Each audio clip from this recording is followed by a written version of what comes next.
surprisingly, we find that this patient is almost going to die. And though he survives or she survives, and certain patients, those are so healthy and we feel that we are confident that we will come out within a half an hour and the patient dies. So that is the thing. What are we worried about?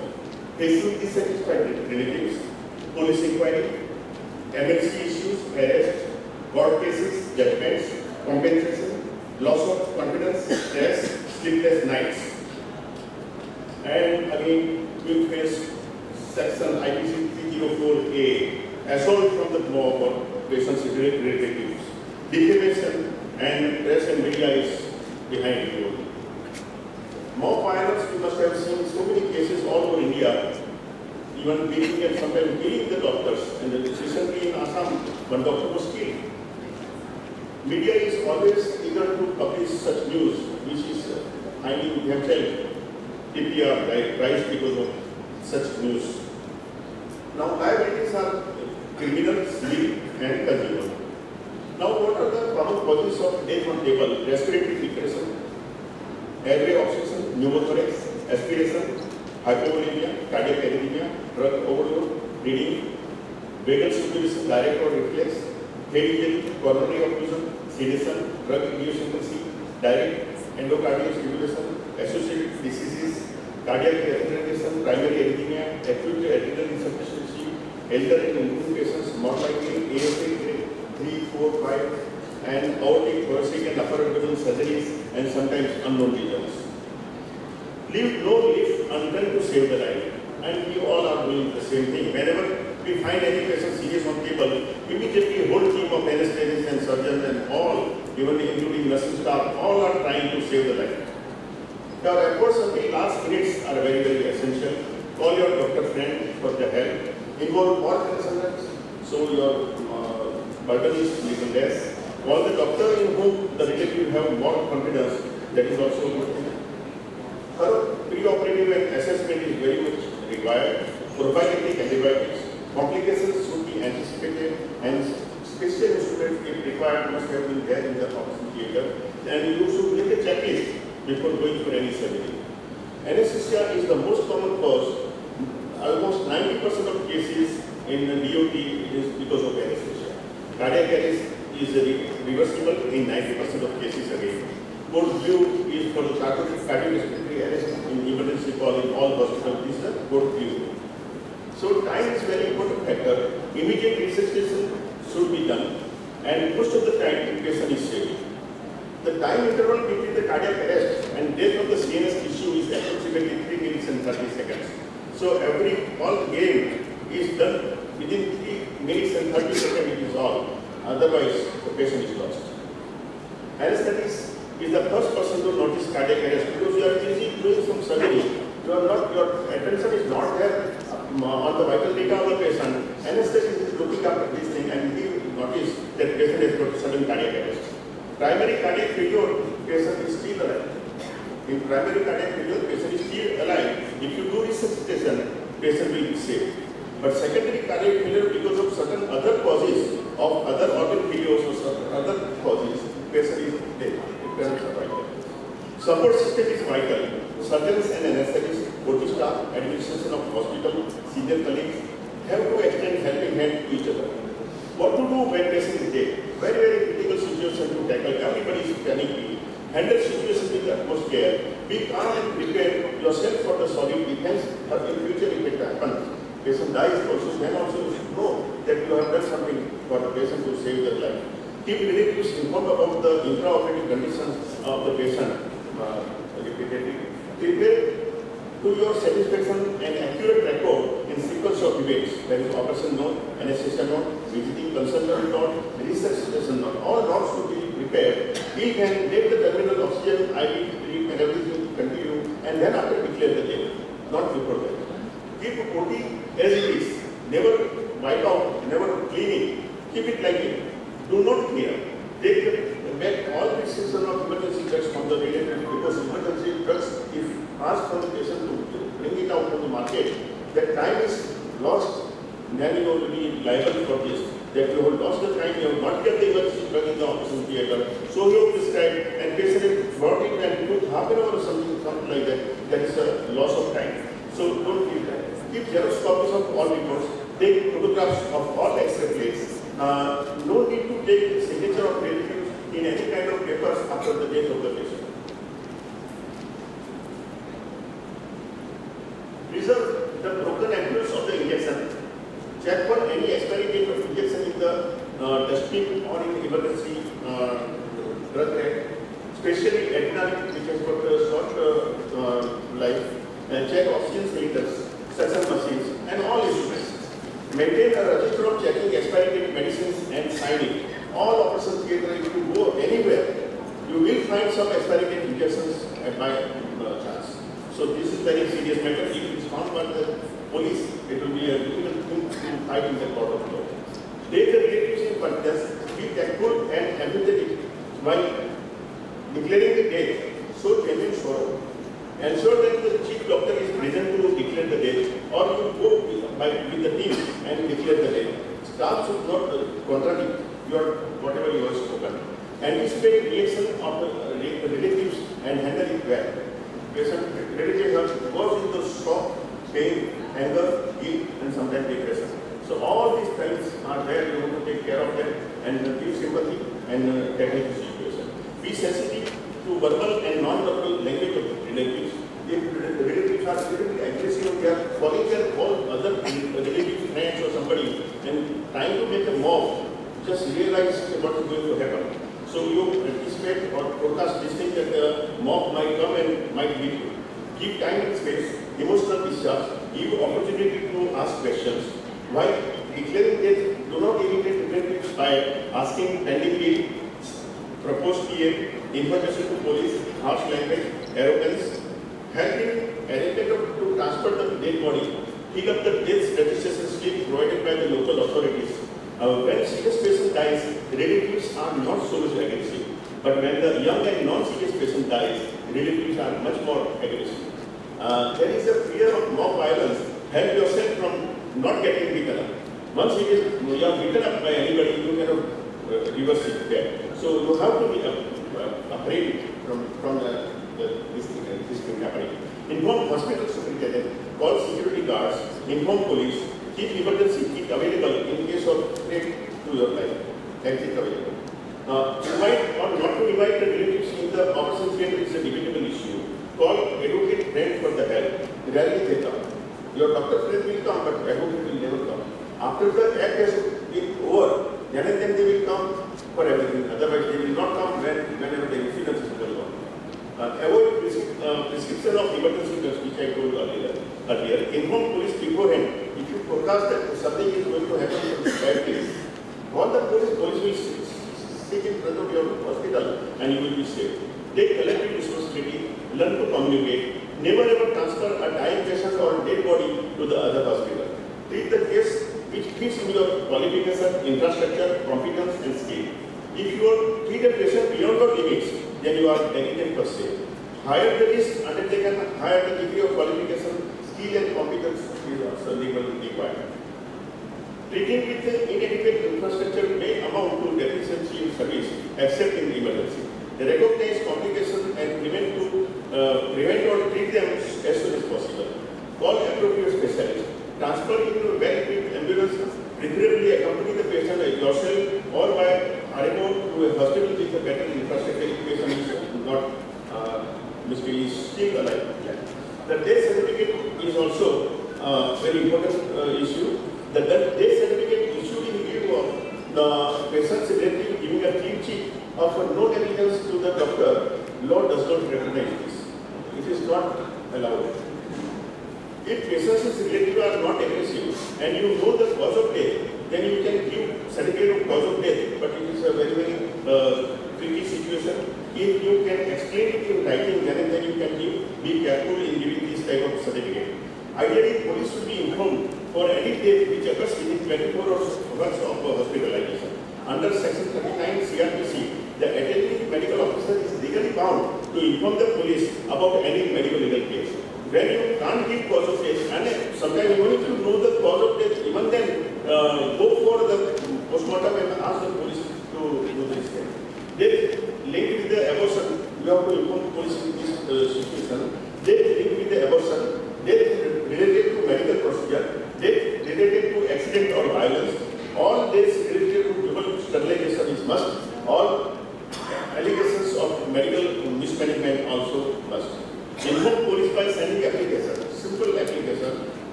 the police.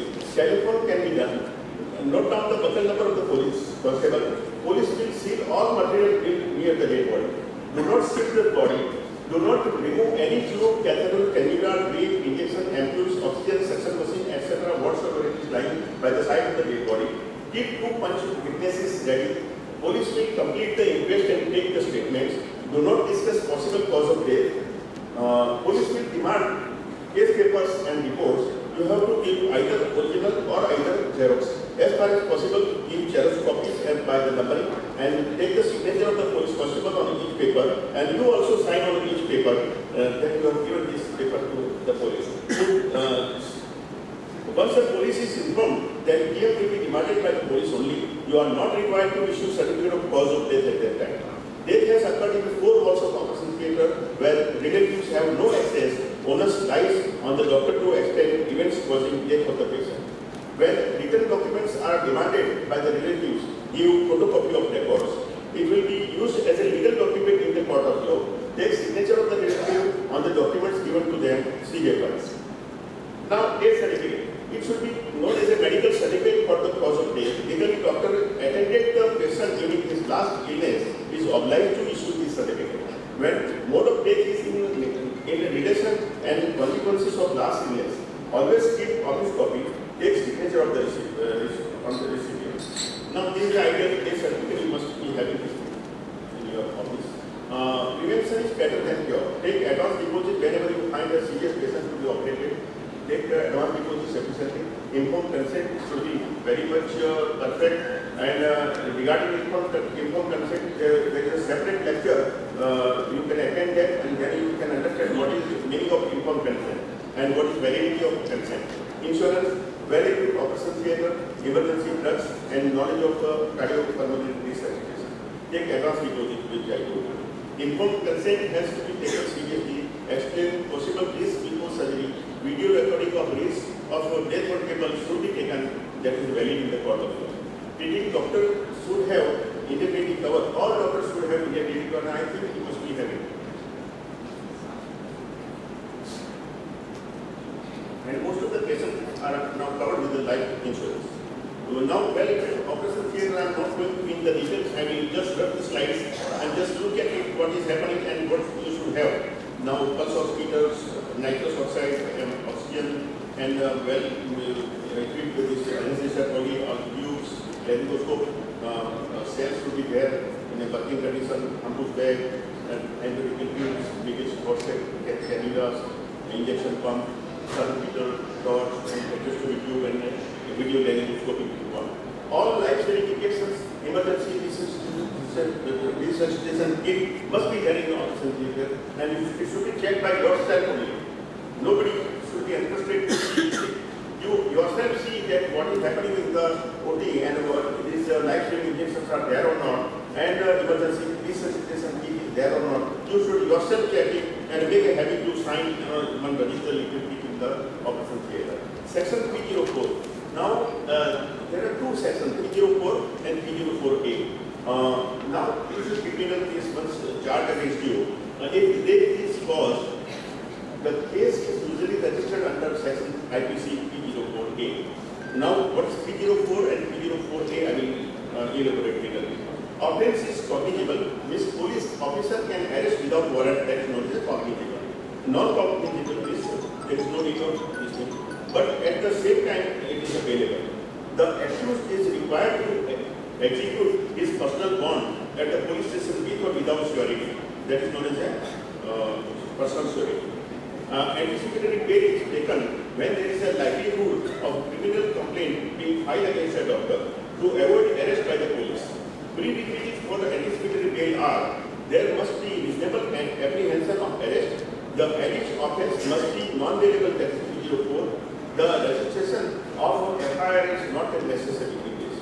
Anticipatory bail can be asked when summons are issued under section 161 of CRPC by the police for investigation and interrogation. At the time of the police can arrest him. Now, as per the Supreme Court judgment, 2 judgments and 3 more, though it is very specifically mentioned that you cannot arrest unless there is an expert opinion by the government doctor of equivalent status. the doctor, then you can be arrested. Otherwise, but even then, in spite of this thing, doctors are arrested at various places, putting charges of 304.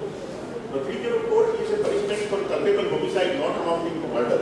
304 Part 1, punishment of imprisonment for life for up to 10 years and fine if the act is caused with intention of causing death. It is a non-compoundable, means parties cannot compromise. It is non-compoundable, means parties cannot compromise. And a cognizance is cognizable, non-variable, and it is a trial is done in the session court. Now 304 Part 2, imprisonment up to 10 years or with fine or with both. If the act is done with the knowledge, remember and understand this thing, the act is done with the knowledge that it is likely to cause death, but without intention to cause the death, or to cause injury which is likely to cause death.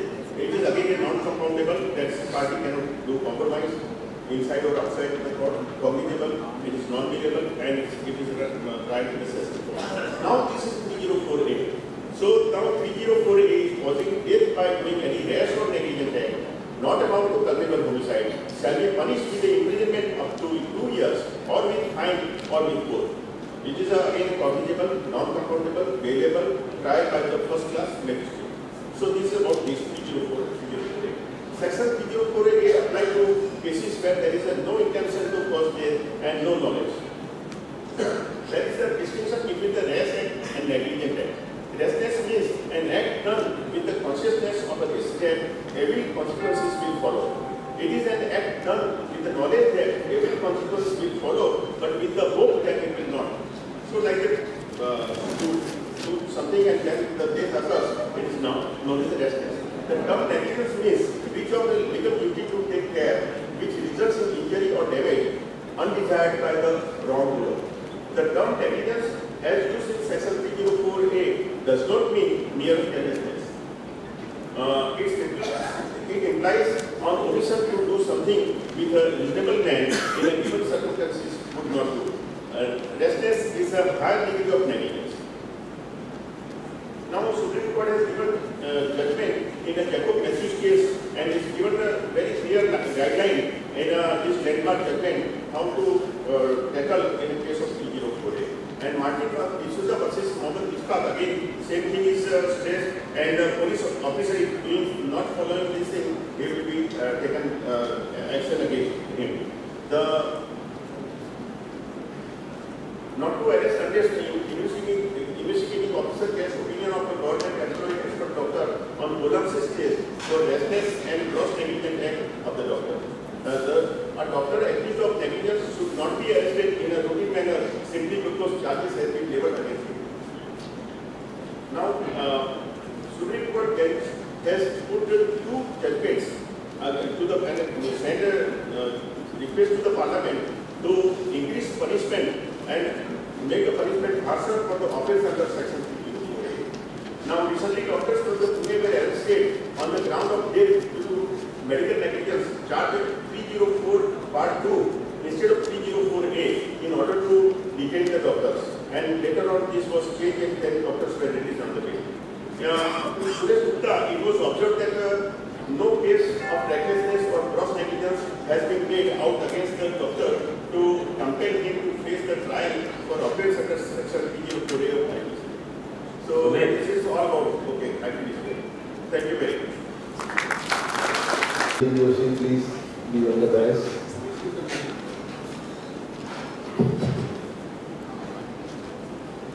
Small comments, not exactly questions. One, as a hospital, if you want to safeguard yourself while employing doctors, some hospitals, use the term employment as an independent contractor. If you use the term independent contractor, then you have some legal justification to escape vicarious liability. It's a long discussion, so I will not go into that. Second most important point is vicarious liability is a civil concept. It is not under criminal law. But we have 2-3 cases, one CNC Gandor versus State of Tamil Nadu, where criminal charges were filed against the medical superintendent as well as the head of department of obstetrics and gynecology in a particular case. Then we had another case from Sundarlal Jain Hospital, Delhi, where the medical superintendent has issued instructions that patient is to be treated in emergency free of cost. But if you have to admit an ICU, the patient has to deposit 25,000. So the patients could not deposit 25,000, the relatives did not deposit 25,000 and decided to take the patient to a government hospital. And the patient died midway. The vicarious liability was applied in this case against the medical superintendent who had not directly seen the case also. You have to understand criminal liability is a personal liability. मेरे worker ने किसी को चाकू मार दिया, उसमें मेरी liability नहीं बन सकती. Even though he is working for me, even though I pay him salary. But here are instances against doctors where criminal charges were filed on administrators, on head of departments, and they had to go up to the High Court. Judicial Magistrate First Class refused bail, Sessions Court refused bail, refused to quash the charges, and ultimately High Courts had to be approached to quash the charges. So this is an important issue which has to be understood in vicarious liability. Where death on table is concerned, sir has covered mostly everything very clearly. What you need to realize is most advocates and most people who deliver talks tend to give this impression that you do not need to involve the insurance company at the time of a death on table. Please remember, the insurance company, when you contact them, will tell you कि आपका हमारा अभी कोई लेना देना नहीं है, जब कंज्यूमर कोर्ट में केस जाएगा तो हमें इन्फॉर्म कीजिएगा. This is a wrong notion. Whenever an event occurs which is likely to give rise to a claim later, जब डेथ ऑन टेबल हो गई, पुलिस इन्वॉल्व हो गई, FIR लॉन्च हो गई, केस फाइल हो गया, you do not think the consumer case will not be filed later. It will be filed. And when the case is filed later and you involve the insurance company at that stage, we have cases where the insurance company has denied to pay any liability because we did not inform them at the time of when the FIR was filed. So when there is death on table, you document everything, you involve the advocates, you also need to know how to tackle the press. These are all major issues. How to tackle the police. You have to have a statement prepared, preferably with legal help, to be given to the police. It may not be all the entire papers, it may be a case summary, but nobody who's giving statement should be giving statement outside that what has been prepared pre-hand. So there are many issues on both these topics, but as time constraints are there, obviously they can't be discussed. Thank you, Dr. Neil Akbar. One question I think about the death on the table. This concept I think is unique to our country. This was an emergency and we were expecting an high risk things, so the risk becomes real. That is one part. In general, there are no problems in that. The problem occurs when it is an old case, young fellow, kid, hidrosis कराने आया, निपट गया, वहीं भी पंगा होता है. इसमें पंगा दो तरह से हो सकता है. One thing is here, it is a medical negligence, a deficiency on the doctor's part. Another thing is unexpected, unavoidable, not preventable, that sort of thing. Like anaphylaxis is there and you are not able to revive. Actually what happens, nobody knows. That will be only recorded on the records, it will be there. Because even if it is a negligence, you would say anaphylaxis tha, isse mar gaya. Even if it is your negligence, you would say like that. And even if it is an anaphylaxis sort of situation, the patient and attendants and the lawyer and everybody would say that tumhara deficiency tha because it is negligence. So the only thing that will work out is your records. Of course, we will be coming on the records. In general, there are two things. One is anaphylaxis, another is the cardiac arrest and all that. So what we recommend is that you should have whatever is the textbook to management of that pasted in the operation theatre. Whatever you are doing, that is fine, but at least when you are recording, it should be the very proper thing. That is number one. Another thing is, whenever the police comes, most of the time, the adrenaline has to do. It is a very short expiry duration, so you should be careful. Police ने expiry date का पकड़ा, आपकी वाटी में. Thank you very much. To add on what Dr. Lalisha sir has said, you should keep a crash card that should be locked. You should not open once in a month and check the expiry date. Everyone can keep a record and don't use those drugs for any other purpose. Yes. About the freelance surgeon, we operate in a hospital. So if something goes wrong, who is responsible? What should be the contract between the hospital and the freelance surgeon? Whether it is own independent OPD and take the patient to a particular nursing home or hospital and operate there. And if something goes wrong, then is hospital responsible for his or her negligence or whatever? And what contract should be between those two? Because freelance surgery is having an OPD, but it operates in another hospital or nursing home. And something goes wrong, then who is responsible? Hello. If a doctor himself is operating to some other hospital, then he is responsible.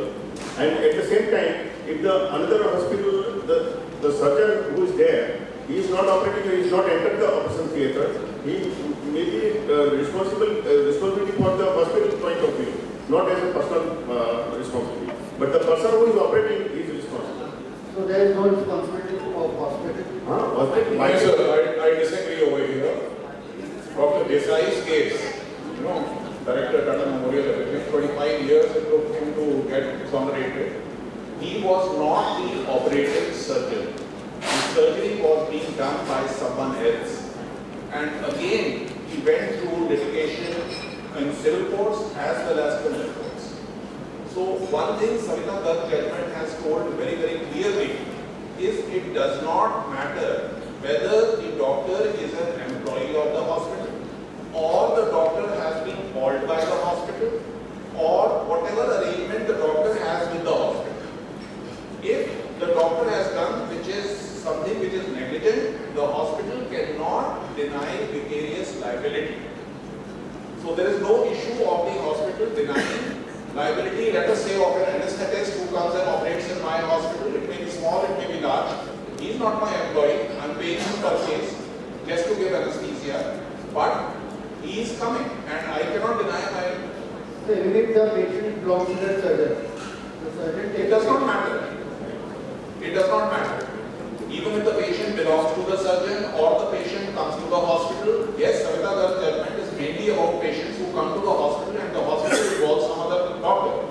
But even if the patient belongs to the surgeon and comes to a hospital, the hospital cannot deny vicarious liability in this case. Thank you. As you just mentioned that a patient approached the hospital for a best of care. Hospital has called a surgeon. Let's say he called me for a PCNS and I went, did an operation, came back. Something happened to the patient. Vicarious responsibility is the hospital. I am also involved in the and asked to come in the court, or there is a complaint against me. See, if there is a complaint against the doctor is responsible for the things because he has done the things. But at the same time, the hospital is, as mentioned in Savita Garg case, the hospital is vicariously responsible because it has been done in this premises. So hospital is vicariously responsible. And the surgeon who has visited, if their name is impeded by the patient party or the plaintiff, then the doctor is also responsible. So there will be two parties now. There will be two parties.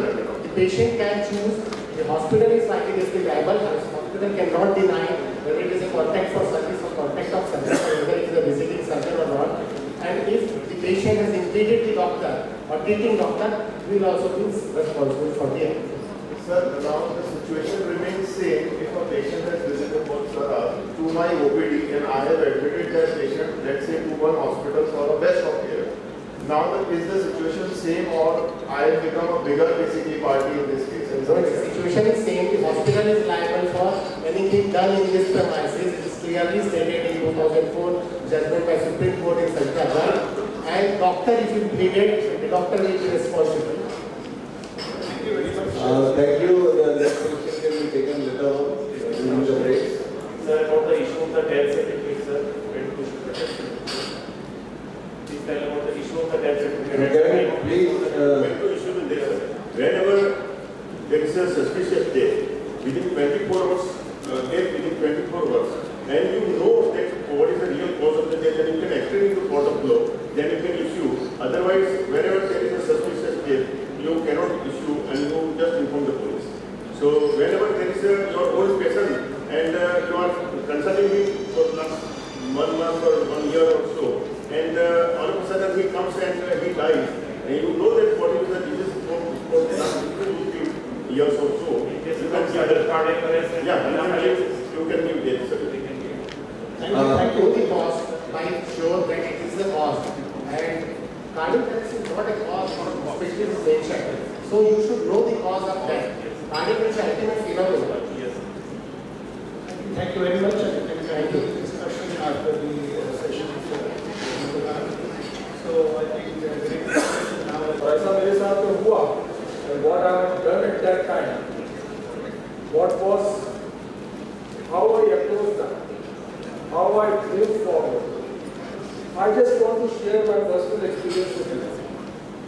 There are lessons, you have to take those lessons yourself, rather than I don't want to preach anything about how I handled this, but fortunately for me, I was able to say through. Even I was able to say through the court cases which came against us. So the first thing which happened was there was a patient who was posted for a laparoscopic cholecystectomy. I see the seriousness of the disease is not a major surgery. A laparoscopic cholecystectomy, if died on operation table, the surgeon may get disturbed. Surgeon अपना आपा खो सकता है, surgeon अपने उसमें control में नहीं रह सकता, कुछ देर तो बहुत परेशान हो जाएगा कि एक लाप्रोस्कोपिक कोलेसिस्टेक्टमी कैसे कर सकते हैं। अब इस पेशेंट को जब टेबल पे लिया गया, when we took him this patient on table, and as soon as was anesthetized and induction was carried out, patient went into severe irreversible bronchospasm.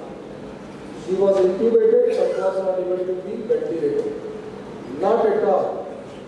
Anesthetist tried everything, whatever he could do. Now the moment the anesthetist realized because there is something wrong. I was hearing about vicarious responsibility. I don't know what responsibility a surgeon has in this case. But definitely as a team leader, all the responsibilities of surgeon, if I am not wrong. It is not that you can blame the anesthetist for the case. It is you also responsible as a surgeon, as the main surgeon. And you have to answer all the questions. Nobody else is going to answer. At that moment of time, because my anesthetist was much more disturbed, the first thing which I did was, I kept my hand cool. I went down and I just spoke to the relatives. I am facing some problem, trying to do whatever best is possible, but your patient is critical. Now breaking this news also to them alarms them. And immediately in this mobile phone era, what happens is they call upon 10-20 people. The peoples are there. They have started their job, calling many people, calling immediately, contacting every person in this city. At that moment of time, I have not declared that she is already dead. I have not declared. I have kept her inside the OT. And the anesthetic is still trying to resuscitate her. In the meantime, I immediately informed the highest authority in the police that look, I may land up into serious issue. The crowd may come to my hospital. People, I don't expect them, but it could happen. Just as anticipating, I am doing whatever best is possible. The second thing which I did was, I informed 2 or 3 senior anesthetists of city. I got them in my operation theatre. I got the cardiologist, I got the pulmonologist. Because it was a multi-specialty hospital, I had 2 more people to help. And they were the cardiologist, they were the pulmonologist. Now, the things which remained with me was that after informing the police, I waited for them to come down to the hospital.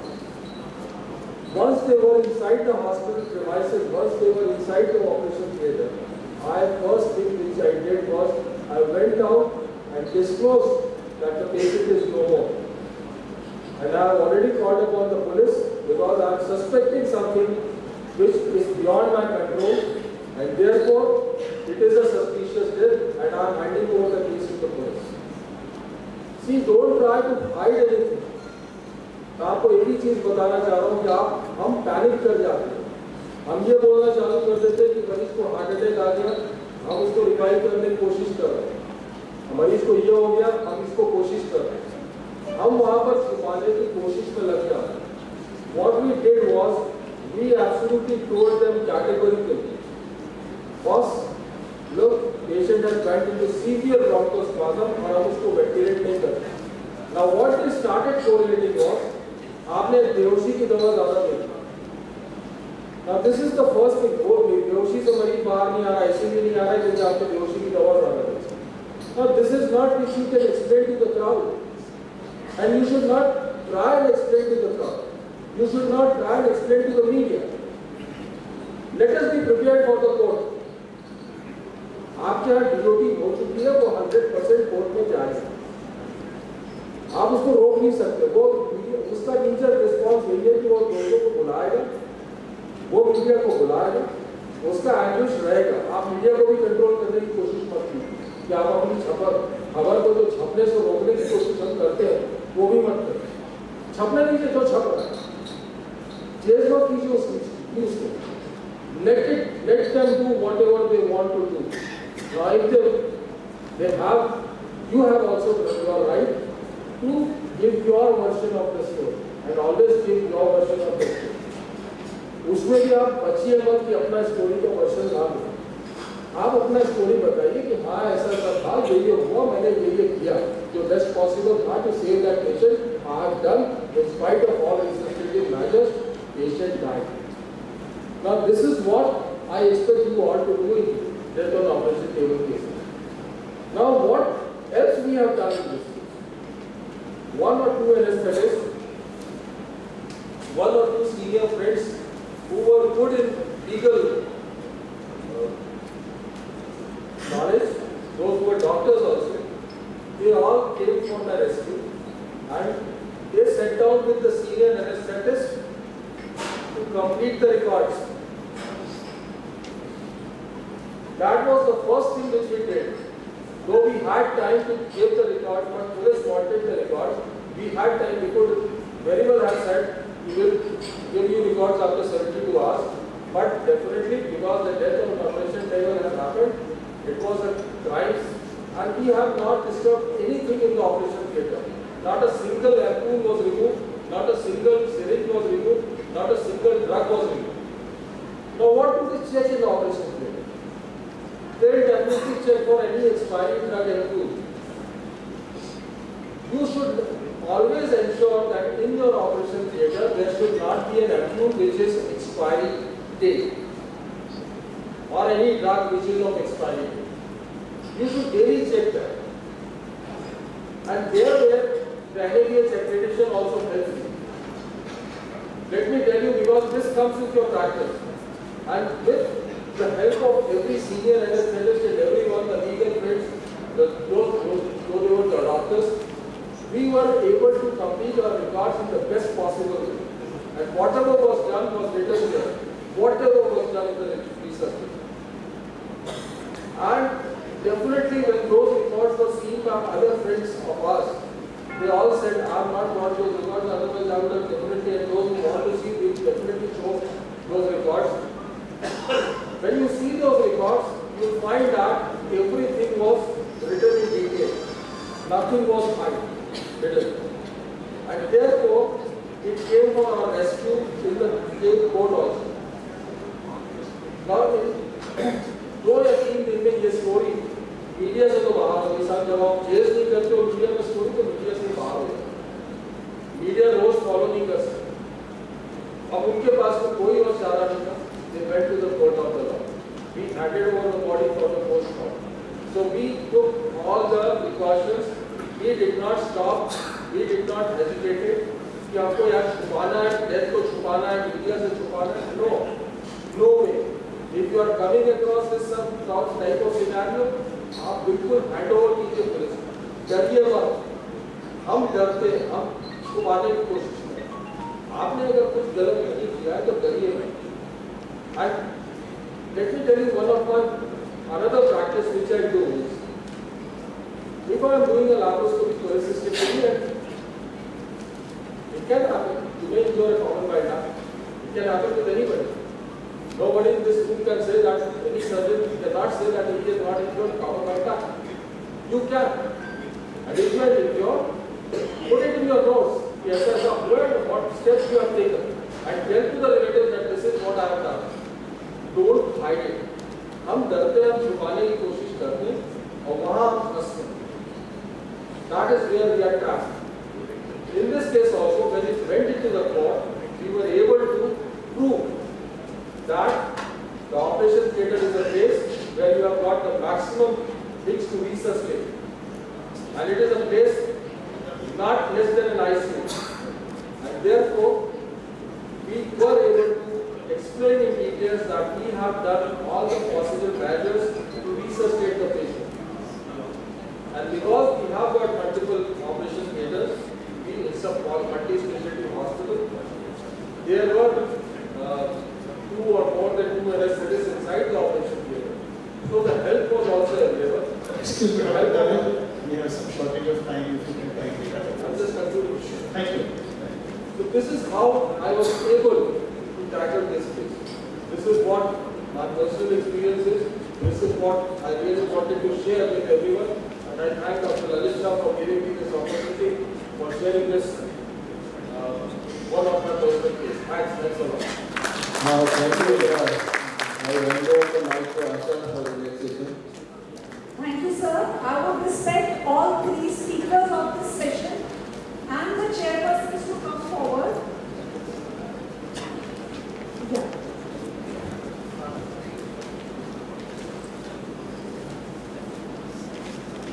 Dr. Sumir Joshi, sir,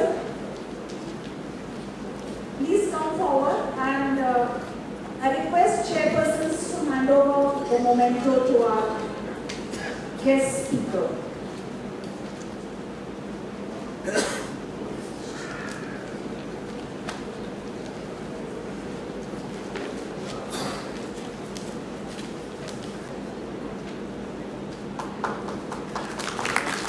Dr. Dave, sir.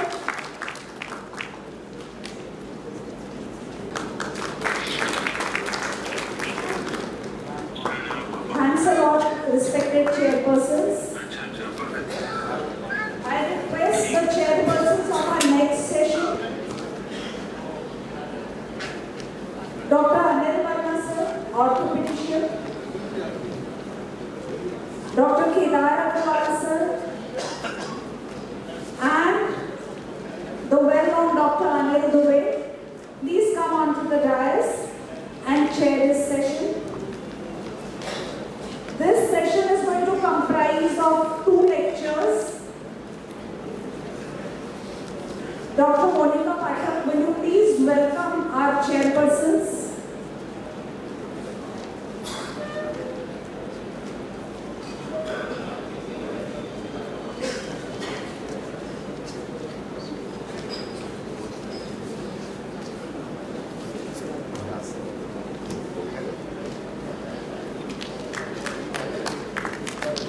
Thank you.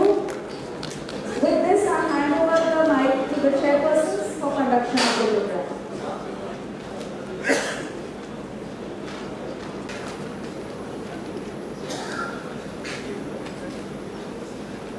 Dr. Neeraj Nagpal is a very renowned medical legal expert, and in fact, he has fought for our interest from Chandigarh, and many of you might have seen his article in the social media as well as in the various other forums. So, may I request Dr. Neeraj Nagpal for his contribution, please, sir.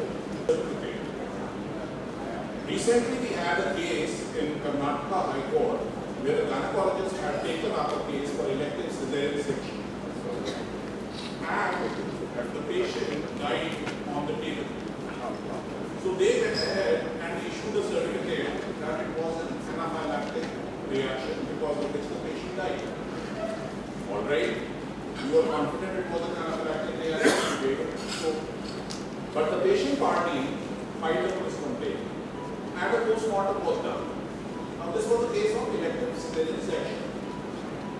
And what they found was extraperitoneally there was a bleed in the right iliac fossa.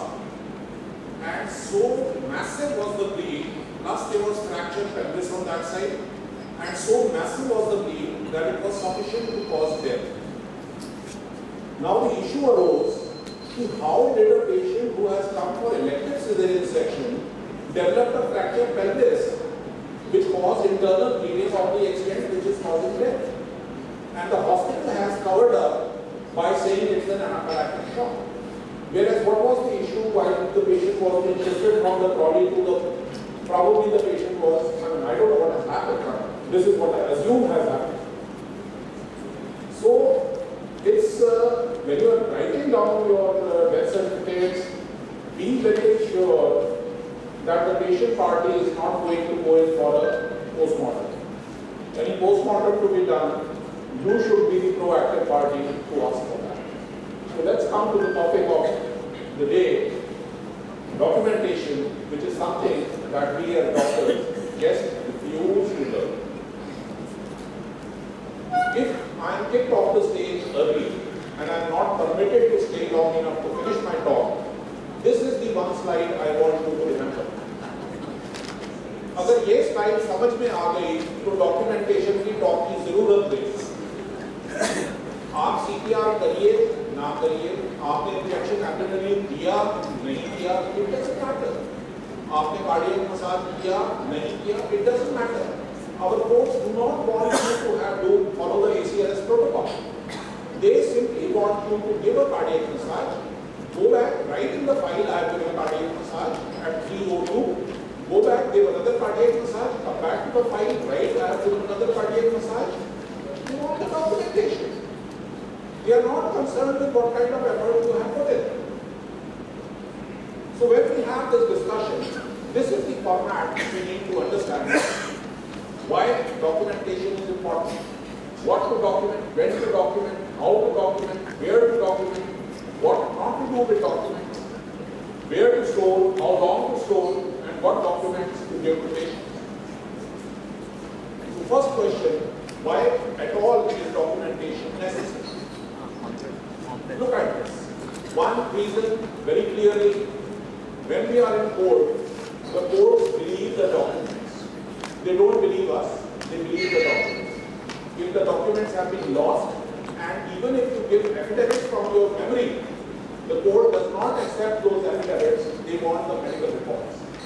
And those affidavits will be discarded in the dustbin.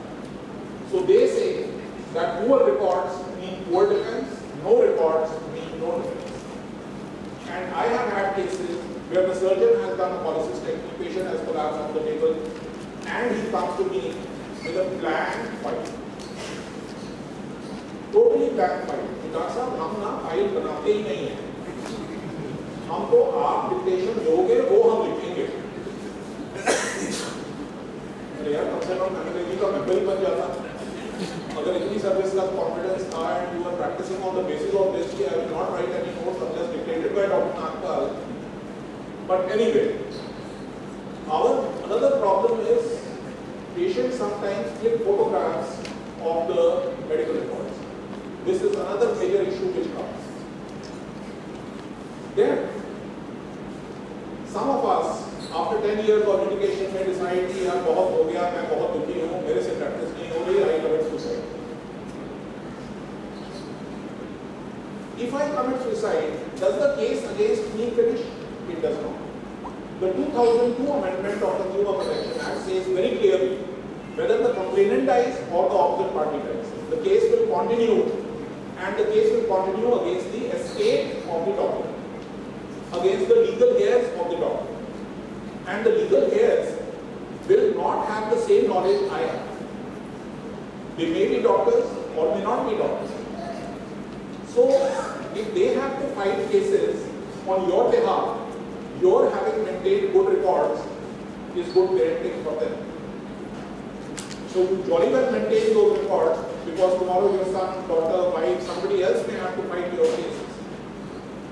Number 3, if you go through the details of your indemnity insurance policy, the wording there says, exclusion clause 2 of subclause 9, company is not liable to indemnify for deliberate, conscious or intentional disregard of the need to take all reasonable steps to prevent claims.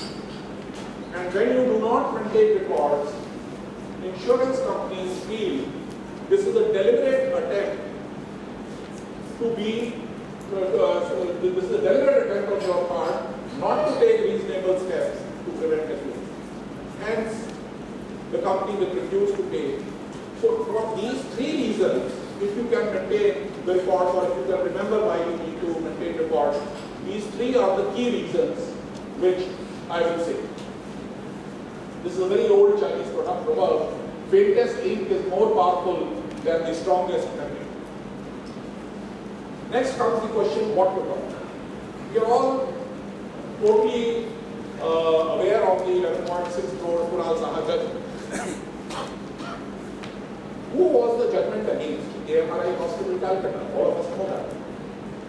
How long did the patient stay in AMRI Hospital, Calcutta? 4 days, 4 or 5 days. Where did the patient die? Breach Candy Hospital, Bombay. How long did the patient remain in Breach Candy Hospital? 12 days. Then why was the case and the judgment against AMRI Hospital? Because when the case first went to National Commission had actually discussed the case, this is not a big case. They went to Supreme Court decided, okay, there is no criminal negligence, but there is some case for civil negligence, go back for quantification of compensation to National Commission. So when they came to National Commission, the Breach Candy Hospital was a party. And they produced records, which if you see, I mean all of us write down, कि हाँ जी हमने tonsil operate किया, ये anesthesia दिया, ये snare use किया, all that, so we do write. At least some of us do. What we do not write is our interaction is with patient relatives. There are so many relatives who anger us, who fight with us. Do we document that? Breach Candy Hospital had documented. The allegation was hydration was not done, but there was a note in the file. The patient was advised 4 liters of DLS to be started to be finished by 8 a.m. And this was not transfused at the collective request of patient and her husband. This is the nurse who is writing the notes. I have never used the drug. I am totally unfamiliar with it, and I feel that we should use drugs we are familiar with. This is Dr. Upatia. He was being forced to use drugs brought by Dr. Kunal Saha and his brother-in-law. Have great problems with the husband and brother-in-law. I mean, you can go on and on. The day-to-day interaction of the interference of the arrogant relatives was documented in this file. So, rather than going into each day, what happened in that case? The National Commission awarded 1.73 crores and said there is a lot of contributory negligence by Kunal Saha. So he should be made to pay 10% of the damages. Imagine, he is the complainant. He has gone to National Commission. And National Commission is saying there is negligence because the Supreme Court has said there is civil negligence. But there is contributory negligence on his part, so he should be made to pay 10%. Fantastic. So what does Kunal Saha do? It was very damaging to his case.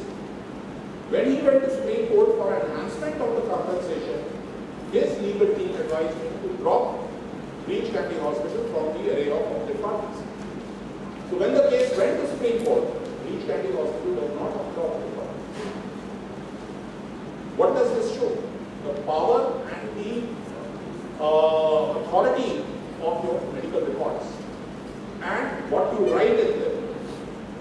रोज झगड़ा होता है हमारा cigarette करना है नहीं doctor साहब normal करो पिछली बार तो नॉर्मल हुआ था नहीं डॉक्टर साहब उन्होंने तो हम दूसरे डॉक्टर को दिखाएंगे please write down all these things in the file Indu Sharma versus the Apollo hospital 1 crore 10 lakhs awarded in this case. What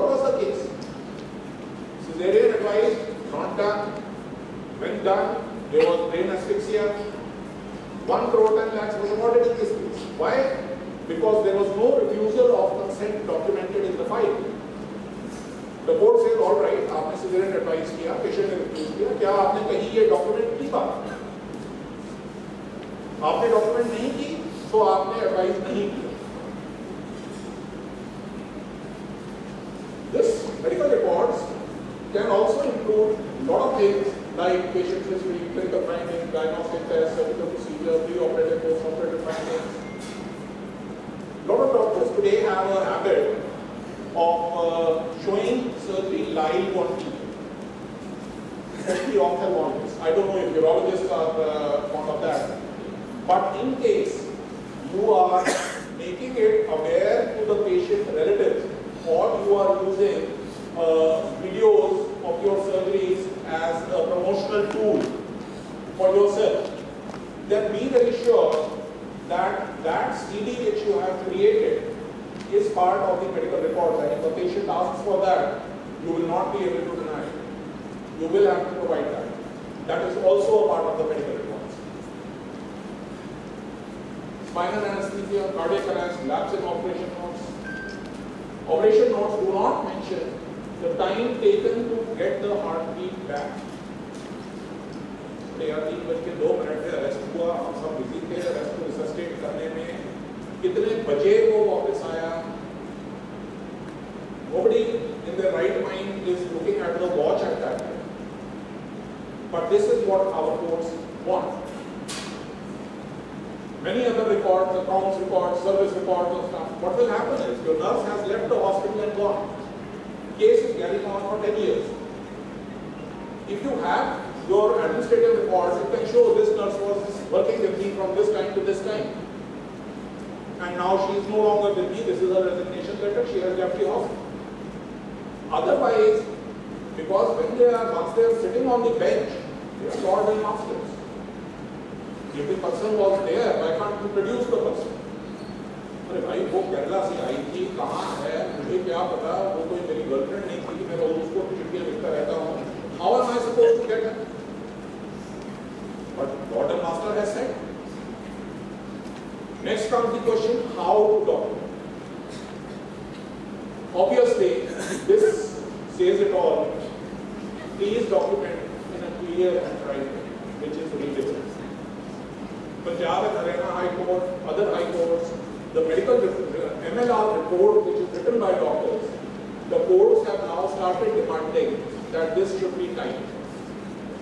Government of Punjab at least has issued now a form where you have to, it's a computerized thing, you have to give the MLR in a computerized format. Because the courts feel it is beyond, I mean, we are not pharmacists that will read your handwriting. Next, if you have not signed your medical report, it is not a valid report. The same thing holds true for your consent. The consent is a contract. How do we define consent? It is defined in Indian Contract Act. And contract is always between two people agreeing to do something lawful. If one person only is signing, that is not a valid contract. So even the consent as well as your medical records and medical notes have to be signed by the consultant themselves or the resident working in that facility. Now, look at this case. I hope you people are also aware of the V. Krishna Kumar judgment. This was a premature baby born in a government hospital who was not advised to undergo ophthalmological examination and later was found to have retinopathy of prematurity stage 5. Now this was a government hospital in Tamil Nadu, and again around 1.63 crores was awarded along with interest. The whole thing came to around 2.6 crores. And again majority was against the state as well as the hospital because of the various liability, and some amount was given against the pediatricians. Immediately after this came the Rishabh Sharma judgment. Rishabh Sharma versus another same hospital again was a case of ROP. But here at 4 weeks gestational age, the ophthalmologist has come, he has been called, he has come, seen the child and written in the file no ROPC. He has written in the file no ROPC. But what does the code say? The code says you should have written, I have performed the retinal examination with binocular indirect ophthalmoscope on dilatation of pupil with scleral depression to a certain avascular zone at periphery of retina. This is not my professor of ophthalmology speaking. This is the code which is saying that you should have done this. When you wrote your notes, this is what you should have written. So many times I do an ERCP, normal ERCP. It is not acceptable. You have to write down the procedure. And what was the nominal amount which was awarded by National Commission in this case? 64 lakhs. This case went to Supreme Court. And Supreme Court recently, I think, has awarded, if I'm not mistaken, I think 75 lakhs in this particular case. So the ophthalmologist has seen, has written no ROP, but because he has not described in a descriptive fashion, he has not written, it has not been accepted as adequately done. Then there is a question of abbreviations. Glyco given. We are in a habit of writing a lot of abbreviations, and probably all our love letters to girlfriends of the past may also have some abbreviations, may have made the cross connections we are living today. Look at this gentleman. What kind of short form he has? FLEC done. I think mammogram was done. And he says, I have told the patient to get breast biopsy. TPGBE. Patient did not get a breast biopsy, and that is why the blood carcinoma. If he didn't understand the short form, it is this problem. Improper prescription. Everybody tells you you only have to maintain inpatient records. Please remember, you have sufficient judgments now which say your outpatient records also have to have equal importance. And whatever the Indian Medical Council 2002 regulations may say, I don't know whether Chhattisgarh today is under Clinical Establishment Act, but Clinical Establishment Act very clearly mentions you have to maintain OPD and IPD both records. So please do not be under this impression कि मैं तो केवल inpatients का record रखूंगा, outpatients का नहीं. Okay. In the OPD, in the prescription, the court wants you to write patient's history of complaints, current symptoms, vital parameters, other clinical observations, and provisional diagnosis.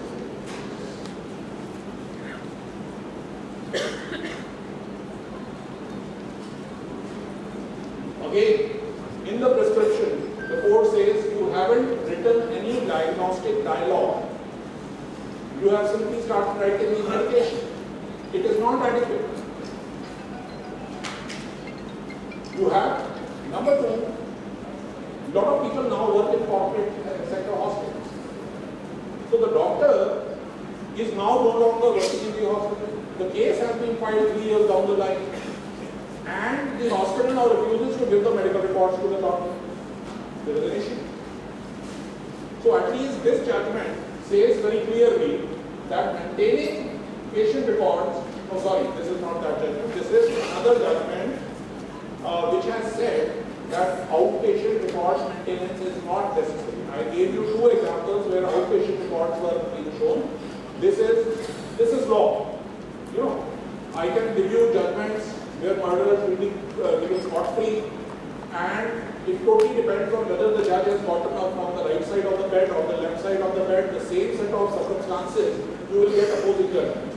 So any doctor who's caught up in a case of OPD records, this is the judgment we will use to protect. And the traditional method, of course, in India is still written records. We do not computerize our records, but now you have to realize that Indian Medical Council regulations of 2002, which have said efforts shall be made to computerize. This is now no longer valid.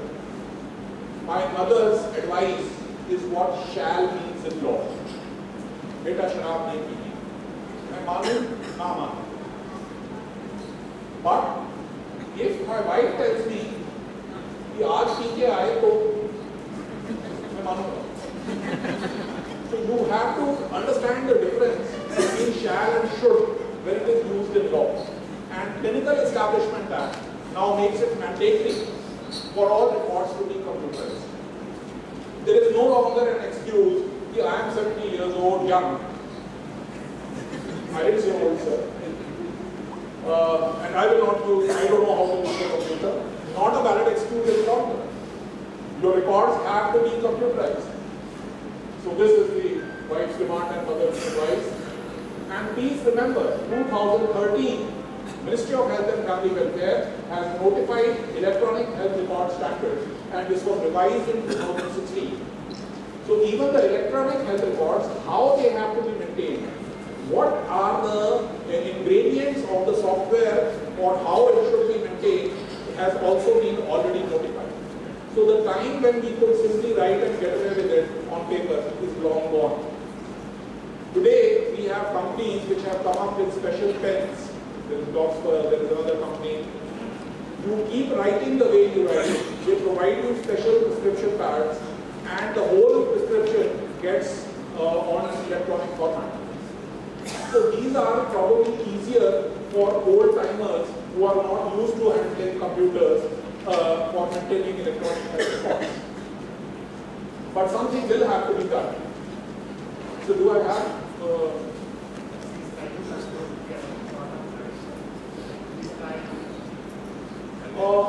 Statement and medical records should not be contradictory. Discrepancy in medical records should not be there. How long to keep medical records? Forget there are at least 10 laws in India.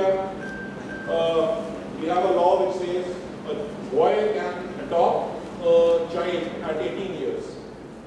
Law also says that a boy cannot get married till 21 years. And the law also says a boy cannot have a drink before 25 years. So I can adopt a child at 18, I cannot get married till 21, but if I want to have a drink, I need to be 25 years old. This is law today in India. And same is the situation as how long to keep medical records. Because Consumer Protection Act says case can be filed up to 2 years from the cause of action. The law of limitation, it says 3 years. But there is something called discovery rule. The Supreme Court in 2010 in one of the cases has said it is 2 years from the time the patient discovers that you had committed negligence. Surgery आपने की 93 में, patient ने ultrasound कराया 2002 में, उसको अंदर मौत मिल गया. So patient has a right to file a case 2 years from the time जब उसने अल्ट्रासाउंड कराया. But this is now for 12 years, 13 years from the time the cause of action was done. So if the case can be filed 14 years down the line, and in the Sharma case, they have mentioned specifically that CTG records should be kept for 25 years. So ultimately, what is the rule? What should the doctors follow? How long should we keep medical records? There is something called Nagpal's rule I have created. Now what you do is, every year, in the month of January, give 2 advertisements in 2 vernacular, one English newspaper. The newspapers should be such which nobody reads. Please make sure of it. And write in that, we are going to destroy all our medical records more than 5 years old. Anybody wanting those records should come and approach me within 30 days. After 30 days, do not destroy your records. Keep them. If a case is filed against you 15 years later, take the advertisement as well as your medical records to your advocate. If your medical records are no ROPC, alright, then under those circumstances your advocate will use the advertisement. Look sir, we have given this advertisement, requirement was for 2 years, 3 years, we destroyed after 5 years. And now we don't have those records to defend ourselves. Or if the records have been kept like the Beach Candy Hospital record records were there, then under those circumstances, he will use your medical records. So this is something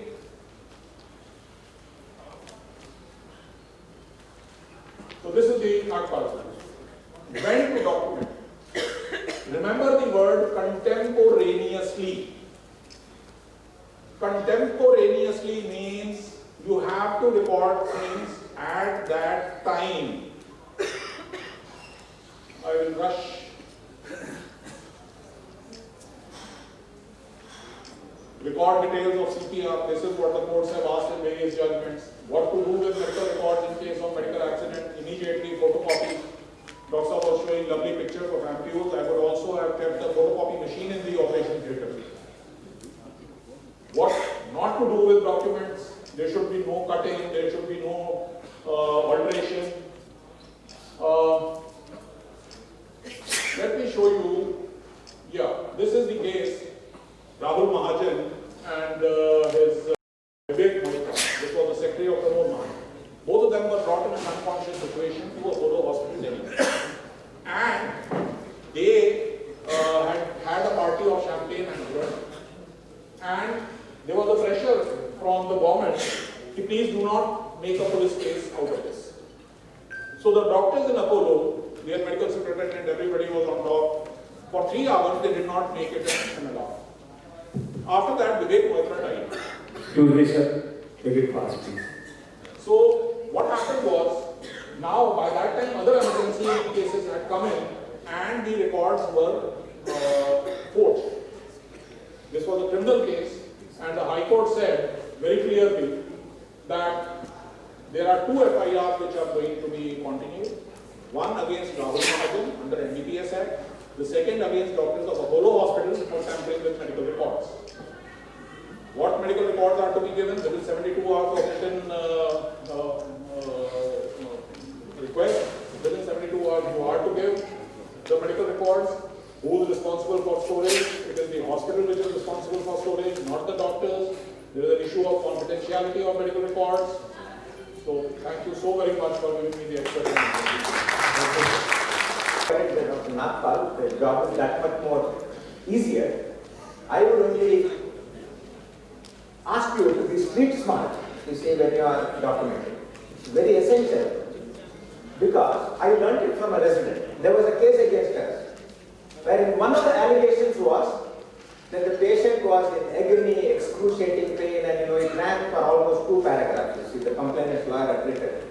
But our resident, innocently, I think Dr. Ajay would remember, that good friend of ours, let him remain unnamed, but he saved the day for us. He had written that the patient, when I called on him, he was reclining, happily, cheerful, he was reading the local rag, Udayavani, where you have more of obituaries than, if anybody can go through all that and still remain cheerful.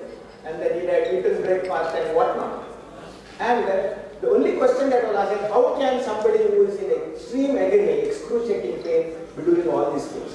So the complaint did not stand. So since then I thought that documentation is very important, the science of documentation and the ethics of documentation. But in addition to that, if you are smart, in real time, contemporaneously, you can detoxify or remove the poison from that.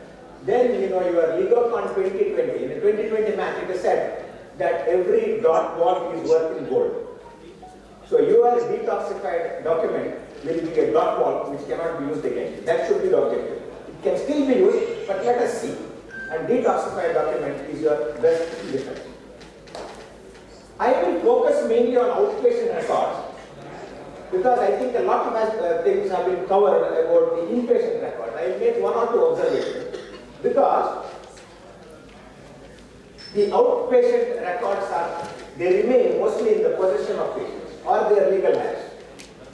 Copies generally are not available with us because we would have just written it, on a piece of paper or a letterhead.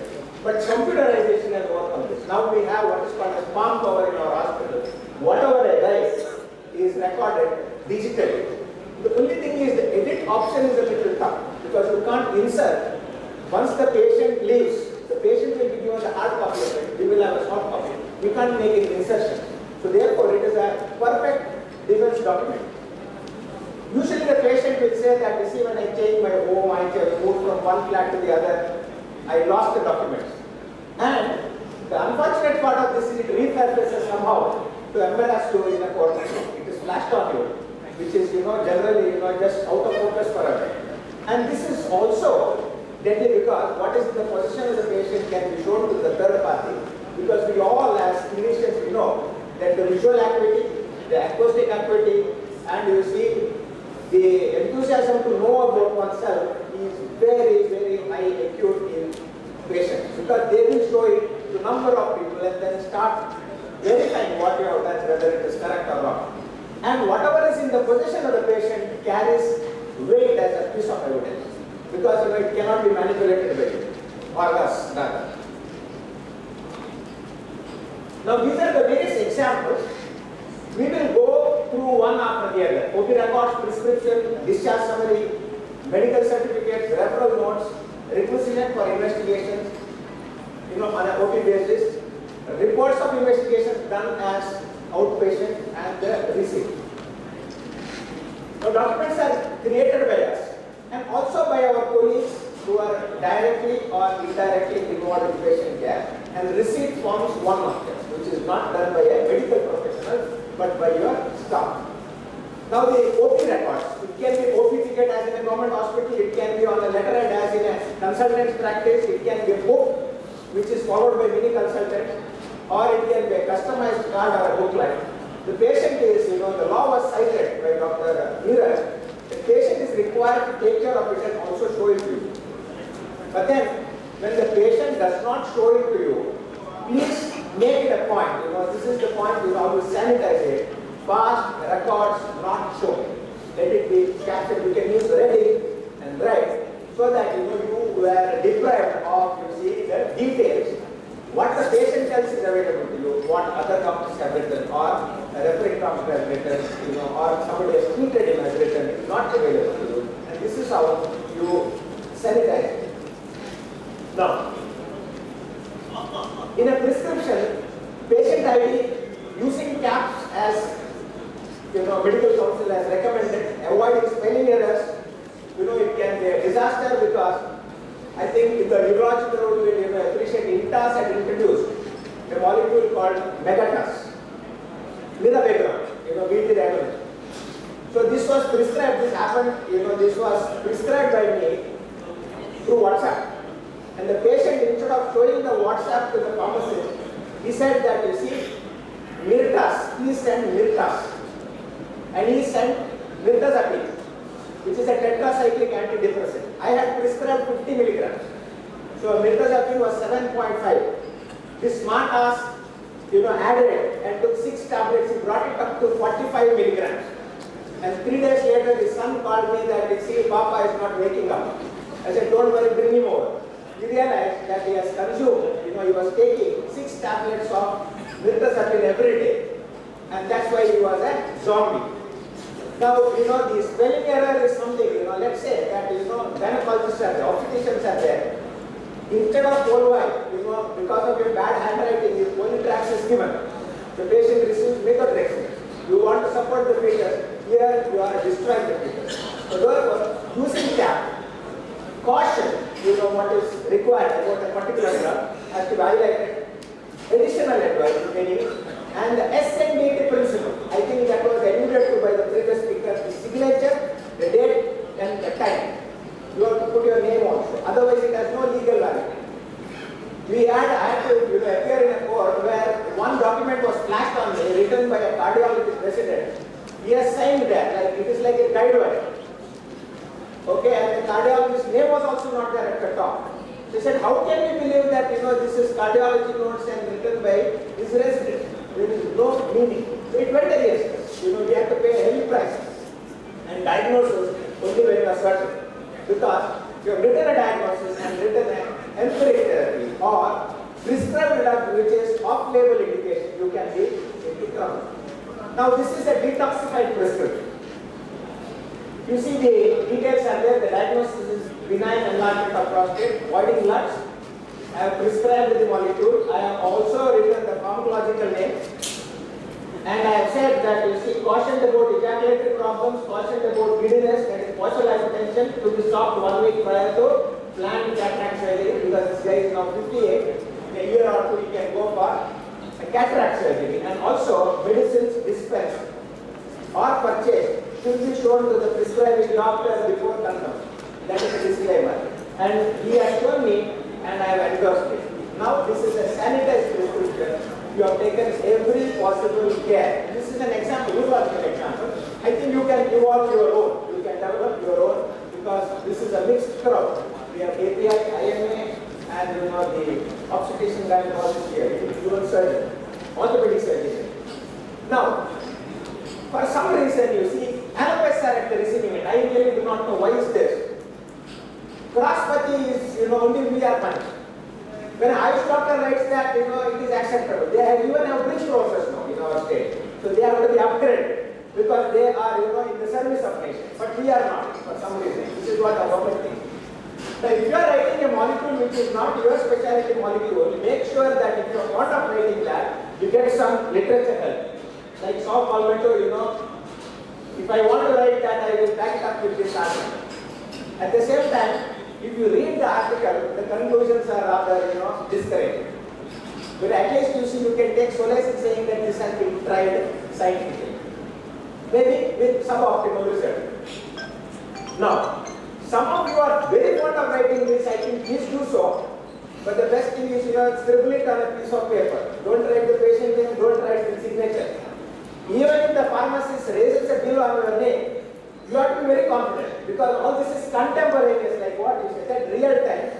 When you are committing a crime, like Sir Arthur Conan Doyle says that when the doctor takes the crime, he takes the best criminal. Because it has to be done real time. So you write, and it has raised the bill, you say, please show my prescription. I would advocate this. I would request everybody to, I stick to, my system. But if at all you want to do it for some reason, if at all, this is how it can be done. This is not a recommendation. Now, discharge summary is a very sacred document which speaks volumes of your work.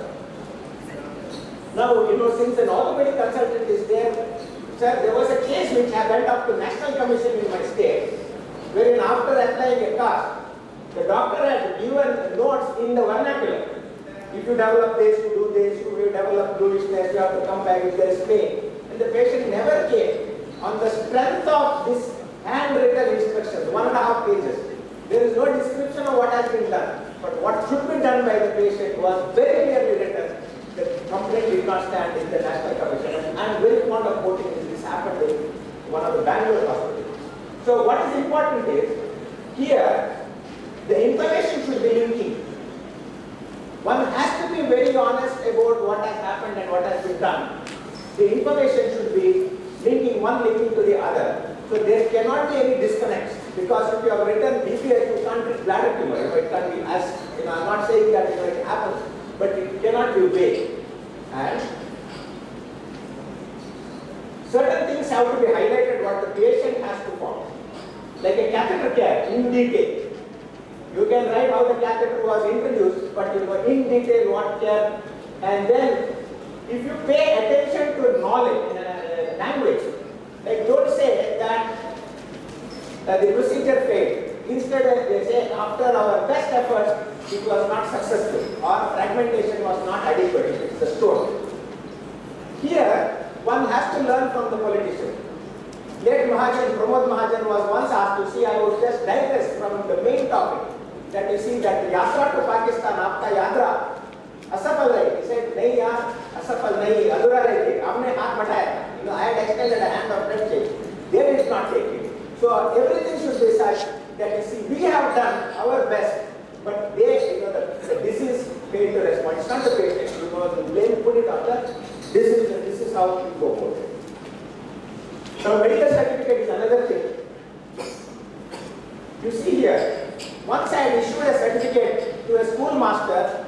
It was, the diagnosis was chronic prostatitis in long, and I had written, and he almost lost his job. He came back fuming. He said that I should have used the bad word in my certificate. I said, how can prostate be bad? Prostate is something which establishes a urologist in practice. What has happened happened is his headmaster, he was a school teacher, his headmaster consulted a non-medical dictionary. He could get the meaning of chronic, that is long standing, and the nearest to prostatitis he got was prostitution. And this man blurted out, he said, "Sir, Dr. Saab, what I have done only once you have written chronic."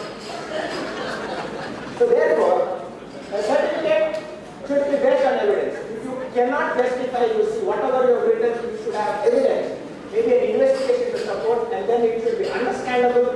The phraseology should be very clear, should not be misleading, it should not cause another anguish to the patient, you are liable, it should be defendable. And always keep a copy of the certificate which you have issued. Now these are referral letters. I will be very fast here.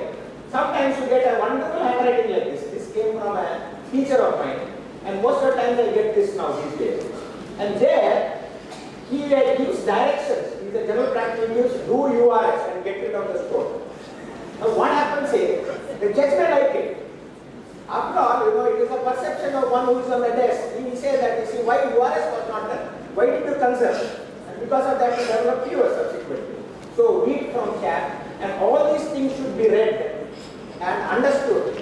And in your record, you have to say that even though URS was suggested, this patient, according to guidelines, Indian guidelines, AUA guidelines, was not, a candidate for URS. That is why I digress. This is how you desanitize, and relevant information has to be mentioned. Referral letter should be precise pointed, retain a copy, and a well-written referral letter establishes diligence. And when you are writing a referral letter, don't give instructions. I am writing a letter to a general surgeon. I would say this patient has pain of the kindly see and manage or advise. Patients do get investigations on their own, quoting your name. They may not show it to you, but a lawyer may flash it on your face later. This has happened to me. So get into the habit of keeping a copy of the requisitions. It's very easy. Small booklets, you see, you can keep it in a box in some corner of your office. Now reports. When you get reports, certain reports are actionable, where you have to take action. And certain reports, you see, have a caution potential. I will just go through this. I had a call from a physician to take care of a patient with the widening discourse. And I posted him for a cystoscope. When I was looking to the records, MRI spine has been done. I said, where is the MRI? My anesthesiologists were ready to stick in a needle into a spinal space, and the MRI was missing. I was told that, sir, it is an interesting MRI, therefore, the physician has taken it. So if it is interesting to the physician who has referred the patient, it must be of utmost interest to see me and my anesthesiologist. When I got the MRI, we were, lo and behold, this patient had hemangiomas around the lumbar and the sacral cord. Okay? This is what is called as a near miss, you see, and I think if people say that, I think what all, was saved that day. This is a caution potential, but if it is an actionable report, please read Prashant Dhanan Workers Nizam. Since we are running against time, I would like you to read this judgment, where failure to work up, utilize available information, involving the right specialist. See, like Dr. Neeraj had alluded in his talk, that whichever way you do the catheterization, you say, after taking consent and preparation, patient's part were prepped and then anesthesia. Well, you write 3 or 4 lines. You can shove it up the way you like. This is not the way it should be done. But the courts wants it that they like it that way. And then that's how you sanitize your document. You can put some footnotes if there is a report like this, focal basal cell hyperplasia. I didn't know what on earth it was. I found an article, I just put a footnote saying that, to my bad luck, if it comes with a carcinoma later on, I have provided, you see, the current understanding of the topic. So this is how you put a footnote, explain that, and sanitize the document. It cannot be used again. If it's a proxy visit, put it as a proxy visit, bracket right, who is the proxy? Normal. And then, SNDT principle. You have sanitized this document. Better get, you see, the pathology reports beforehand. You read it first before because there are spelling errors, there are atrocious grammatical errors these days. Dermoid will be written as desmoid, and it leads to a lot of internet search. Most important thing here is that once you see, I had a colleague of mine who had done an appendix, the histopath was normal. I said just remove the keep the description, the patient is very happy because, you know, grandiose language, lymphoid polypus. You see, doctor, you know, so much was there in my appendix, you see, this man says. If it was normal appendix, the surgeon would have been in trouble. That is how you sanitize. You can always write, you see, a word that next cytology and cystoscopy. This is follow-up advice, bring it in. And IP records, I think, have been done. This is how long you have to save.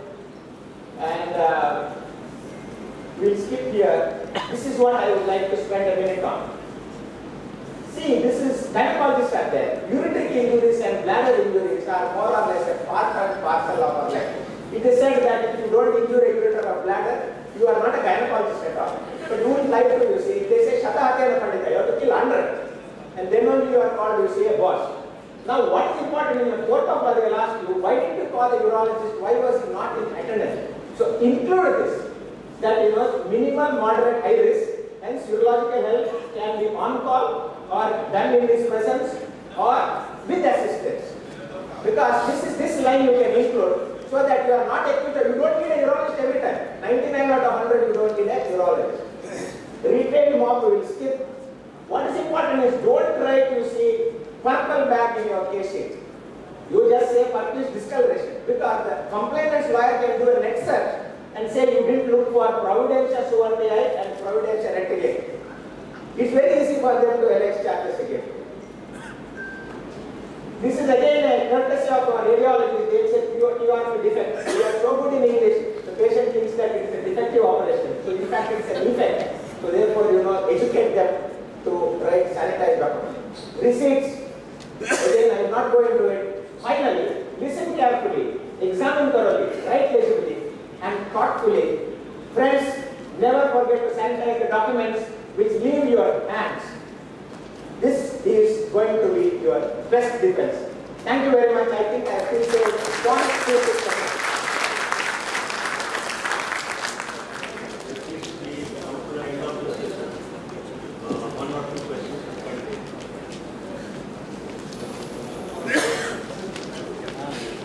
I request Dr. Vijay Narpal and Dr. Lakshman to come. CPR and all, and they should have all these things handy with what they should be doing this C-section taking out the patient. In this particular case itself, this issue was also raised, and the problem was doctors trying to falsify the time when ultrasound was done on this patient, and that falsification was also taken very seriously in this particular case. Because they got the ultrasound into the OT, checked the fetal heart, this very mortality, the removal of the baby, which was not done because the baby was already dead. But they had altered the time which the ultrasound machine was showing, and the time in their medical records was found discrepant. Baby was already dead, but in such cases we need to be careful. Yes. All of us should know who are working that anytime anything, even anaphylaxis can happen in OT. So they are supposed to, you know, not losing the cool and taking the risk. No, we are all supposed to be Prime Minister. We do not become Prime Minister, but the problem is we have to practice under these circumstances. We are not practicing in Mayo Clinic, Rochester. We are practicing in maybe sometimes the small and medium healthcare establishments are working in talukas and small villages, and the top courts are giving all of courts from American courts. So when you cannot have those facilities, you do not have pediatricians, you do not have anesthetists, how can you prosecute a gynecologist in India for not conducting the delivery without the pediatrician? We just don't have. Half of India delivers in the hands of trained guys. So you have to have guidelines from organizations, professional organizations and associations on these kind of issues, and they have to be given in different stages. What is expected of doctors in a corporate hospital in a metropolitan city? What is expected in a tier 2 city? What is expected in a smaller sector? And if the doctor has done all that or taken those precautions, it should be adequate. Or somebody says you do not have a facility for blood gas analysis. Apollo Hospital Chennai was analyzed for not having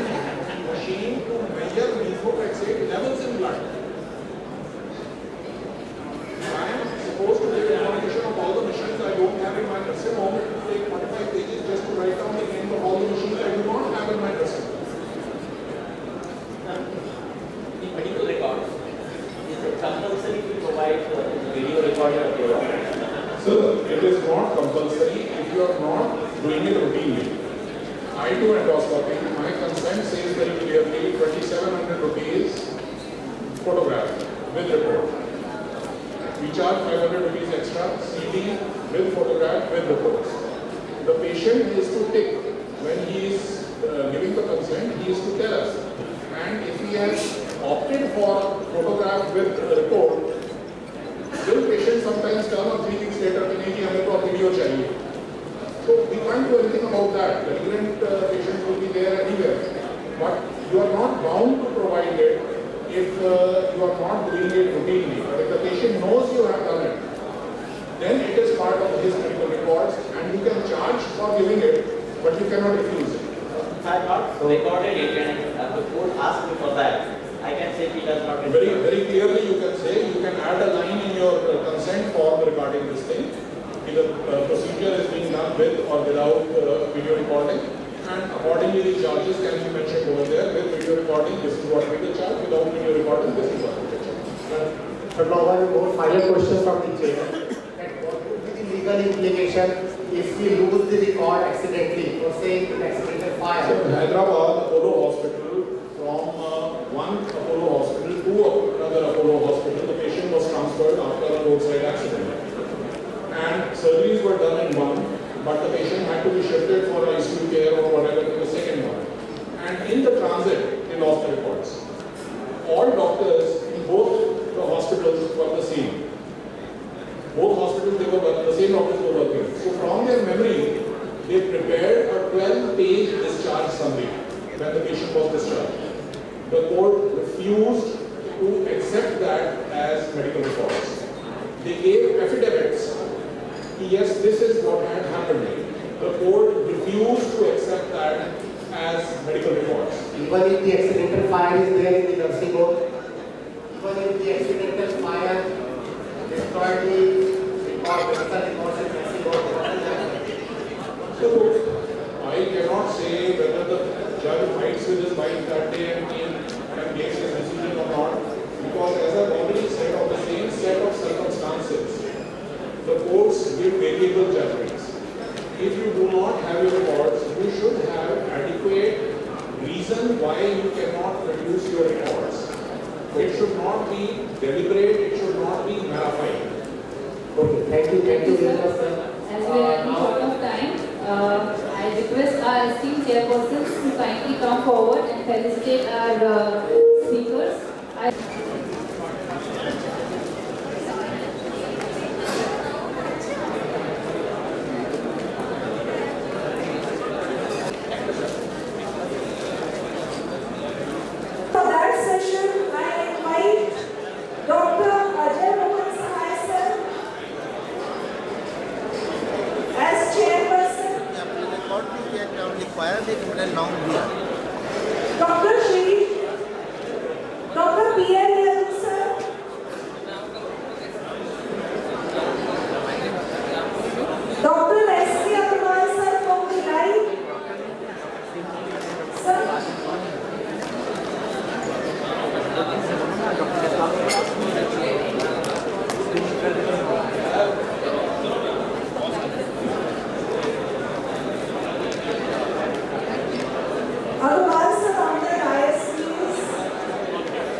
Should not be in the hall where food is being served. Food should be served in a separate hall, and the academic meeting should be in a separate hall. This is what a member of the erstwhile Medical Council of India is saying. And I have got a member here today, Dr. Kamlesh Agarwal from your place. He also knows it better. Well,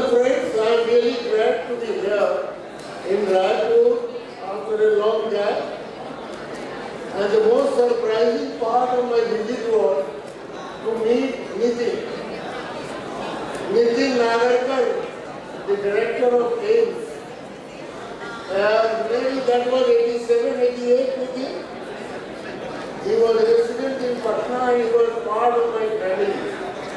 Then he moved to Chandigarh and then he moved to places and ultimately he has come as I did not know that he has come as director. Somebody had told me, but I didn't know. And he is very dear to my family also. I have just taken his photograph to show my wife whether she will be able to recognize that he is an king, Nitin Nagarkar, who is director now. Anyway, thank you. The topic which I am going to cover is most important topic. One of the most important part of our professional work, which if not delivered properly, is the cause of at least 90% of our problems. What is the bad news? The bad news about breaking bad news is that bad news is a bad news. Let us take the definition of bad news. News that results in a cognitive, behavioral or emotional deficit in the person receiving the news that persists for some time after the news is received. Well, let me quote the cyclist Lance Armstrong. Quote, I left my house as one person and came home another. That is what is the effect of bad news. Examples of conditions requiring breaking bad news. Cancer-related diagnosis, intra-uterine fetal demise, lifelong illnesses like diabetes, epilepsy, poor prognosis related to chronic diseases and loss of independence. Informing patients about their child's serious mental or physical handicap, giving diagnosis of serious sexually transmitted disease has catastrophic psychological results. No non-clinical situations like feedback to quality performing trainees and colleagues, that is also bad. The good news about the bad news is, using a plan for determining the patient's values, their wishes for participation in the decision making, and a strategy for addressing their distress when the bad news is disclosed can increase our confidence in the task. It may also encourage patients to participate in difficult treatment decisions. Those who do so have a better quality of life. Clinicians who are comfortable with giving bad news are subject to less stress and burnout. In the erstwhile Madhya Pradesh, in Indore Medical College, I have heard there was a professor of surgery, Professor Mishra. I don't know, some of you might have said, his students tell me that he was expert in giving bad news. Even after death of the patient on the table, doing appendicectomy, the way he used to deliver to the patient, patients used to be very satisfied and sometimes used to be called in the, he used to go to attend the cremation also and the other rites. What are the barriers to breaking bad news? American Society of Clinical Oncology survey identified several barriers to breaking bad news. 55% how to be honest with patients and not destroy hope. 25% cases cannot deal with the patient's emotion and 10% not find the right amount of time. They are too busy. Social factors. Our society values youth, health and wealth. Elderly, sick and poor are marginalized. Sick and dying have less social value. Physician's factor. Fear of causing pain. We are uncomfortable in uncomfortable situations. Sympathetic pain due to patient's distress. इतना दुखी होकर मरीज के साथ in plain, physicians have authority, control, privilege, and status.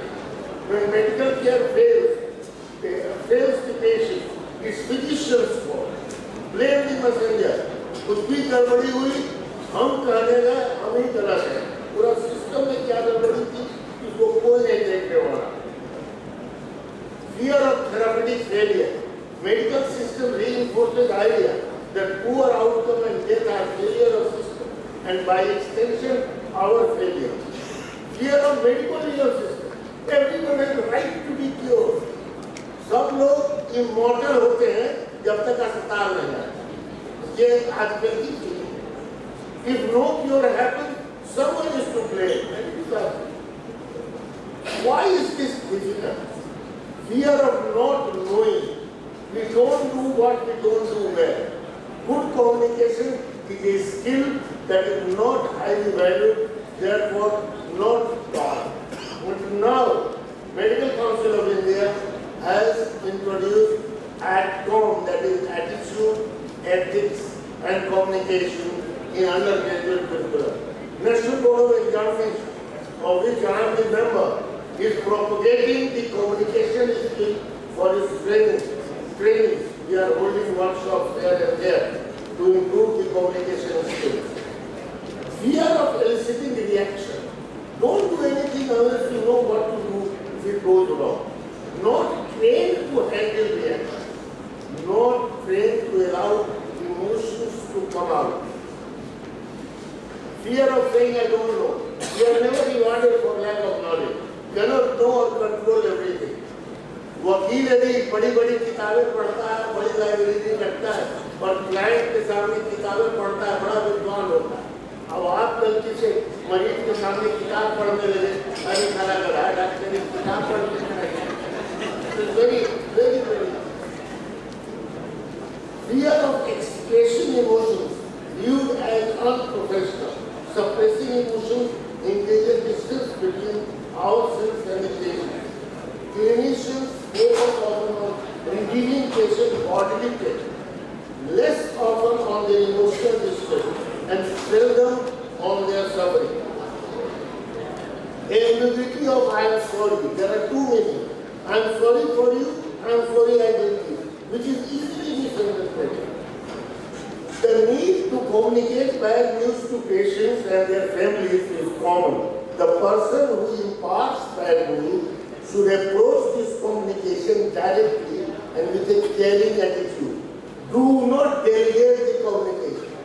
This I have written in red because once you delegate communication, you are the treating physician surgeon and you delegate to your junior delegates to the nurse, and when I come to the end of the lecture, you will find out this is what is the cause of all sorts of problems we face.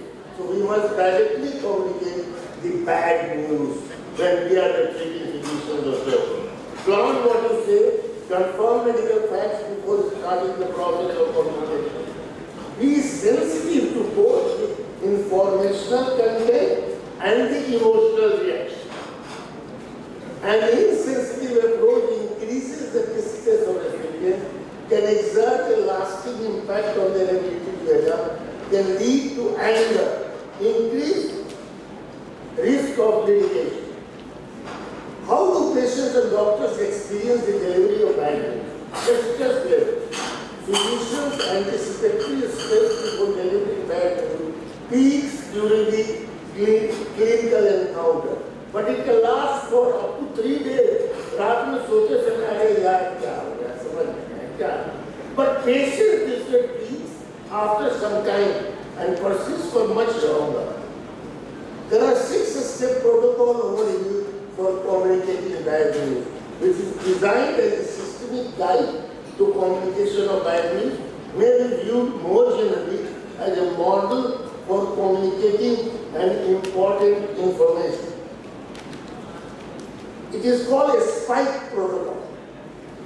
Setting up the interview, assessing patient's perception, obtaining the patient's invitation, giving knowledge and information, addressing to the patient's emotions, and at the end, strategy and summary. Let me tell you one by one.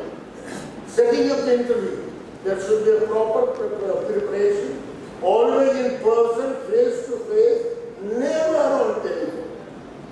Mind you, should never be on telephone. Plan, arrange for privacy, involve other significant persons on the other side also or your own side also. Manage time constraints and interruptions. Assessing the patient's perception. Patients may be of different varieties. Patients' knowledge, expectations and hopes. What do they understand about the situation? Unrealistic expectations. What is their state of mind? What are their hopes? Opportunity to correct misinformation and tailor their information. Look at these photographs I have given here. You will see, first photograph, this poor man, he does not need to know much and he doesn't want to know much. Next one is one of the leaders notorious leaders from my state called Pappu Yadav. He will reach any hospital, any problem, anything, and he will start creating a ruckus. He needs to know more, he has to be made understood more, and then the last ones, you see, they are all on Google Party. Google Party needs to be, calmed down here, because they have got everything on the Google. Obtaining the patient's invitation. Majority of patients express a desire for full information. Discuss information disclosure while ordering tests.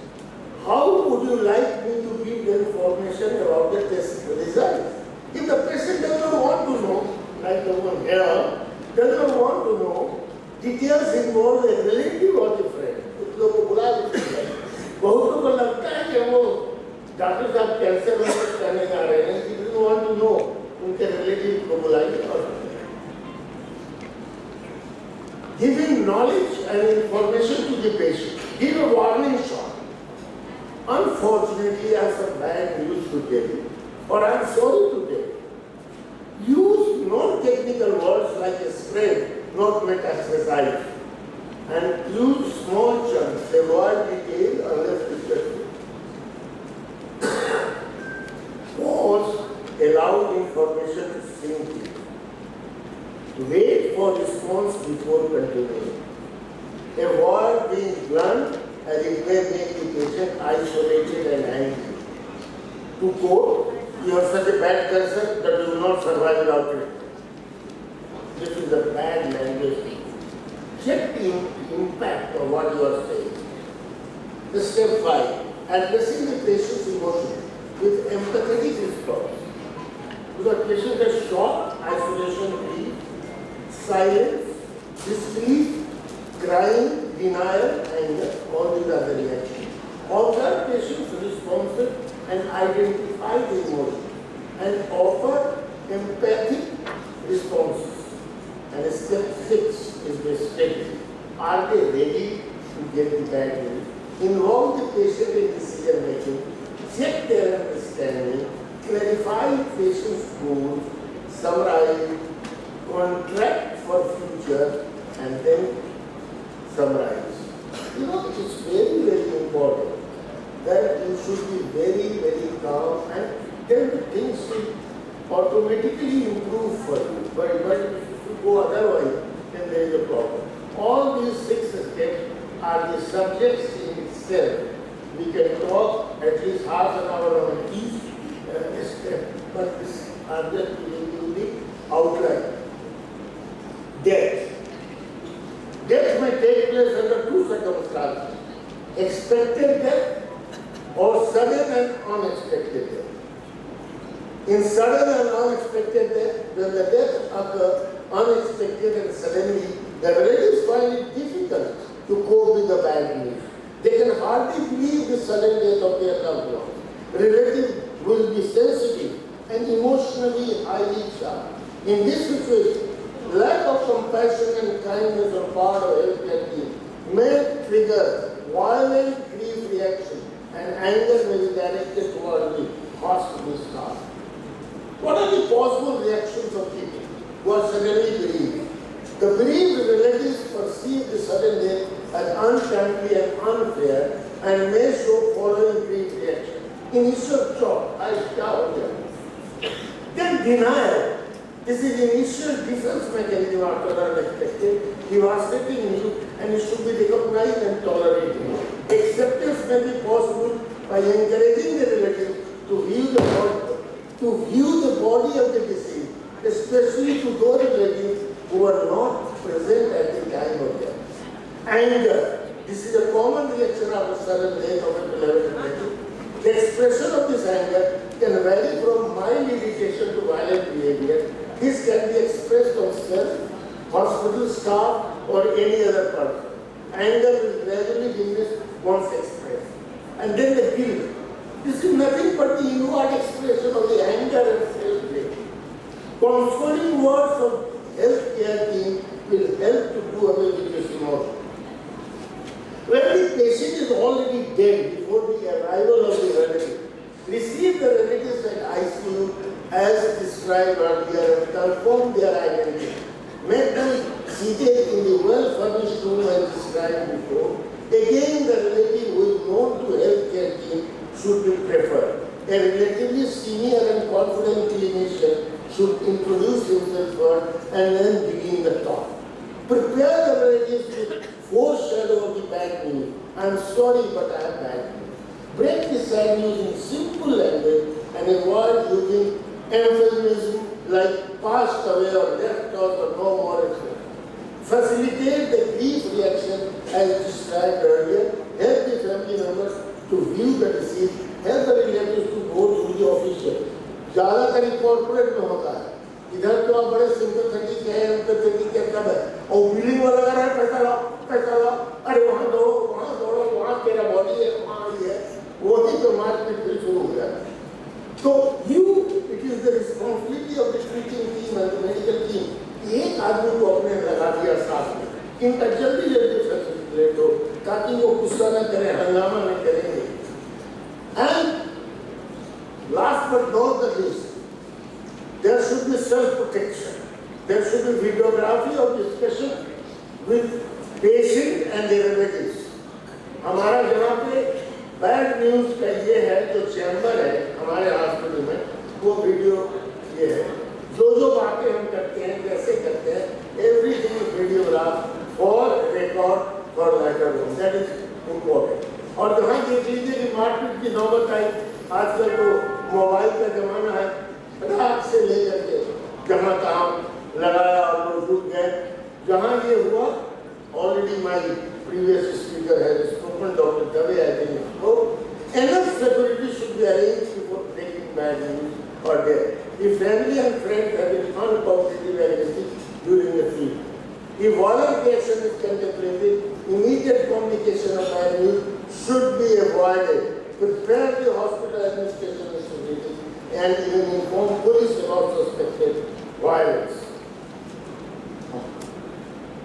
And one extreme example of miscommunication, that was Max Hospital, Shalimar Bagh, where unviable fetus was delivered and the consultant did not bother to explain to the parents, and it was left to the junior-most doctor and the nurse to communicate, and that is where all the hoo-ha started. Violence at workplace is a global problem, and this is mostly due to not communicating the bad news to the relatives or friends properly. And what are the possible factors for violence at workplace? Miscommunication by doctors, public, law and government. They are all party to it, but we do not have control over the government or the law or the public. But at least with our attitude, ethics and communication skills, which are strong tools in our hand, we can avoid or minimize violence at our workplace and improve the confidence of patients in our profession. Thank you very much for your attention.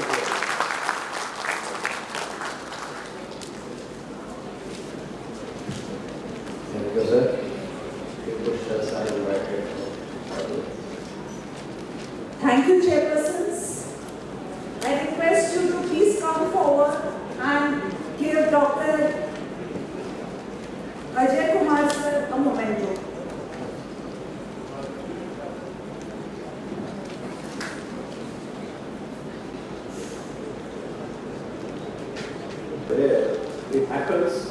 sure those who are in practice, especially the surgical practice for last 20, 25 years, I'm sure all of them have faced this problem once or twice in their lifetime. So there could be lots of retail items when you are carrying out the surgery. It could be a hospice, it could be a mop, it could be an instrument like a clamp, artery or mosquito can be left inside the body. Very common items are small needles, knife, blades, artery blade strips, which actually they get broken up during surgery, and sometimes it's difficult to find out if they get retained. Broken suction teeth, thin veins, very, very common. And of course, now when we are doing endourology, the broken guide wires, DJ tips into the pelvic system and things are also becoming very, very common. So retained items during surgery is not something which is rare. It depends on what items actually you are dealing with. But we are focusing mainly on the retained surgical mop or a hospice. That is what is the top of today. When you see the literature, this is a very common name you will come across, and retained surgical mop inside the body for a variable period of time is described as possibiloma. Now that is what is the term which is used, this term which is very common, term which is very official, and if you see the court cases and this is all the term which is used in all court cases also. So what it actually means is that the cotton in the Latin is called as possipium, and poma is a place of concealment, and that is how this word has come in. There are a lot of other words which are also being described for the retained mop or retained reaction. What is formed is that textiloma, gaussoma, mesothelioma, but basically this is what is the term which is used. Now, if you see the literature, or if you start searching about the retained surgical mop, you will find there are a number of articles, there are a number of case reports which have been described, there are a number of the court cases which the judgments have come, how things have been argued, and not only in our country but across the globe you will find there are a number of incidences which have taken place, and it is ample evidence in the literature.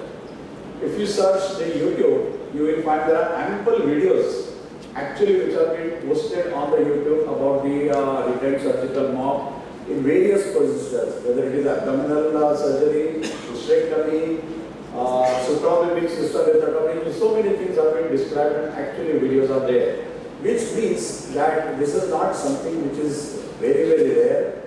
It can happen with anybody, and those who are in practice, as I said, it is very, very likely to happen. And therefore, we all must know what actually this means and how to deal about it. Well, for any retained surgical hospice or mop, what are the predisposing factors where it is very likely to happen is that it's a long, lengthy surgery. It's very likely to happen, especially when you are involved in the deep organs, big abdominal cavity, thoracic cavity, a lot of dead space, and the surgery is lasting for a long time. Very much possible that some small hospice or something can be retained, especially the teams are multiple. Quite often, in many centers, the cystectomy is done by one team. The other team comes for the diversion because surgery takes quite a long time, and that is where the place the problem can occur. Sometimes there are changeover of nurses. If they don't give proper over, this is where the problem can come in. And of course, in an emergency situation, you have already done 4 or 5 laparotomies, and now there are 6 more you are doing, and then everybody is in hurry, everybody is tired. That is a time where this can happen. So these are, one has to be very careful in this situation that something can go wrong, and whether you are tired, whether it is long surgery, nothing is actually going to be considered. Retained surgical mop is a retained surgical mop. You have to face the consequences of that. Certain facts about the retained surgical hospice is that it may remain asymptomatic for a very, very long time. It can remain asymptomatic, unnoticed for decades, and therefore, whatever actually the reported cases are there could be much more because those actually have remained silent and patient and it is not known at all. The longest reported incidence is of 43 years. After 43 years, patient became symptomatic and actually the retained hospice was found. Retained gauze can cause 2 types of reaction. One is the exudative reaction and one is the aseptic fibrosis. What symptoms it can form if there is an exudative reaction is that eventually the sepsis will take place, the abscess will form, there could be intestinal obstruction if there is a retained hospice or a mop in the abdomen. The fistula can be formed and it can have perforation of the intestine. Fistula, sinus formation, migration into intestinal tract is very, very common as a consequences of retained mop. We have incidences which is reported, we have seen our eyes, that retained hospice or retained mop actually perforates through the intestine. It is passed out through the fecal matter, or it has actually been retained, removed by the endoscopic procedure. So this is also a very common consequence of retained hospice or a mop inside the abdominal cavity. If there is an aseptic fibrosis reaction, meaning thereby there is no infection, then essentially these are the classic cases where it can remain asymptomatic for quite a long time. Eventually the body will form the granuloma formation, the foreign body reaction, it will have the necrosis, and sometimes the calcification can take place. But by and large, these are the cases where it can remain asymptomatic for quite a long time.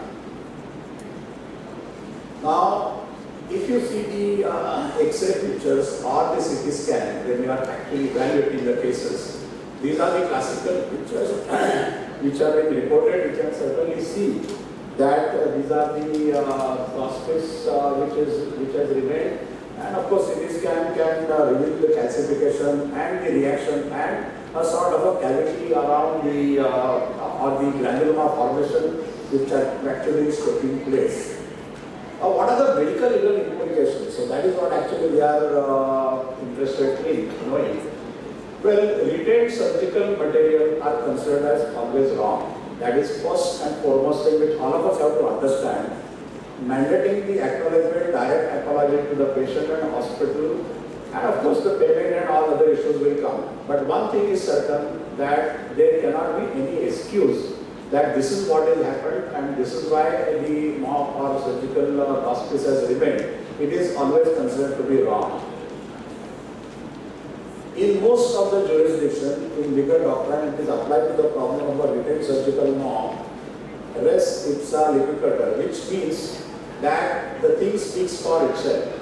If the hospice has come out in the second surgery or second exploration, the mop has come out, there is no explanation which is required, there is no evidence which is required, there is no senior opinion which is required, there is no expert opinion which is required, and therefore the mop coming out and mop detection at the time of the exploration, and if you have the evidence of the CT scan on the X-ray, and if that comes out, this is enough evidence to prove that this is the mistake which has happened.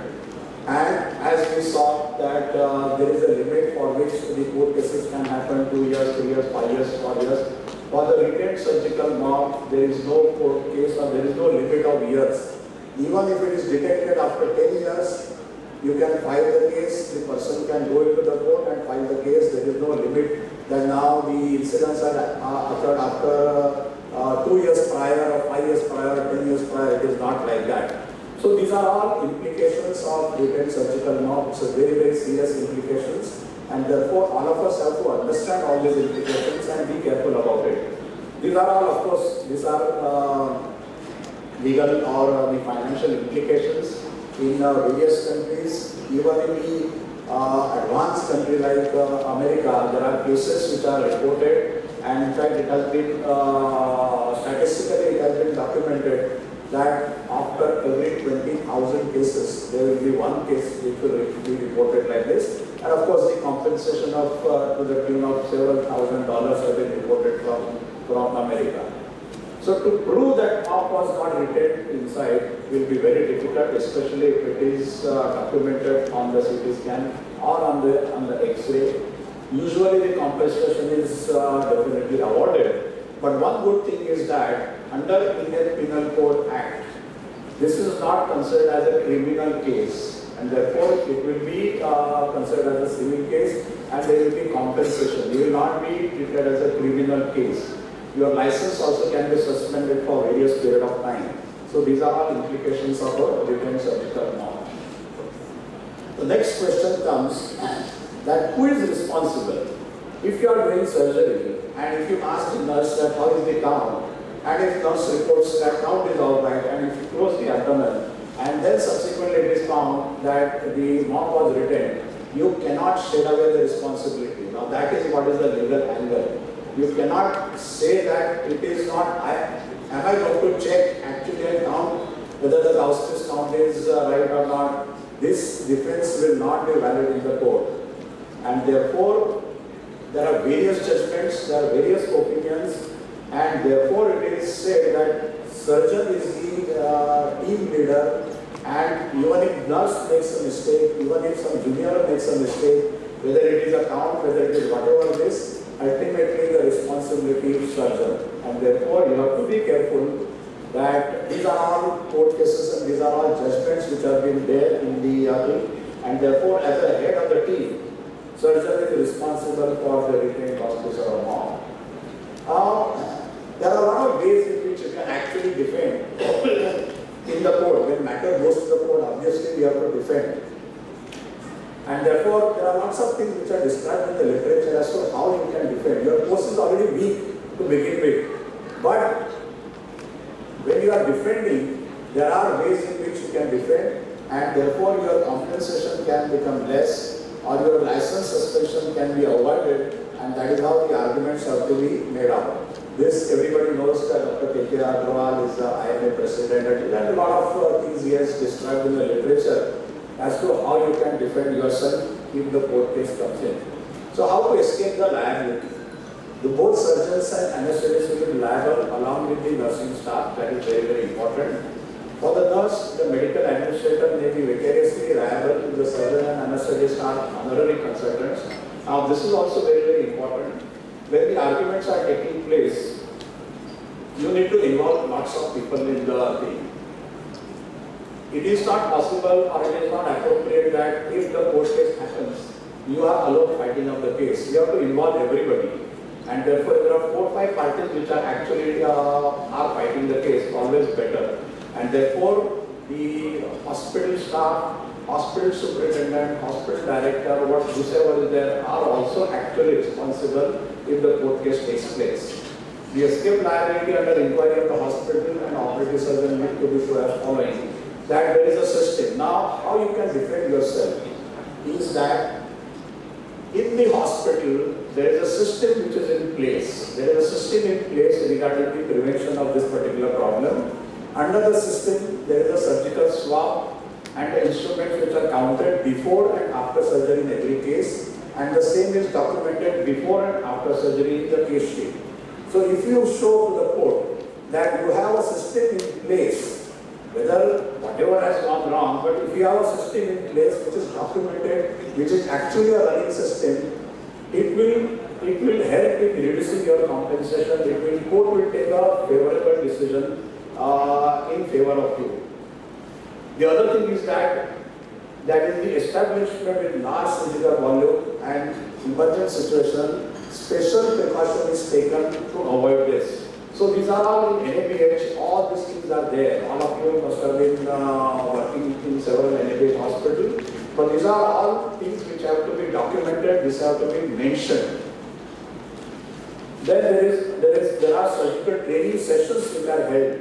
Now as you know that NABH requires that regular training courses are held for the nurses, for the doctors, and this should be the part of your training. Now if you show the documents that all the nurses and the ward boys and everybody, there are training sessions which have been taken regularly on a regular basis, that also will help a lot when the court case arises, which means that you have sensitized your nurses, your doctors, that this can be a problem, how to deal with this problem, how to prevent this problem. So if you show to the court that this system is in place for last several months, years, and much before the incident was applied, that is taken as a favorable position. That they are in-house system about the informed consent. If you have the consent system where all these things are mentioned, that even though it is very, very rare, but these sort of complications are likely to happen, especially in the non-surgery, emergency surgeries, and somewhere down the line, if concern mentioned that these are the things which are likely to happen, it will help you considerably in the court case to make sure that you get away with a very, very small punishment. In several cases, the verdicts have been written against the surgeon in spite of correct cost found. See, always the position is what? No, we have taken the correct cost base down, the documentation is there, everything is proper, everything is correct, case sheet is there, whatever number of count, everything is correct, but then how the hospital is written inside, how it is documented on the X-ray, on the CT scan. So that is what is the problem. And these cases have to be argued accordingly, and then the compensations will be given. There are a lot of Indian judgments. In all the Indian judgments, negligence has been tried under the law of frauds. Never events are situations where efficiency of the service and negligence is presumed, and no trial or experts' evidence is necessary. Now, these are all Indian judgments. They don't ask for any expert opinion if there is a documented evidence that the hospice has come out of the surgery. Following are the examples rectified by various court judgments. Relatives have found a pair of scissors while collecting. The last remains compensation 1.2 lakhs. Mouth left in the abdomen, second surgery death. It is again to be compensated. The issue arising of the complaint in such a cases can be speedily disposed of by the producer, that it is being followed by the consumer court. So many arguments have been done. So, in a situation like this, when this happens, it is very difficult to come out of this and prove that you are perfectly alright. And therefore, it is always better to take preventive steps. Courts have to be, counts have to be done properly in all cases. System has to be in place. All auspices mobs have to be radiopaque line.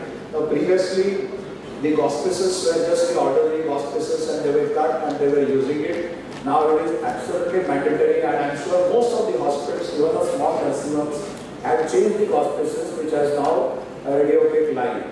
Now the new bar-coded auspices and mobs have come. The count can be done without any error. So there cannot be a human error if there are bar-coded counts. Tracking can be done. Otherwise, previously you used to have some portable X-ray, take the X-ray. Most of the times it is not reported properly, patient is obese and this, that, and then you consider everything is fine.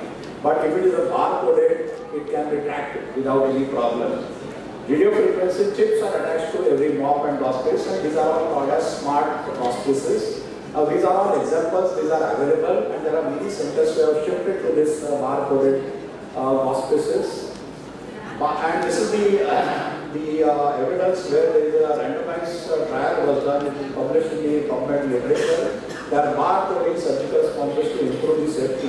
And what they conclude is that use of automated counting user bar-coded surgical sponges improve detection of miscounted and misplaced sponges. Even if suppose count is less, quite often you find that it is not there everywhere. You bring all X-ray. You spend 2 hours just to find out whether there is a lost piece or not.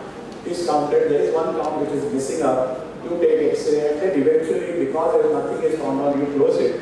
Bar-coded, all this time will be avoided. You just put the barcode and the detector, and it will detect whether it is there inside the thing or not. So this is what is the advantage of bar-coded this. However, in spite of discussing all these things, there are certain questions they will remain answered. I search a lot, but there are many seniors who can also opine.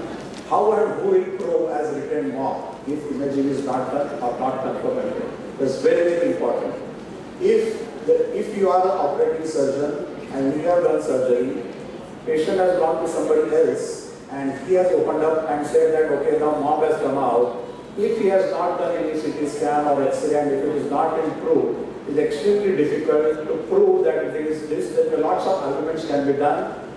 Video, even though video recording is done, that video can be questioned, and the whole discussion will be in a different direction, provided the imaging study is not done. Video now, the acts have been changed, video recording and video evidence now, electronic evidence is accepted by the court. And therefore, you need to see whether it is actually a doctored video, it is manipulated video, or real video, or this or not. So forensic experts and everything will come into the picture. How to prove that it is a hospice? Now, one important thing which I could not found in the literature, that in case if the hospice is taken out, whether it is supposed to be sent for the histopathology or not, whether how to prove it that it is a retained hospice, because after 4 years, 5 years, everything is meshed up and you really cannot identify everything on the naked eye. Does this material require histology or not? And if at all you remove some hospice or some foreign material like this, whether on the spot police case is required, whether Panchanama should be done or not, these are the things which actually are not answered. Now these questions will definitely come in when there is no previous imaging which is done. If there is an imaging and if you remove it, the case is absolutely straightforward, you cannot defend. But in case if the imaging is not done, now these are the things wherein you can defend yourself and argue in the court on these lines. So these are the things about the evidence of the law. Thank you very much. If there are any questions or if there are any expert comments from sir or those who are seniors in the audience, Instead we showed there is a mop. So I removed, as soon as I removed the mop, there was leaking colon, lower part of colon. So I had to do a colostomy. Everything was plastered, so I could not even do the peritoneal part because everything was very, very frail. Post-operatively, the patient also developed fistula somewhere, for which one CT, contrast CT was done and there was no leaking from any side. But the problem was I was being accused of having done the colostomy after removal of the mop. So in this case, finally the case settled, the colostomy closure was there, everything is fine, patient is discharged. But in this case, whether the surgeon who has left over the mop is responsible, or the surgeon who has removed the mop, and as a consequence, the colostomy was done. What is your view on that? No, actually there are two things about it. The problem comes where the patient has undergone surgery somewhere. Now patient has come to you. You don't know who that surgeon was. You don't know who is that person. And now you investigate, you find that there is evidence on the imaging that there is a hospice, when you explore, and then you do surgery. Now, whatever you do surgery, you need to take the consent that there is a likelihood of this, and these are options which are likely to be there, colostomy is likely to be there, these are the consequences, the complications which can happen. I don't think you have any problem because you have done whatever best in your hand. And the question comes that whether you will inform the patient, whether you will show the hospice or the mop or not. Now, medical legally, you cannot hide the facts. You have to tell in a factful manner that there is a hospice which has come out or there is a mop which has come out. Because if you don't tell and if something happens, then you will be held responsible because you have not given the proper facts. That is very, very important. Problem comes when you know the surgeon or when you yourself have operated and now you are exploring. That is where the problem comes, and then that case you have to tackle in a proper way. But one thing is there that if you try to hide the facts, you will be actually in trouble because these are the things now. Somebody might record something, what boys are going around here and there, anesthetists are many times culprits. They go in and tell somebody else and this, that. Somewhere those may get leaked out, and then it will be very, very difficult for you to defend them. Now, Dr. Dheeraj can throw some light. So, sir has raised a very, very important issue in this.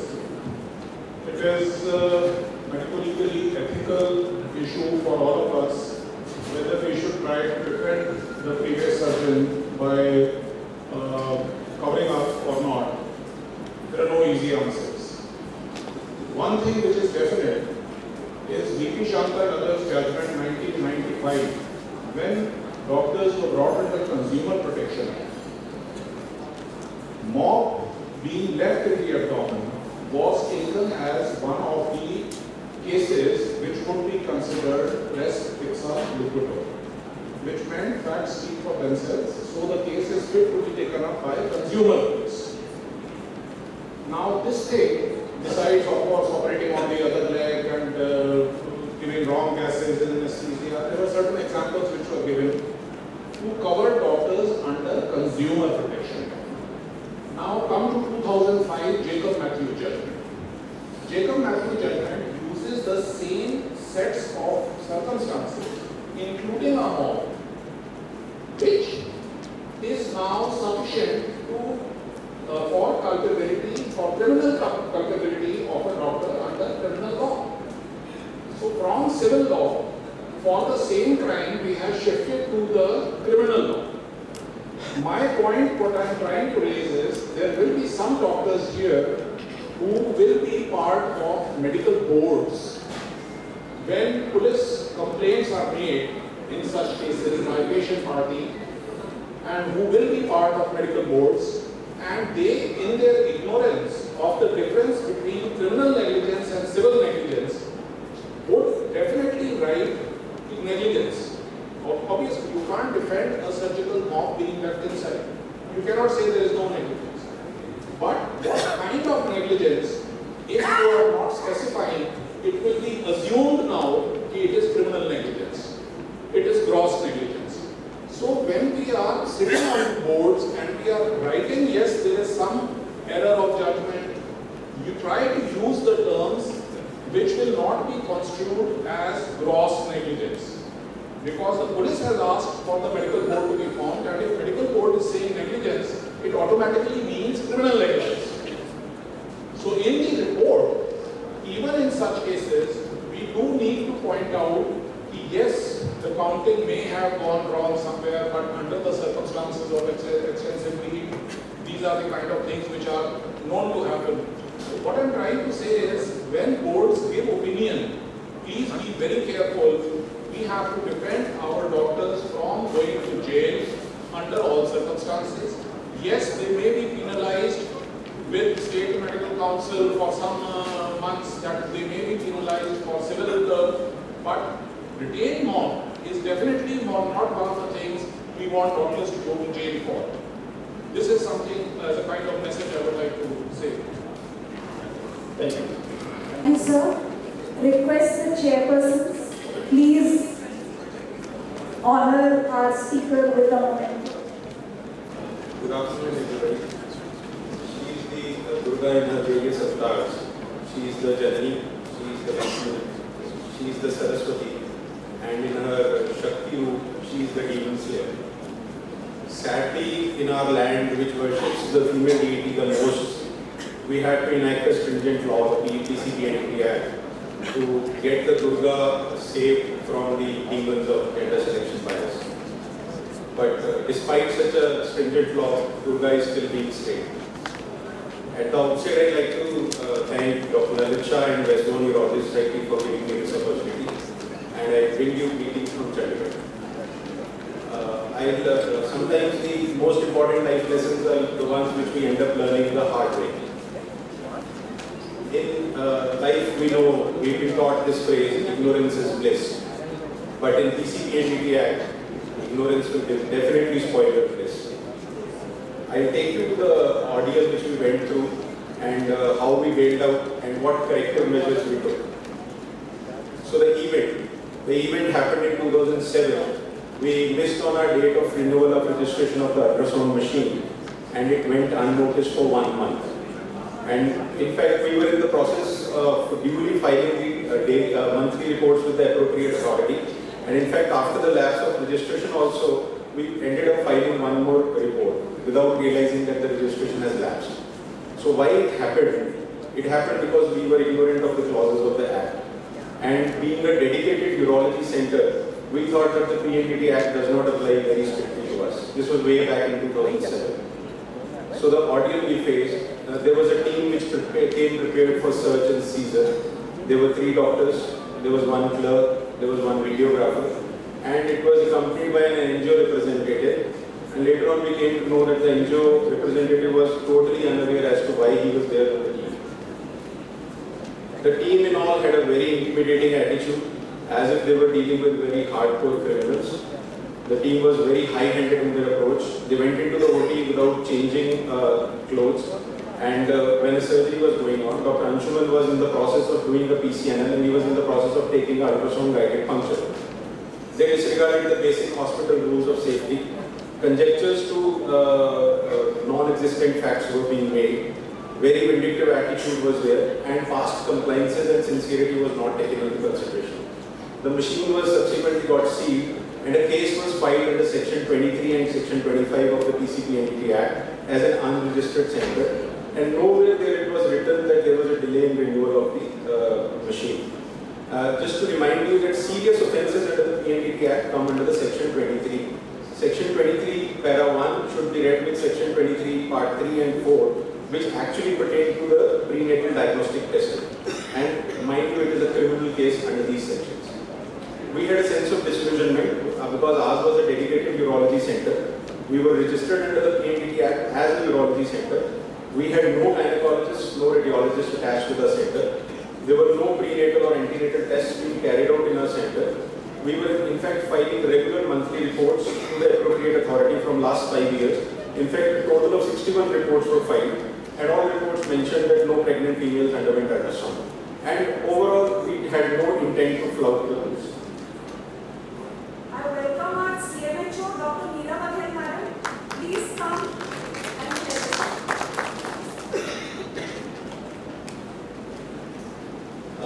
And our harassment didn't stop here. The harassment continued in the media also. The media projected this as if the urologists were caught doing a sex determination and the machine was sealed. They were trying to make a lamb out of us. And our ignorance also continued. We didn't know that we could have requested for the presence of a lawyer when the report was being filed. He could have helped us in the nitty-gritties of the act. And we had a right to appeal against the charge sheet before the central or the state government within 30 days of this charge sheet being filed. So how we bailed out? We got the machine unsealed. Then we went to the court and we got the center re-registered. So very important question comes to the mind. If a center has done such an offence as that it has to be penalized under Section 23, how can it be re-registered? Initial case was dismissed by the Honorable Court and a fine was imposed under Section 25. Section 25 deals with contraventions of the PCPNDT Act for which no specific penalty or punishments has been laid out in the law. But to our surprise, this judgment was re-challenged by the appropriate authority to try again the case under Section 23.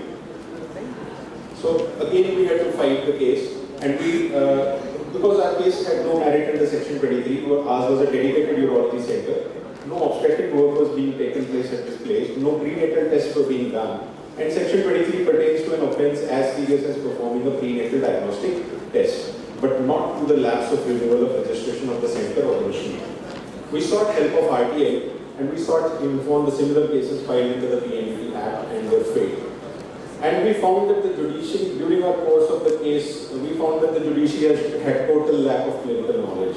They used very loose terminology by the honorable judges that the machine was found in use, as if some terrorists were using a machine gun to kill the people. And subsequently we got relief after 4 years of mental and emotional struggle. So with this, the next question which comes to our mind is the PNDT Act draconian? I searched on the net and I found this news item in the Hindu in June 2002. There were particular points mentioned in this news item which said that there are lacunae in the PNDT Act which are being exploited by the authorities to harass the doctors. It has vested enormous powers in the hands of the government officials. And according to the Indian Radiological and Imaging Association, in over 300 cases under PNDT Act, only 4 actually pertain to sex determination. With this, a very popular phrase by a popular novelist, Ayn Rand, comes to my mind. The only power any government has is the power to crack down on criminals. When there aren't enough criminals, one makes them. One declares so many things to be a crime that it becomes impossible for men to live without breaking laws. The regulatory authorities should formulate standardized and transparent protocols for monitoring so that there is no unnecessary harassment of the providers. Now I'll take you through the corrective measures which we took so that we are not in a suit again. First and the foremost, the problem with which we are in the suit was the registration renewal. So now we have pasted the registration renewal on the machine itself.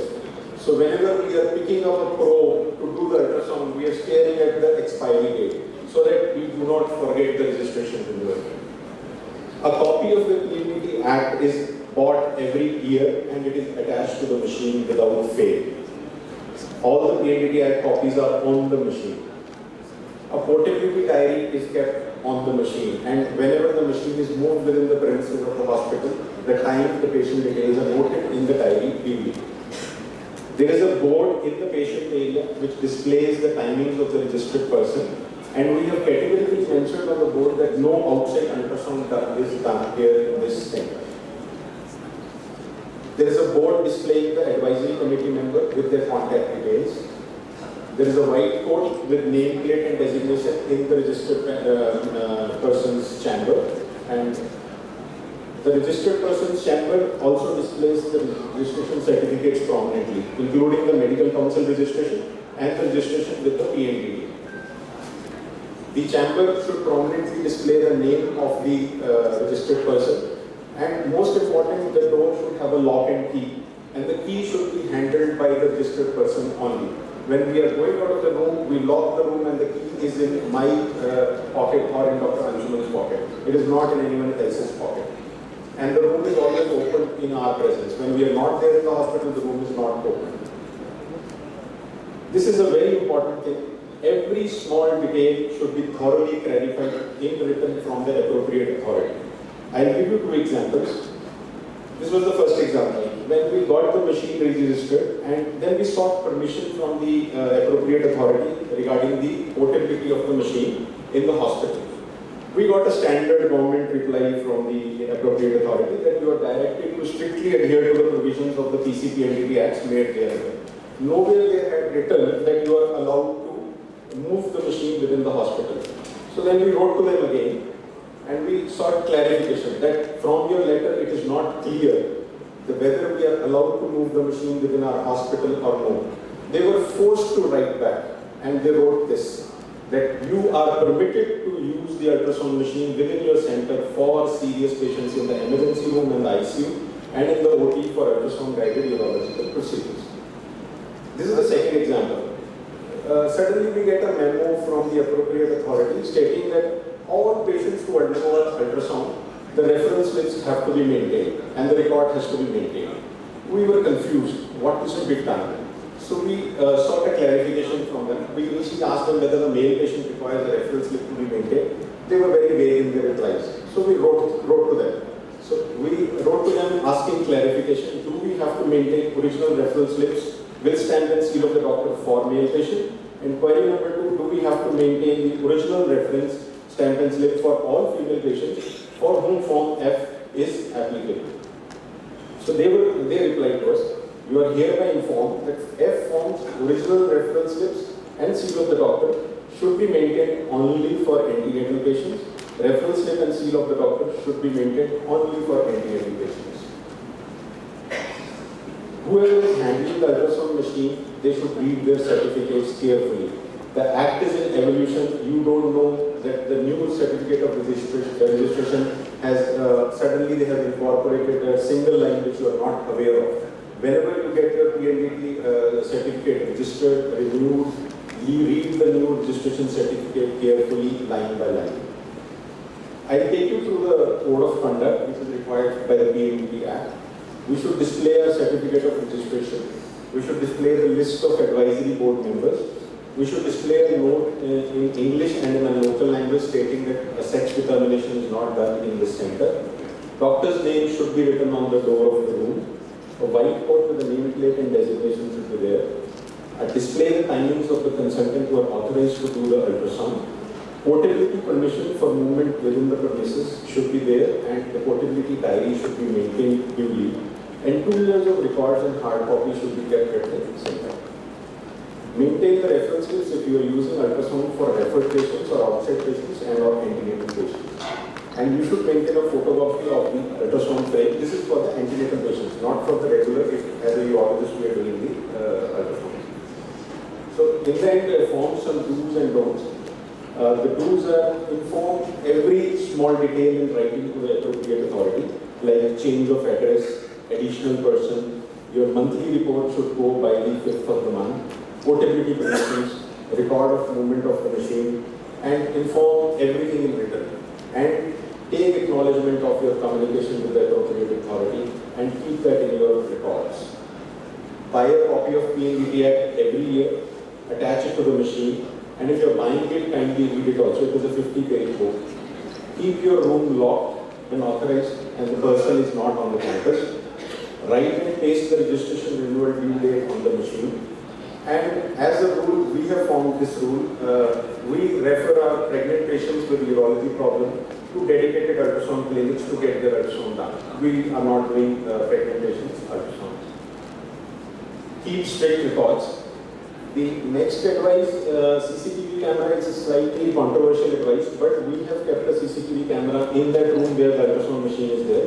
The camera is not focusing on the examination table, but it is focusing on the rest of the room along with the ultrasound machine, so that at least the proceedings of the room are getting recorded, and in case of anything is alleged, we have a video recording of that room.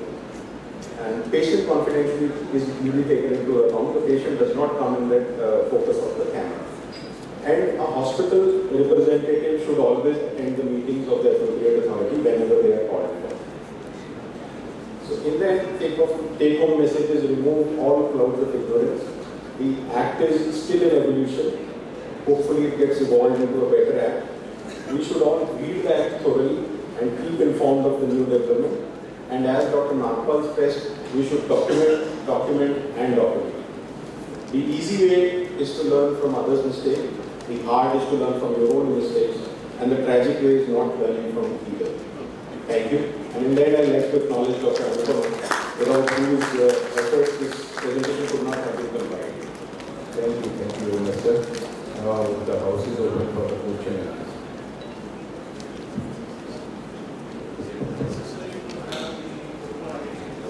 Please come to the mic, sir. So that is only for the antenatal patients.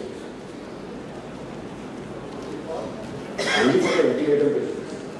No, in the age group from say 20 to 45, if you are doing any female patients sonography, is it not necessary to first see the photo ID and then only you do this sonography? I think that is what is requirement. Where the not for all the female patients. That photo ID proof and the address proof is for the whenever the female patient is referred for antenatal ultrasound. No, but actually it is liable for every female patient in the sexual age group. Well, you don't know whether it is antenatal thing or not. So we have the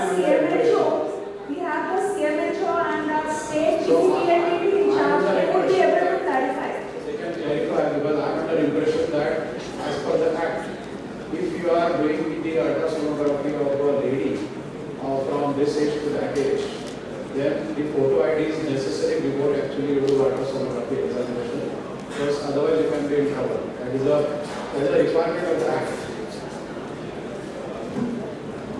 No, it is not required for any female patient of that particular age. It is required only for antenatal patient. But if accidentally you discover that patient is pregnant, then you have to take all these things and the form have to be filled. Regarding white coat, in the recent PNDT Act, it is written that the nameplate is required to be put on the dress you wear. There is nowhere mentioning of a white coat.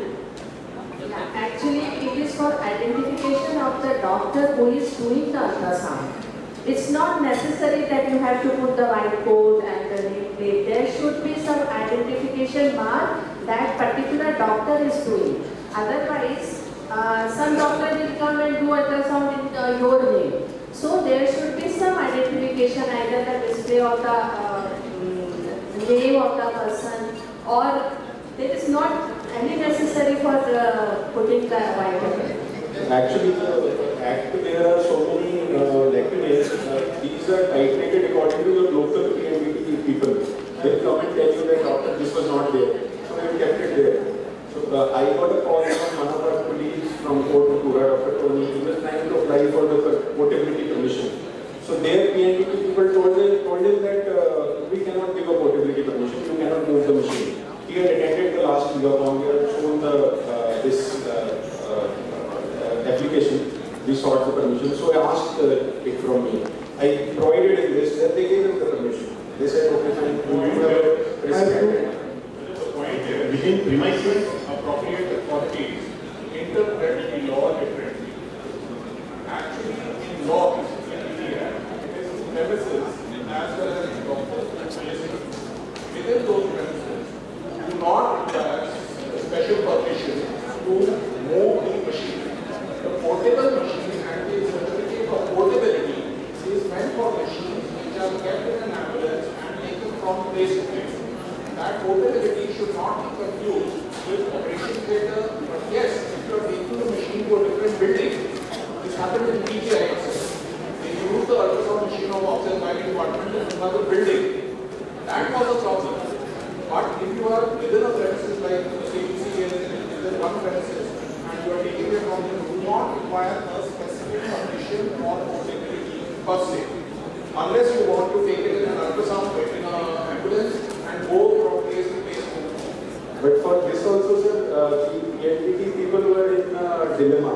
And according to them, for a portability within the premises, you cannot take the ultrasound machine to the ward. You have to seek portability permission only for an ICU or emergency room or to the OT. It is nothing like that. Within the premises, you can move anywhere in the premises. The address, Mr. DR is there. It is written very specifically that you can move your machine in the premises, but cannot take it outside.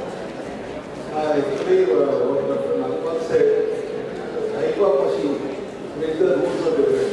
If you have got a portable machine or a regular machine, one thing I feel when the act was made, it was not opposed properly. And there are certain elements in got this act. The ultrasonography is now evolved so much, now it is head to toe, not only operating ultrasound. A lot of amendments need to be done in this act. I have two questions regarding LC scan. One is it allowed that while doing the LC scan, the patient can see the images on the monitor? And second is, are we allowed to give 3D, 4D pictures to the patient of the LC scan? Sorry, I can't hear. This LC patient can see her USG live USG when going on in the monitor in front of her. No. Is it allowed to keep a monitor in the USG room while the LC sonography is being done? She can't see her monitor. So, keeping a monitor is not allowed for the patient. She is lying down, can she see her sonography on the monitor in front of her? Extra monitor. I am not sure about that. And second is 3D 4D images. Can we give the 3D 4D images to the ALC? I am not sure because I don't use the obstetric ultrasound. I think ma'am can clarify. First thing about the portability, the ambulance should also be registered and there should be a place to be identified in which places that portable machine is going. This is for the portable machine registration. Vehicle should be registered. And regarding the live demonstration of the ALC methods to be shown or to be shown, it can be shown, but if we feel that the patient is a doctor or go अगर वो जान लेगी कि that sex is there, so we should come. It's up to you. It's not written anywhere in the act.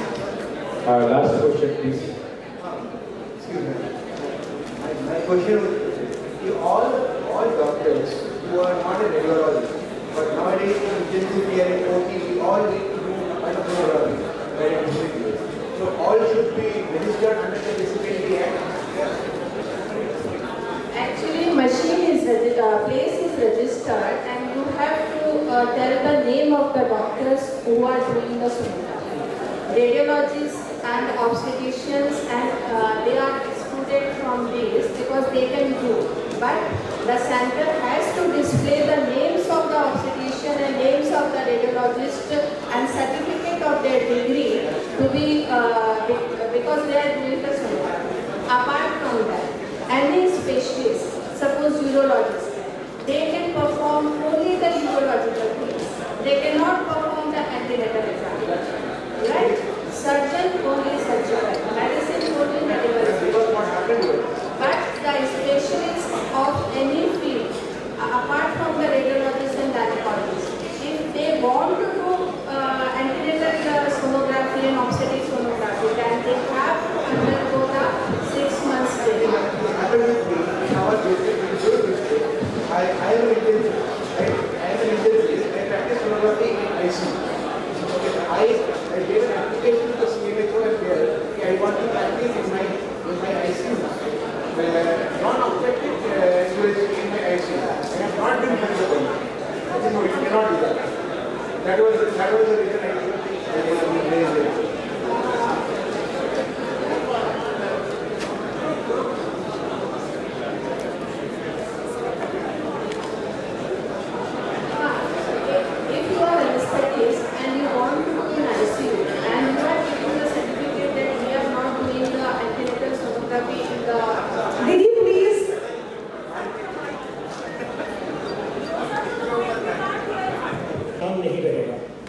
And he was asked to deposit X amount. And he said that no further money will be demanded. He was admitted immediately. OPD से सीधा अस्पताल के अंदर भर्ती और वहीं से दूसरा रास्ता ओपी में जाता है. Immediately telling that any delay may lead to kidney failure. Kidney fail हो गया तो उसके बाद कुछ नहीं बचेगा. ट्रांसप्लांट बहुत महंगा होता है, निपट जाओगे. Few blood tests were taken and within 3 hours of his entry to the clinic, इनकी क्लिनिक से ओटी टेबल तक पहुंचने का रास्ता केवल 3 घंटे का. IVP was not done, PCNR was done, and true to his word, Dr. Bangu discharged him within 24 hours. The discharge ticket mentioned PCNR done, medication for 5 days. As simple as that. No further X-ray USG was advised. He was not asked to come for review. तो Rama was very happy. अरे बहुत मजा आ गया, ठीक है, अब मैं वापस अपने एनआरआई की जगह चले जाऊंगा. मेरा प्रॉब्लम खत्म हो गया. जितना डॉक्टर बाबू का प्रेस कर सकता था, कहानी बताया, अपने आजू बाजू में मिठाई बांटी, सब कुछ हो गया. लेकिन after 10 days, unfortunately, he had the pain again. So obviously, he went to his family physician again. So family physician gave the treatment and again did the whatever is required, USG and X-ray, and it showed the residual stone.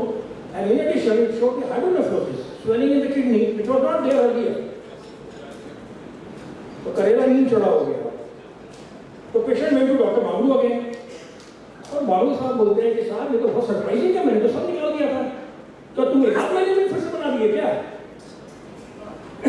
Then he said कि no, the repeat PCNR will be required. कोई डरने की बात नहीं है, जैसे पहले किया था वैसे फिर से कर देंगे और मैं तुमको डिस्काउंट भी करवा दूंगा. I was like, okay, but the package, the complete treatment should not ask for more money. He said, no, this is a new admission, so you have to pay. And he gave a big discount of 1,000 rupees. Second PCNR was done, and there was a massive bleeding. Attendants were asked to arrange 4 bloods, shifted to ICU. The attendants were not allowed to see the patient. They were asked to arrange 3 more bottles of blood and higher antibiotic for next 2 days. They were told, unfortunately, bleeding is not getting controlled. The blood pressure is falling, running temperature, etc. So he needs angiography to control the bleeding and anticoagulation will be required. Because this facility is not available at India Stone Center, he was shifted to the Universal Hospital in ambulance, but the anesthetist was not accompanying, he went in the car, following the car. At Universal Hospital, the casualty doctor notes, GC poor, etc., poor condition. Admitted in ICU, investigation treatment started, condition not improving. The doctor decided to take high-risk nephrectomy. Patient was in ICU and could not survive. Sir, मेरा इनके ऊपर में ये प्रस्ताव है कि इतने खास, इतने शहद और इतनी मीठी बातें करते हैं कि किसी को भी ये अपने रास्ते में उतार सकते हैं. लेकिन इनकी जो मिठास है, वो सिर्फ जब तक आपको कन्विंस नहीं कर लेते हैं कि ऑपरेशन टेबल पर आप पहुंचेंगे और पैसा जब तक जमा नहीं करते तब तक रहती है मिठास।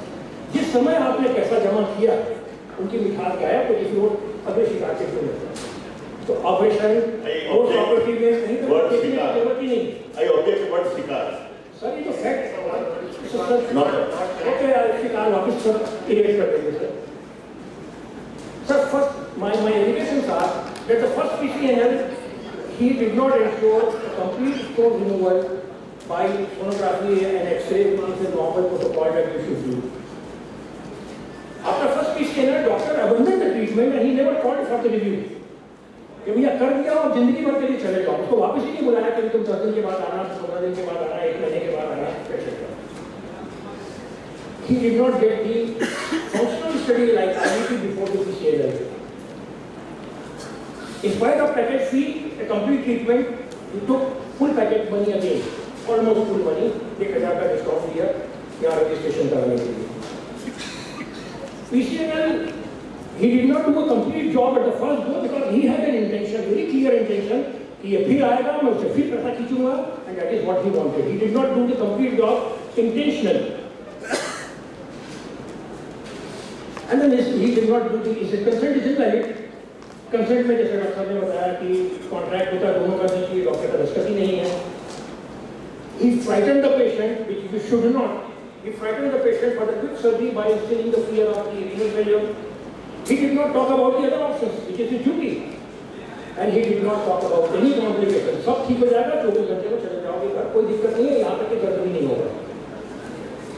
Sir, by the urological standard things, they say all these procedures, you should have a urine culture and your urine should be sterile before a major intervention procedure like this. इनको कहाँ सर 3 घंटे में urine culture नहीं होता है. ये system अभी तक आना बाकी है. बाबू साहब नया सिस्टम शायद नया तो लग रहा है. और उन्होंने he did it in the shifting to the patient also. Intentionally कि उनके अपने ICU का 2 दिन का बिल बन गया, एक ही चीज़ में काम नहीं करेगा, पेट नहीं करता है. Sir, so I asked for the compensation now because he is an NRI and a high income tax documents have been submitted. 6 crore 22 lakhs 34,650 rupees is paid, sir. The Jacob Matthew case, sir, this is a legal something. Yeah.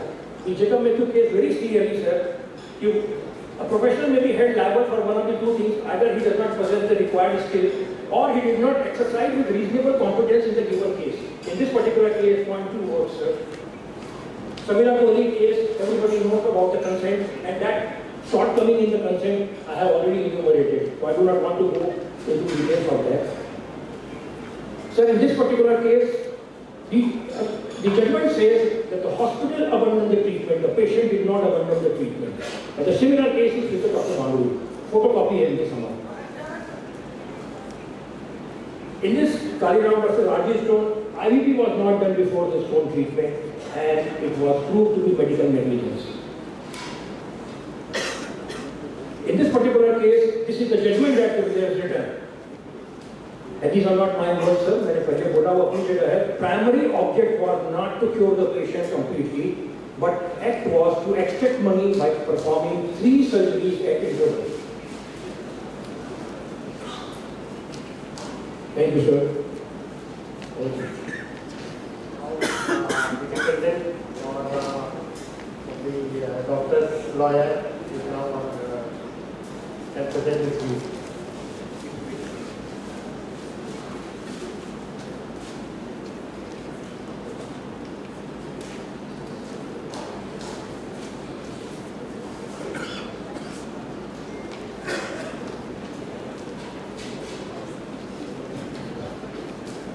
Hello. Your Honor, with your kind permission, shall I proceed? Sir, after first PCNL, the allegation is there against my client that after first PCNL did not ensure complete stone removal by USG and X-ray. Sir, it is very much wrong to say that my client has not ensured complete stone removal. I totally disagree. When he completed his procedure, he has checked the stone clearance under IITB as usual, all urologists does. And it was found that there was not a single residual stone was found in the under IITB. did not get any functional study before PCNL like IVP. That is the allegation. Your Honor, it is true that my client has not carried out IVP test. He has relied on ultrasonography reports done by the expert sonologist. In sonography report, status of renal parenchyma and renal pelvis was very well elaborated, which give idea of kidney parenchyma and collecting system. In Indian Urology Journal of 2012, a functional evaluation before stone surgery, is it mandatory? Rishi Nair, Nikhil Khattar and Dr. Rajesh Sood have done this study, in which they have proved that there is no need to do IVP in each and every case. No direct evidence is available from the literature to support routine use of functional evaluation for all cases of uterine stone disease. Parenchymal bulk correlates strongly with the differential and absolute function of the renal ligament. Exact functional status information is needed only for the cases where the anatomical information suggests possibility of nephrectomy or partial nephrectomy. Even in such cases, it has been suggested that differential function can be ascertained based on parenchymal bulk. Cases with medical renal disease need exact estimation of differential and absolute renal function using radionuclide scans, as evidence is not clear about the work of parenchymal thickness in them. In the absence of IVP or CACT, all efforts must be made to have good anatomic information by combining sonography, X-ray UV, and NCCT, MRI, MR, urogram or RGP. In spite of another allegation is there, in spite of package fee for complete treatment took almost full package money again and discount was only 1,000 rupees. Your Honor, patient was discharged asymptomatically from the first hospitalization. After 10 days, he came with a complaint of pain, etc. My client had done his job with the utmost care. This was misfortune of the patient that a small fragment which was not detected under IRTV got engaged into the fluid junction and blocked the kidney and got hydronephrosis. And now, regarding invalid consent, he quoted this Samira police judgment. And again, allegation is that they frightened the patient into quick surgery by instilling fear of renal failure, did not inform about the other options, did not inform about the possible complications. Again, I strongly object against all these allegations. Now, consent was informed consent, which included all ingredients as per the judgment of Supreme Court in case of Samira Crowley versus Prabha Manjanda. So, consent is not invalid at all. Signature of doctor, signature of patient, and witness were there, which is produced in the proceedings in the court. As to frighten the patient into quick surgery by instilling fear of renal failure. Again, Your Honor, my client has never frightened this patient. As per the scientific and authentic textbook reference, stone disease can lead to renal failure. The explanation of this kind is a must, and it is not to frighten the patient. It is mentioned in the textbook of urology of Campbell's urology. Several patients have lost their lives for not undergoing surgery for the stone disease. It is the duty of my client to explain that the stone, if not removed, might cause renal failure and loss of the kidney. Did not inform about the other options, did not inform about the possible complication. Your Honor, it is wrong to say that my client has not informed the patient regarding other options. PCNL was the best option in this case, as it is an ideal case for the PCNL. It is also wrong allegation that my client has not explained possible complications. Everything is written in the consent form. My client has described in detail about all these complications in the consent form. Your Honor, my client had already explained that residual stone fragment is likely complication in the PCNL surgery. It is a common thing. Supreme Court issue of doctors. Doctors are best judges to decide line of treatment. So line of treatment is also fundamental right of the doctor to decide which line of treatment should be done. Dr. S.K. Junjunwala versus Mrs. Dhanvanti Kumar, CA, so-and-so, it is mentioned straightway. Did not do urine culture, did not answer sterile urine before PCNL. Your Honor, in any hospital, even this commercial hospital or any teaching hospital, nowhere before PCNL urine culture is done. And it is not a real practice in urology for PCNL surgery. Even in all teaching institutes, it is not done. Your Honor, patient was immediately shifted to another hospital. There was no delay at all. Your Honor, anesthetics was busy in dealing with another emergency case, so he got little late, and meanwhile the his duty, so he himself took a decision to start for the another hospital. So anesthetist just reached there, and by the time ambulance started, so my anesthetist went by his own car and he followed the patient. He just managed to save another life, and ambulance driver was worried about his duty. So the anesthetist was in his own car. This patient was not on ventilator, so that there is no negligence. Your Honor, my client has presented notarized affidavit by renowned and senior neurologist of the city, Dr. Urmili Desai, in which it said that my client has not committed any negligence in treating this patient. Now compensation of 6 crore 22 lakhs 34,650 and so and so. Please pray, Your Honor, my client has not committed any kind of negligence at all. I request to fine rupees 10,000 for previous complaint against my client and award my client 10,000 rupees. Thank you, sir.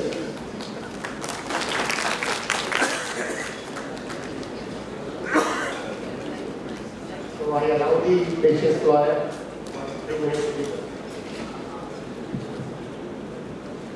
अब हमारे श्रीमान बड़े भाई ने इतना सब कुछ बता दिया। अब इन्होंने एक रेफरेंस में कहा कि यूरोलॉजी की कैम्बल की बुक की बात की। एक तरफ ये कहते हैं कि यूरोलॉजी की कैम्बल की बुक में कहा हुआ है कि किसी को रीनल फेलियर हो सकता है। हम सब जानते हैं कि स्टोन से रीनल फेलियर कितने परसेंटेज में होगा, उसको भी इन्होंने मान लिया। और यूरोलॉजी की कैम्बल की किताब में सबसे पहले में लिखा हुआ बड़ा कि आपको यूरिन कल्चर करना है किसी और प्रोसीजर करने से पहले। तो ये भाई साहब क्या बोलना चाह रहे हैं? ये कभी इधर का बात करते हैं, कभी इधर का बात करते हैं। जो शूट करे वो रख लें, मुंह में राम बगल में छुरी, ऐसा थोड़ी नहीं चलेगा सर।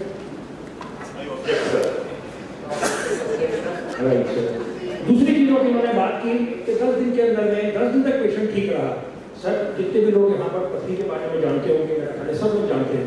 पथरी का अगर जीपी के पास जाता है, वो एक इंजेक्शन लगाता है, उसके बाद भी मरीज 10 दिन तक ठीक रहता है। तो 10 दिन तक ठीक होना तो कोई कमाल नहीं हो गया। कमाल तो तब होगा कि जब आप दिखाएंगे कि पहले एक्सरे और सोनोग्राफी में स्टोन था और अब एक्सरे और सोनोग्राफी में स्टोन नहीं है। जो उन्होंने इंटेंशनली किया तो तुमको मालूम था कि उन्होंने छोड़ा है। और दूसरी बात कह रहे हैं कि हमने एक्सरे और सोनोग्राफी इसलिए नहीं किया तो जब अंदर वहीं पर देखते हैं, आप अंदर देखते हो तो कौन विश्वास करेगा? उसका विश्वास होगा तो बाकी खत्म हो जाएगा। तो इन्होंने जितने भी डिफरेंस की बात की, दूसरे से किसी से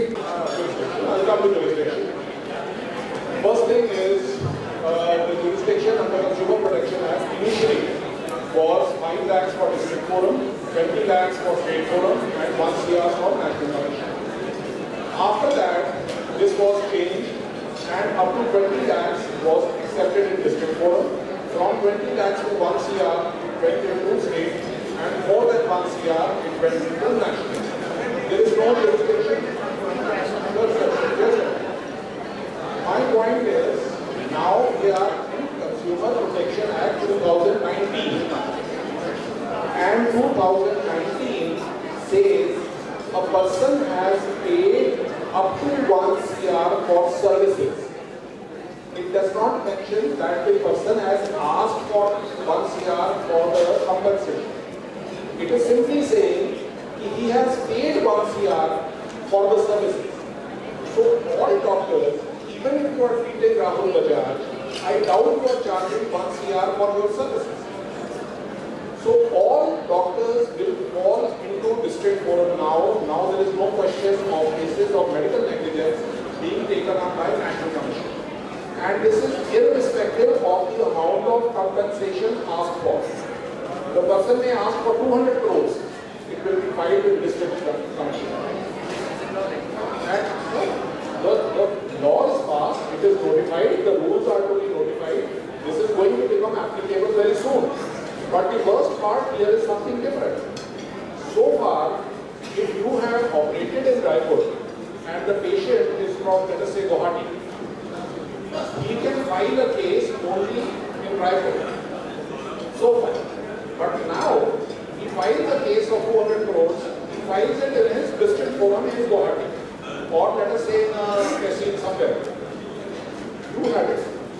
Because 20 times if you have to leave the practice and go there, the loss you suffer by this during this judicial process is going to be more than what the compensation award can harm. So the CPA 2019 has never been kept under the radar of doctors who are all fighting MNCA and so on and so forth. But CPA 2019 is going to be the death blow of private sector, small and medium healthcare establishments. How many of you will be having indemnity insurance more than once a year? Does anyone have an indemnity insurance more than once a year? Why? Any urologist, any gynecologist, any surgeon having an indemnity insurance less than 10 lakhs or 20 lakhs or less than once a year is toilet paper. Go ahead. It is of no use. Because today the situation is all compensation, this is the government is doing it. मतलब after all TV manufacturer ने effective TV दे दिया, उसमें कोई 200 करोड़ या 100 करोड़ या 20 करोड़ तो नहीं award होता, क्योंकि करोड़ों में कहाँ बात होती है? Only against doctors. जान की कोई कीमत नहीं है सर। जी लाइफ कीमत कब है? अगर आप डॉक्टर के हाथों मरोगे, अगर आप रोड पे मरते हो तो 4 लाख देगी सरकार, रेलवेज में मरते हो तो लॉ है कि आपको 4 लाख मिलेगा, नहीं 4,000. So this is, but the problem is we are still as associations and as organizations busy in electioneering, and who is going to be the president, and who is the secretary, I am so and so, I have become in this body. The crux of the matter is, number one, if you have referred a patient to me, a urology problem as a colleague, I will not follow the patient. I will give my opinion. Either I concur or I write, follow you and tell you that this is what I feel about it, and tell the patient to go back to you, the primary care provider, for the continuation of treatment. Because I will make it explicitly clear that my help has been sought only to either revalidate whatever you have said, or if there is a difference of opinion, I will explain it to him and give it in writing and not submit. Number one. The second thing is about the foreign body you said, retained foreign body. That's a mock. Something like that, not necessarily mock. Yeah, I will say guide wire. I will say a piece of guide wire. A piece of guide wire. Now, this is a complication of surgery. As far as possible, there is no need for us to highlight this. We may have to record that at best that there was a foreign body which was retrieved. And if the patient asks a question, I will simply say that it can happen. And the best, my recommendation would be, there are many questions which should not be answered. Patient will say, don't you think he has ruined me? This has all these emotional issues. Silence is the best policy. Guide wire is still guide wire. It has to be recorded because otherwise it will come on your neck. And if possible, intimate the primary care provider, and wherever possible, if you can, have networking with the patient, we can involve it, and it is possible at times, not every time, but it is possible. I would go make every effort to salvage the situation. At the same time, I will not lie. I will not say that I will not make sweeping statements. Many things did not be answered. Dr. Joshi, you want to say? Well, I'll give you the actual scenario. I had one lady who came to me long ago, about more than 25 years ago. She had cesarean section somewhere by a very senior obstetrician of another city. And to cut the long story short, she was having pain, lower abdominal pain and all, fever was not going. And that obstetrician, being head of the department of obstetrics and gynecology of that medical college, in his private clinic, it was him, in his private clinic, he used to be rude with the patients. He was very rude with the patient कि बिना मतलब नकल करने के कुछ देंगे बुखार को कर जाएगा. Ultimately they brought her to me and we did the ultrasound. It said inspissated pus inside the apical duct. When I explored it, it was not inspissated pus. And usually these gynecologists, their mouths are much bigger than ours. They are almost like a mark card. Anyway, we have a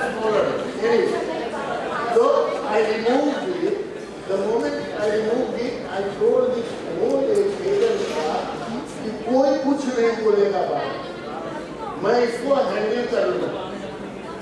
I put it in the way.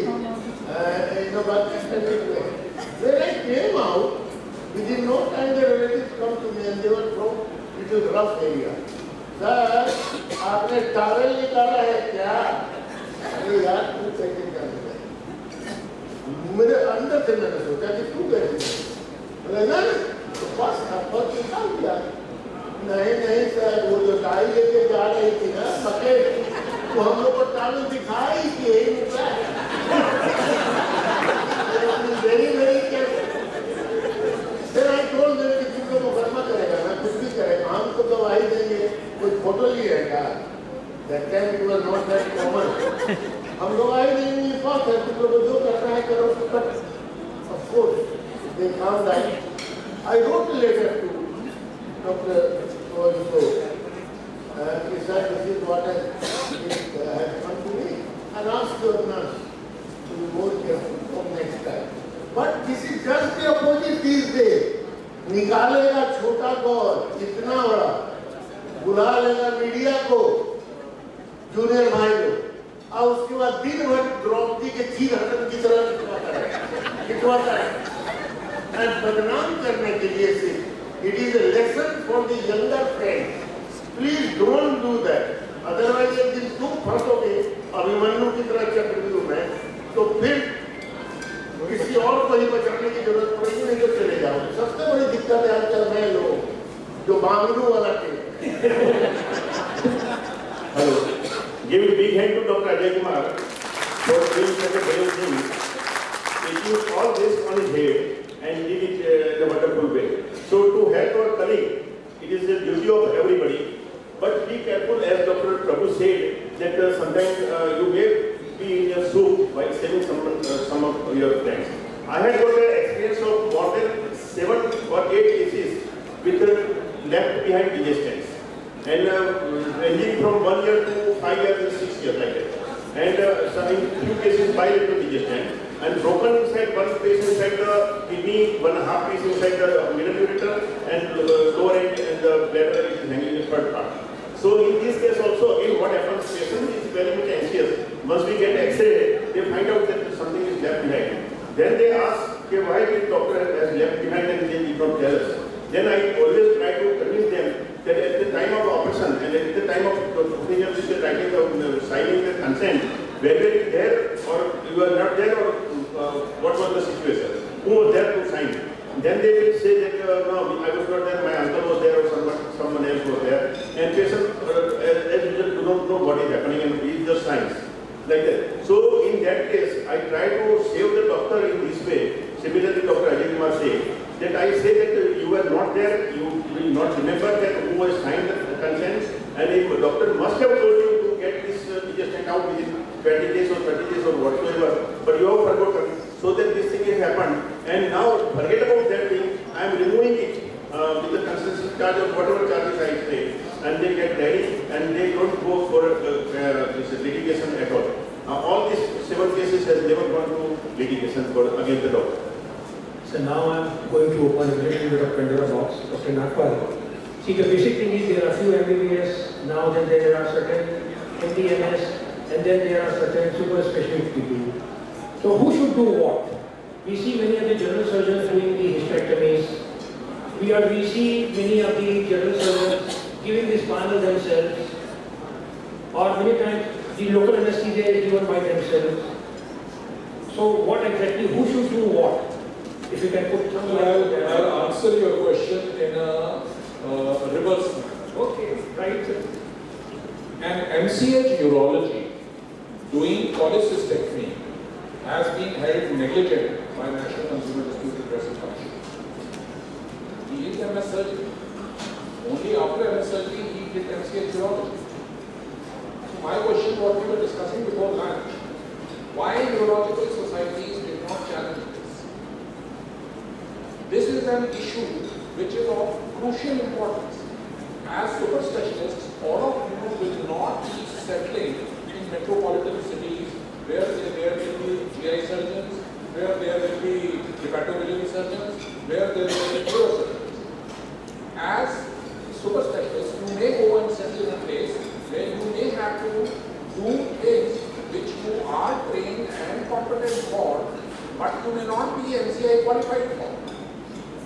But this is an issue which is of very, very close to my heart, and this is where I find the society is grossly negligent in not taking up these issues. Why a surgeon cannot do hysterectomy? I will defend the surgeon. Why a gynecologist is practicing in a village and there is no anesthetist available and she gives anesthesia and operates, I will defend her. But you should be in a position to prove that no anesthetist was available. If the anesthetist is there across the road and just to gather more money, you are giving anesthesia yourself. I mean, you are in suit. I would just, sir, 1 minute. So we are not talking about the emergency situation and we are not talking about the remote areas. We are talking about the cold cases in the city area, just like Raipur, where everyone is available in plenty. So we understand that in emergency it is okay, and remote area where 200. I will give you the answer for that. Yeah. We had discussion about it, even about the things. Ultimately, if you have a basic qualification of MS, which entitles you to do lots of surgeries and things like that, ultimately what court is going to see when the argument comes in and when litigation comes in, that whether you have enough competence, enough experience to do particular surgery or not. For example, a person who is done MCH and opposite party proves that he has not done cholecystectomy for last 50 years, the matter will go against him. But if the surgeon proves or urologist who is MCH proves that he has experience and he is been doing cholecystectomy, definitely the court will not go against him. So ultimately the matter when it comes to the court, you have to prove that you have enough competence, enough expertise, and you have updated to the particular surgery which you are doing. Then I don't think there is any problem. I will give you a small example that you might be knowing, that Dr. Pranjal Modi, who is the MCH qualified urologist, and eventually because of the need of the institute and all, he went to the abroad, he took experience of doing liver transplant, and then he started doing liver transplant. Now he has now maximum cases of liver transplant which he has successfully done. But just because he has no qualification doesn't mean that if something goes wrong and if the matter goes to court, he will be punished because he has no degree, so-called degree for the liver transplant. But definitely he has experience, now he has the backup of all those things, and that will matter. So eventually your experience and how you argue that matters once you have a basic qualification. Right, so before Dr. Nagpal says something, just under RTI, 1 minute. Before somebody else also says like that, there are many examples where MCI Ethics Committee has done suspension of a general surgeon for 3 years doing a non-emergency urological procedure. That is number one. Number two, one government doctor in MP, Medical Council, had suspended the registration for 1 year of a general surgeon who did a hysterectomy which was not emergency. That is number two. Number three, there is a case on the Consumer Forum, National Forum, Goel versus this one. They said very clearly, a physician is not a cardiologist just by attending the workshop. So he was too negligent, sir. So only experience and you can do it's not working. So this is an issue which is very contentious. Under RTI, I have gone to MCI and from Medical Legal Action Group behalf, we have asked specific questions. And these questions are, can an MBBS doctor do a cesarean? Can an MS surgeon do a URP? Can an anti-medicine treat cardiology patients? We have got clear answer from them. In case you are trained in an MCI recognized institution and you are competent and have experience, there is nothing to bar you from undertaking any procedure, subject to the condition that you don't promote yourself as a cardiologist, urologist, gynecologist. Please understand the implications of the word very carefully.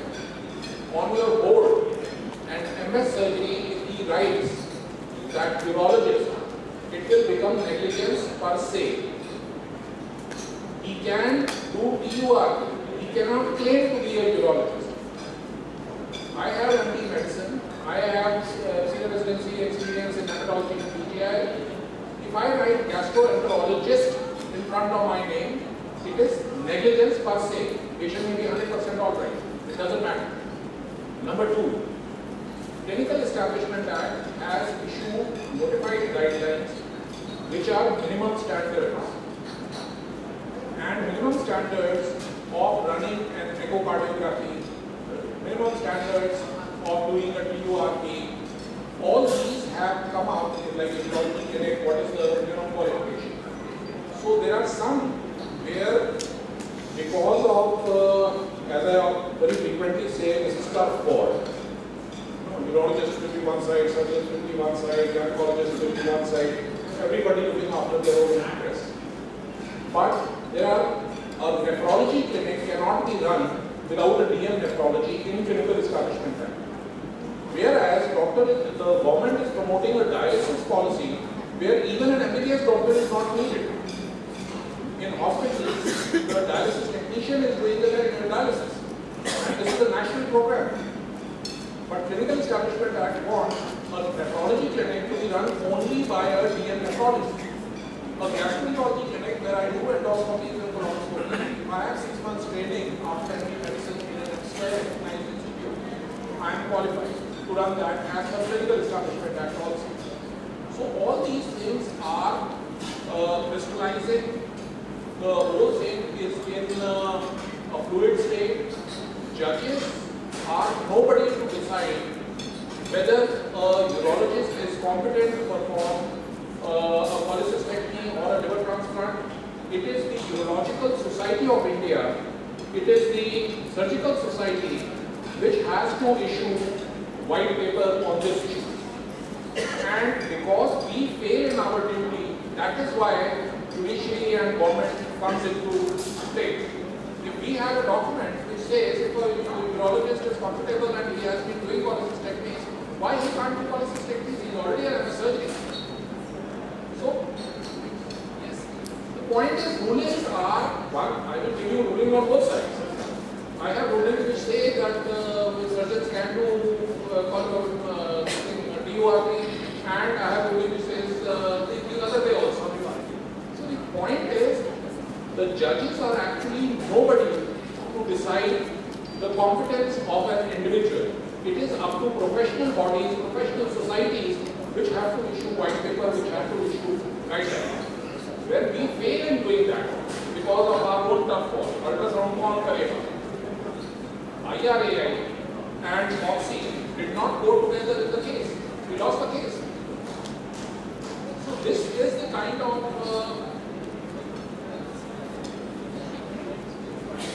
you wanted to comment? ऐसा है, let me tell you what you have said about the NCI Ethics Committee. I have sat on the Ethics Committee for about 5 years. About 5 years in the Medical Council, I have sat in the Ethics Committee. And you are absolutely right. Well, though personally I have a different opinion, but the Medical Council decides when the cases come there on the merit of each case, like the hysterectomy and appendicectomy. मैं कहता हूँ पेट में दो हैं, एक बेचारा और एक बेचारी. बेचारा अपेंडिक्स और बेचारी यूट्रस. जिसको मौका मिलता है वही चढ़ बैठता है. कितना हिस्टेक्टमी होता है, कितना अपेंडिसेक्टमी होता है, डिपेंड करता है वो बेचारी कहाँ गई. और जब हिस्टेक्टमी किया तो थोड़ा अपेंडिक्स भी निकाल दिया.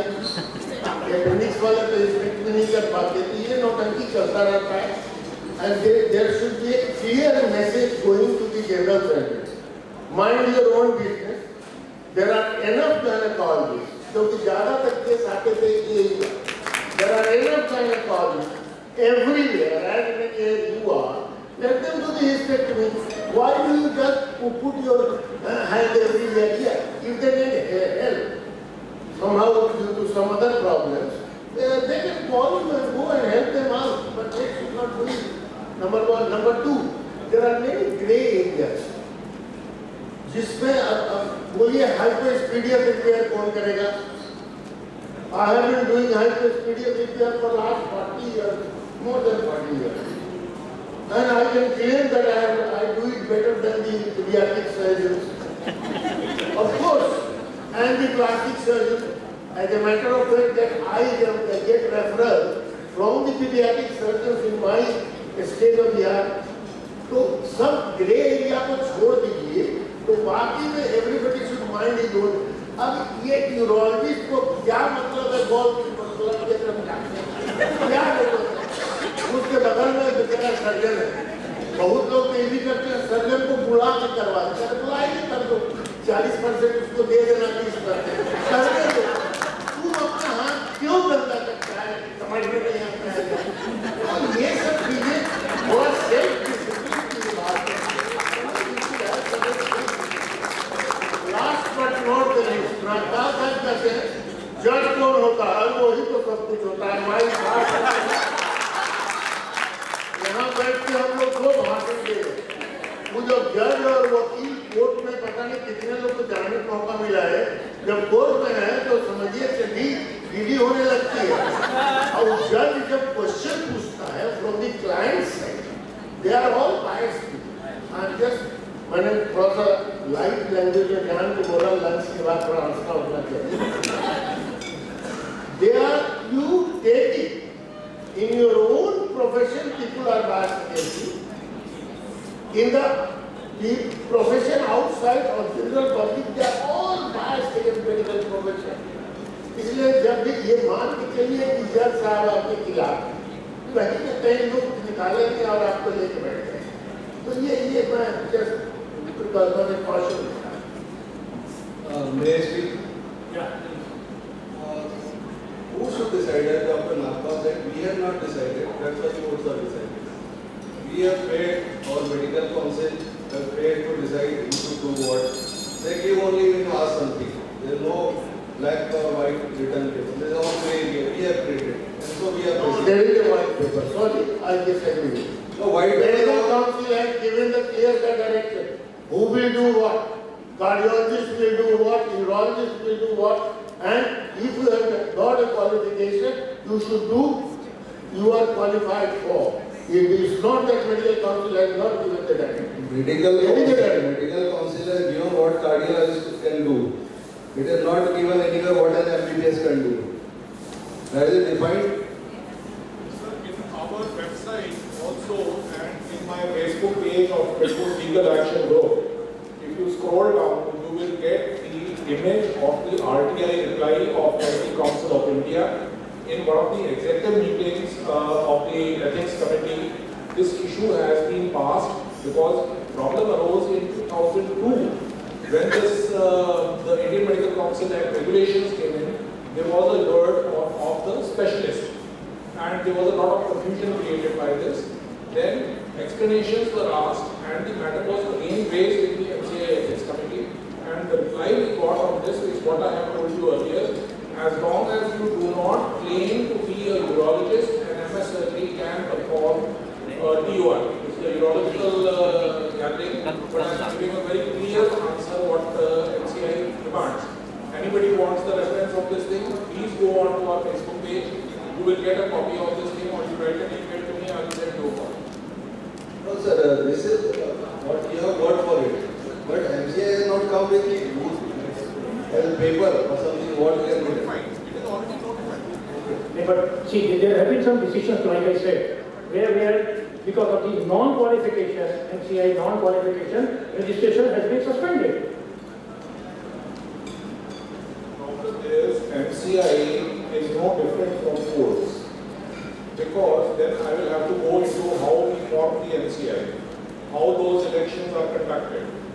Because what you need is people qualified and understanding the legal principles also if you want them to be deciding. MCI is not holy cow. MCI has had a lot of problems. But my point is this thing, as with judgments, where one decision is overturned by the other, MCI has also made many decisions which are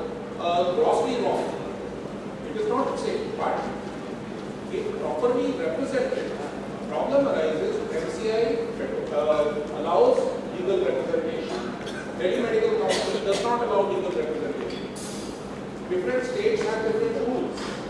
And if you don't represent your case properly, then having a negative verdict is not actually case law. It becomes an anecdote. In this it is very clearly mentioned about the qualification that the general surgeon is not supposed to, he is not a urologist and he is doing a urological procedure. This was very clearly mentioned. As far as the suspension of the general surgeon for hysterectomy is concerned, it is very clearly mentioned that it was a non-emergency gynecological What you are saying is the general advice, but it will differ case by case. As we pointed out and we had also discussed, that if you prove in a particular case that a particular surgeon or particular surgeon who has enough experience of doing a particular one surgery and he has proved and convinced the court that he has enough experience, he has been doing this for a long time, his results are good, he has a record, everything, that case will be considered positively. That's what I am telling you, general may be different. But at the same time, the case by case, the judgment and this will be different. See, the message that we want to pass on is very clear that if you are not qualified in whatever specialty you are there, it is much better and safer not to be that. That is what is the message we want to say. Not to just to pass on the message. That is absolutely correct. That is absolutely correct. There is no doubt about it. Sir, I will give you one example. It is known orthopedic surgeons that when the spine surgery is long. One decision came. Only neurosurgeon can do. How many neurosurgeons are in our country and where they are located? Super specialties are located in all major cities. They are not bound to be cities also. But the basic thing about the frame of the segments which is coming up, it is going to be like this. And it is going to increase day by day. I can assure you that. And that message is the one who has learned and trained, basically is the one who has learned and trained, both things. Not only you have trained, you are trained in that, you can do it. But why the case is going to court? Because they are not well defined by our organizations and medical council. Sir, can I come in? Sure. I would like to make a point. I think keep the mic near. Yeah, let us, I think, within the specialty. Let's not digress from what embryologists can. Now, the many procedures which can be done by open lap and robotic. So, when we began, now we have a consent form where we say our open surgical experience is, extensive. We say the number of cases done. Laparoscopic is moderate. Robotic is formative. This is what I said. The patient is told that you see our experience is formative in this. Though we have gone through the motions of getting ourselves trained and all. So it is very important that you make it very clear at the beginning. Tell the patient he has an option. He or she has an option of going. This is within the specialty. Here, even MCA will say that the urologist. So we say that you see our laparoscopic is moderate, open surgical extensive, and put the number of cases which you have done, and each procedure specific consent will have this number. It has been incorporated. As Dr. Napal sir said, in MCI it is very clearly mentioned that if you are doing anything, any other specialty, you should have sufficient experience in the MCI recognized institute, and you should not label yourself as a urologist, that is a written very specific. You should not claim a specialist of the particular branch. It is very clearly mentioned. No, that is defined, but what an MBBS will do? What an MBBS can do? The issue, we have raised this issue in the RTI and the cesarean and all those things, the questions they have answered. We have a judgment also from State Commission of the Job, where MBBS doctor operated cesarean and the positive verdict was there. The question is, once we have been moving towards this super specialty culture and it has become so ingrained and there is such an intense tug war between the super specialties and the specialties, we have forgotten that ultimately the person is an MBBS. And if we do not fight for the rights of what the professional rights of an MBBS, then we are going to fail everywhere. We can fight for the rights of MCH urology and still fail if you do not fight for the rights of the MBBS. So we have to get them in the professional space first. So if a urologist, if a MBBS doctor has worked with Dr. Ajay Kumar for 20 years, and he is doing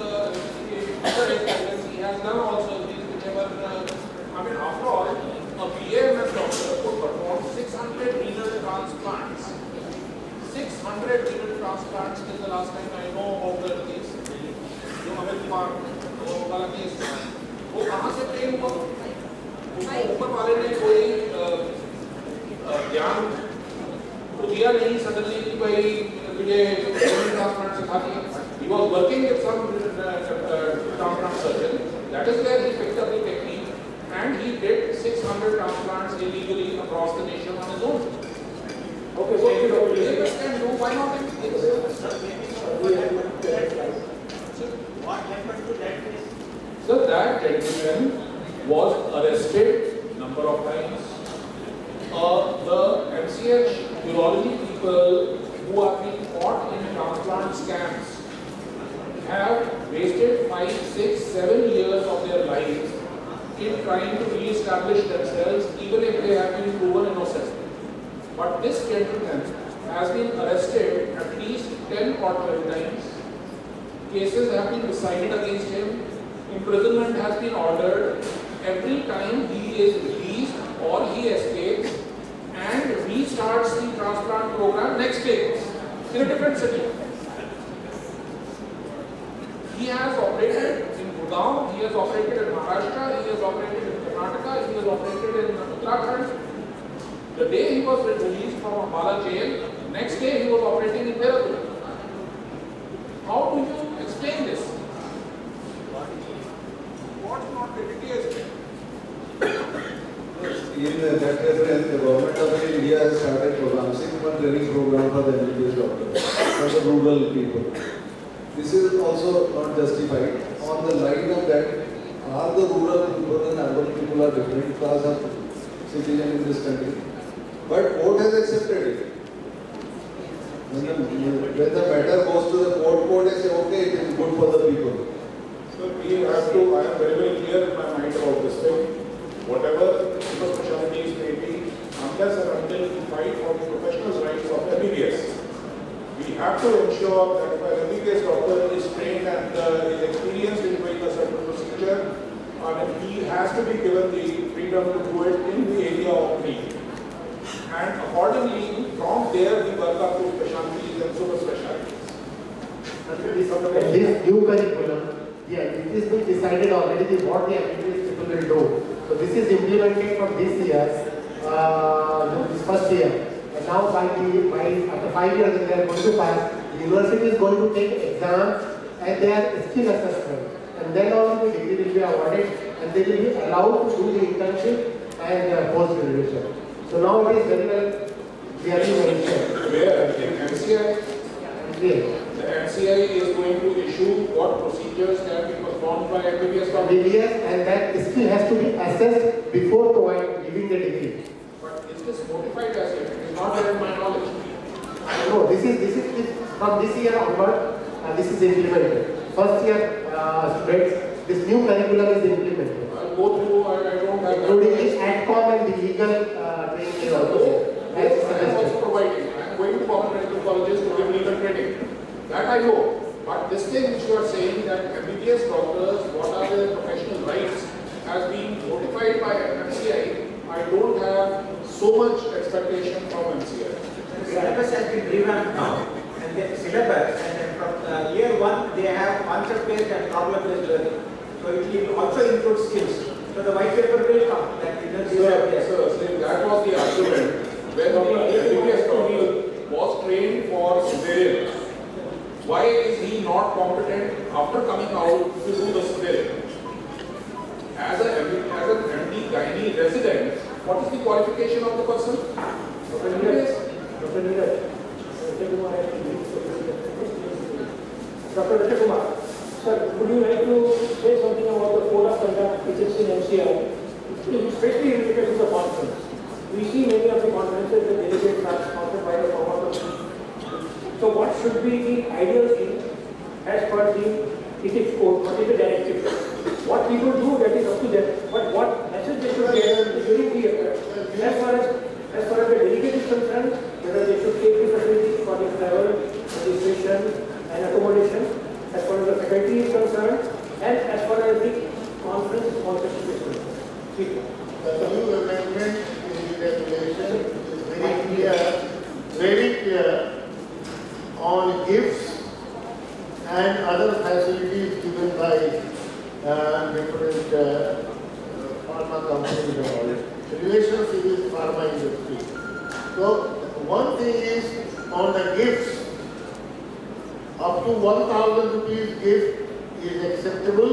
After that there is 5,000, 15,000. There are different type of punishment for that one. I'm not going into the details. You can go on the website and you can have a look. The other thing is about the faculty and the delegate. This is a very important area. If you are going as a faculty to any conference, you can be sponsored by a pharma company, and the sponsorship will be only for you. In a normal class, like if you are going by flight, it will not be a business class. It will be a normal class only for you, accommodation for you, not for your whole family and in going in business class and all. It's not going to be on. It's only for the faculty which can be sponsored. But when you go and speak here, you have to declare conflict of interest. Such and such pharma company has sponsored you or whatever you have got conflict of interest that is there. So that you have to declare. So that is number 2. Number 3, delegates. Normal, usual delegates cannot be sponsored by any pharma company, which is rampant today. I mean, I find when we go, we look for one vehicle or the other. या कोई हमको hotel तक थोड़ा पहुंचा दे, तब तक हमारा restaurant आता है, गुड मॉर्निंग सर, मालूम हुआ एक बच्चा उसकी इधर दबाए हुए है, इधर पकड़े हुए हैं बच्चा, अरे तुम लोग कहाँ, सर है मेरे पास गाड़ी, अरे कहाँ ठहरे हो, तो हम जिसमें ठहरे हो उसको बगल वाले सेवन ट्रैफिक है, सर आपको पहुंचा के मेरी गाड़ी चली आ गई. So these things which are happening are in the public eye, in the eye of the law, and everybody things are getting worse gradually. तो जरा सा उस पर ध्यान देने की जरूरत है. आप अपने ट्रिप में जब जाते हैं, वो फार्मा कंपनी स्पॉन्सर नहीं कर सकती है. भाई मध्य प्रदेश के 20-22 डॉक्टरों का तो सुना ही होगा. मेडिकल काउंसिल से सब चले गए थे, स्कॉटलैंड पति पत्नी और बच्चे, और सब पकड़े गए थे. यहाँ पर ये एक्टिविटीज लोगों ने किया था. तीसरी चीज है, थोड़ा सा मैं बता देना चाहता हूँ, रिसर्च, क्योंकि बहुत लोगों को पता नहीं. बहुत लोग कहते हैं कि फलना दवाई कंपनी का हम रिसर्च कर रहे हैं. You can very well do it, there is no doubt, but ethics committee से पास होना चाहिए. नंबर 1, आपका जो भी इंस्टीट्यूशन है उसके नॉलेज में होना चाहिए. जो भी पैसा मिलता है आपको दवाई कंपनी से, उसको आपको डिक्लेयर करने की जरूरत है. मतलब you should take it in white, there is no problem. आप दवाई कंपनी के ये भी हो सकते हैं, एडवाइजर भी हो सकते हैं, लेकिन the money has to be, everything has to be transparent.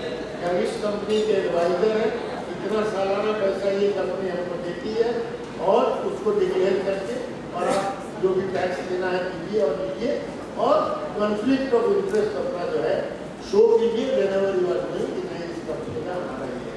ये मोटा मोटी मैंने सारी बातें बताई, और कोई पूछेगा तो बताऊँ. The Medical Council of India and even the Government of India, Department of Pharmaceutical, they have instructed to the pharma companies also to not to provide any such goodies. There are two things. This Code of Medical Ethics came in 2002 and it is a unique in the world. Nowhere in the world is such type of Code of Medical Ethics is there. So many people, we cannot go into detail. I heard that few conferences are being held where everybody is a faculty. Every participant is a faculty. अरे भाई, चोरी करता देश में हर कानून, लोग डाका डाल रहे हैं, चोरी कर रहे हैं, सबका तरीका निकाल लेते हैं.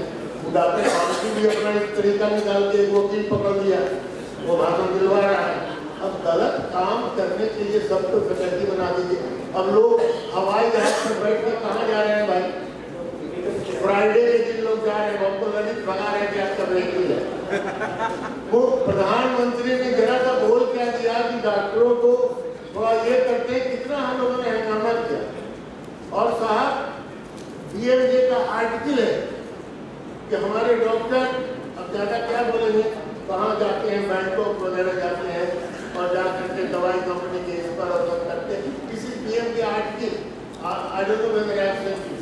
तो जितनी चीजें हम करते हैं, what the relationship between doctor and pharma company is like husband and wife. But what you do between husband and wife in a bedroom, you start doing on the road, and that is when the problem starts. Everybody starts कि लोग क्या कर रहा है भाई, उसको पता नहीं किसकी बीवी है, कि गर्लफ्रेंड है कि क्या। उसने रिलेशनशिप को, तो हस्बैंड वाइफ का जो शादी के बाद का रिलेशन होता है, सैंक्टिटी को कहते हैं कि we are maintaining the sanctity of that, there is no problem, but the sanctity बहुत ज़्यादा गड़बड़ है। अब हमको लगा रहा है, thank you very much.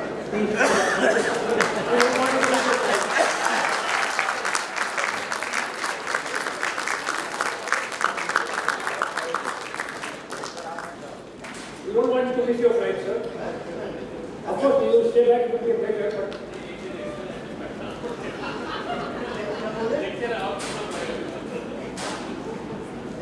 Dr. Elizabeth. Right, sir, thank you. What are the legal implications of hypergenic treatment? Say, for example, you have done a surgery, you have given yours, or something else is in your See, if it is a documentary complication, means it occurs and you have taken the consent properly and you have explained everything to the patient beforehand, and if it is a usual occurrence, means it has been recorded in the literature, then it is not an negligence per se. It is very well accepted. Like, you cannot assure or guarantee the patient that everything will be all right after an operation. For example, just before that, there were those cases in the mood court.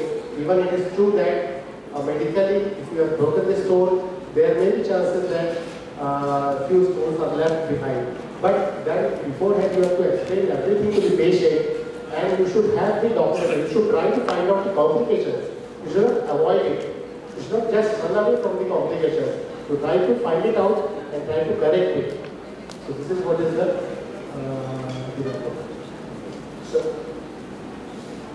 The thing is, I have a number of cases where CBD injury during cholecystectomy, which courts have decided negatively and penalized the doctors. Even State Medical Council and NCI have penalized doctors on this. And recently, I have come across a similar case against All India Institute of Medical Sciences, Delhi. And now the High Court, I think the High Court is the one which has given the proceeding. Complications is not negligence. Similar thing. There is a discrimination even in the minds of the courts when the same CBD injury in a private sector is looked frowned upon. It's an accident injury, everybody knows it. But the AIMS case, they recognized it, went ahead, they depended on the diagnostic, all those things were done. But the same thing in private sector is not excused, and the same thing in government sector is, at least there are some judgments, and this is the High Court judgment, that's why I am mentioning it. So, hypergenic injuries will occur. In case somebody gets unfortunately caught in something like this, you can send me a mail, I'll send you a copy of that judgment. It is against All India Institute of Medical Sciences. If it comes handy to somebody, that will be. I will just add, as I already pointed out, complication is not negligence and no court will hold you responsible for the complication. Another thing is that if there are complications of a known procedure and a complication is less than 5% to 10%, it is not necessary to tell those complications to the patient. That also is very clear. Because if you start mentioning all complications, now complications will include everything, which are rarest of this case, which are being then you start telling liver injury, spleen injury, embolization and this, that. Nobody is going to be willing for getting surgery done from you. So there are clear-cut judgments that if there are rare complications and the percentage given is 5 to 10%, if you produce the evidence that the various published series, if the complication of this particular thing is less than 5%, and if you have not mentioned, it is no problem at all. The judgments are very clear. Rare complications did not be informed to the patient well in advance. Otherwise, no patient will be willing to get surgery done from you. Sir, one thing, the problem arises from this point only. अगर कहीं ये हम बोल रहे हैं कि मैं अगर अपने complications को नहीं बताऊँ या कम बताऊँ, then there is a no limit. अगर हम इसको इस तरह से लें कि then everybody will get every complication. Suppose I am a pediatric surgeon, I am doing hernia. If I list say 15 complications, and my colleague is also writing 15 complications, and everybody is writing the same 15 complications, then the patient has no option because it is very informed. That will never happen. When you say 15 complications, the person sitting opposite will say, I have only 3 complications. Sorry, let me never happen. Yeah, I am giving the example of Queensland, Australia, consent form. They have to all printed form from their medical country. And it is being mentioned printed. For example, open for appendicectomy, they have mentioned appendix. So please, let us few things. One, a complication of 10%, a very, very high complication rate. What are we saying? Out of 100 cholecystectomies, 10 patients will have CVD injury. So this 10% figure should not go in people's minds. We are talking of things like 1 in 1,000, we are talking of things like 5 in 1,000. There is nothing like 10% or 5% complication rate being acceptable. Number one. Number two, consent in India today has to be real and valid. What does real and valid consent mean? What does informed consent mean? Informed consent is when you write 46 complications, each and every which is known, and you tell them to the patient, and the patient decides whether he is willing for the procedure or not. Supposing out of those 46 you missed one and you told only 45. And the next person, an average person, if was told of the 46, then under those circumstances he would have refused to get the procedure done. That is an informed consent. Real and valid is what is valid in India. What other reasonable average practicing doctors would explain to the patient is what you are expected to explain. Rare things, fest करते हुए ophthalmic injury हो गई. Person has lost his eyesight because while doing fest. It's not a common complication. The doctor need not have told. The Supreme Court in Samirapuri judgment has very clearly said you do not need to overly scare the population also. The health literacy in our country is not good. We recently had a case in PGI Chandigarh. Child had taken in a ball or some coin and it was in the trachea. Both parents were advocates, husband and wife. So when the child was brought to PGI emergency, the senior resident asked them to sign a consent for death on table. The death can happen. And they said very clearly, we do not want to get the procedure done. So the senior resident documented in the card that the parents have refused to give consent. 1 or 2 hours down the line, the child remained in the emergency. The emergency PGI is extremely busy, so she was busy, and I think the duties also changed. 2 or 3 hours down the line, the relatives decided to change their consent because they talked to some friend of theirs or some doctors in their family.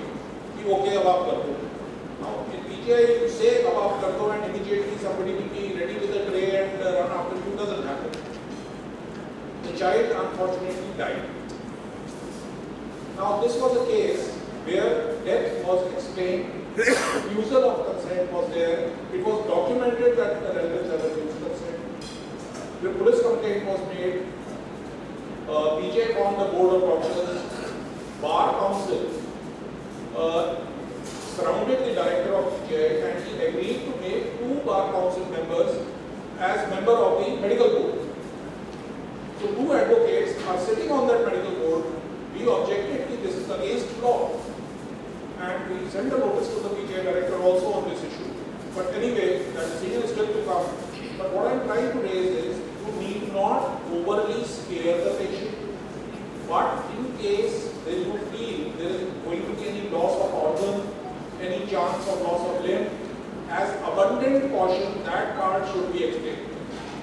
Even though it may be a rare thing. And this 10% and 5% figure is bandied about in all conferences. I fail to understand 10% complications. No, this is not mentioned anywhere. Just 1 minute. See, this comes with the Sabina Kohli case. Basically, the judgment of this one, Supreme Court is don't frighten the patient in the surgery, don't frighten him out of the surgery. That is the basic philosophy. And another, as far as the common complication is concerned, what they have said is that you have to talk about the common complications. You don't need to talk about the rare complications. Unfortunately, just at that point in time, in my opinion, probably stopped short of telling how common is common. That was the unfortunate part. Most of the things have been very, very clearly documented and very clear. 98% I feel is very clearly mentioned in Indian scenario what is required. But this particular part, now again it is a matter of interpretation. And law is a matter of interpretation. Somebody can say to me, even if it is happening in 1%, then it is for him 100%. And if it is a significant thing, then it is very different. But how common is common, unfortunately has not been decided, and it is up to interpretation of each and every one. Even अब lawyer के पास पहुंचते तो lawyer भी बोलता चाहिए complication हुआ आपने consent में लिखा था क्या इसको now if you are thinking that every time I have to anticipate what complication I am going to get and what complication I am going to get and I have to mention it. So this is what. In a nutshell, whatever you have to say, the word used is not to brutalize consent. That is what they observe, judges, higher court. Not to brutalize, at the same time, don't fall short on, mentioning a complication which has a life-changing implication. Supposing he has to be on a colostomy for 10 months, or an organ loss, that has to be very carefully explained. But manageable complications which are very low, or can be, we can't be highlighted. Actually, I think the court wanted to tell the people what they can understand. The basic logic was that go away from like nothing will happen. That trend has to work, patient has to be informed. In certain things, it can go wrong also. So now this is a very common scenario. You suspect a cancer, you take a biopsy, and it is reported as histopathological cancer, whatever. Then a major surgery is performed. Then obviously you send the tissue for the histopathology again, and the report comes no malignancy. Where do you stand? And then who would be responsible? Without any medical implications there for the doctor. Such a major surgery with a cost, risk, the pain, everything has been done when there was no malignancy. So the issue is very, very clear on this. It is the pathologist who has issued the report. And the majority of the case will be against the pathologist. One of the first cases I was involved in, a case of negligence, was of a urologist in Chandigarh who had done a TURP. And this TURP, histopathology, was reported by an ex-head department of PGI as benign. And the patient was discharged.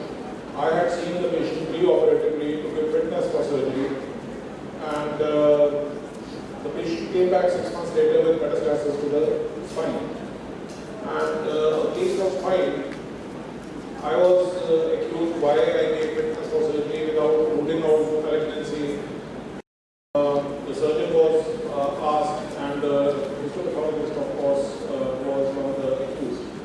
So what I'm trying to say is, these things will happen from time to time.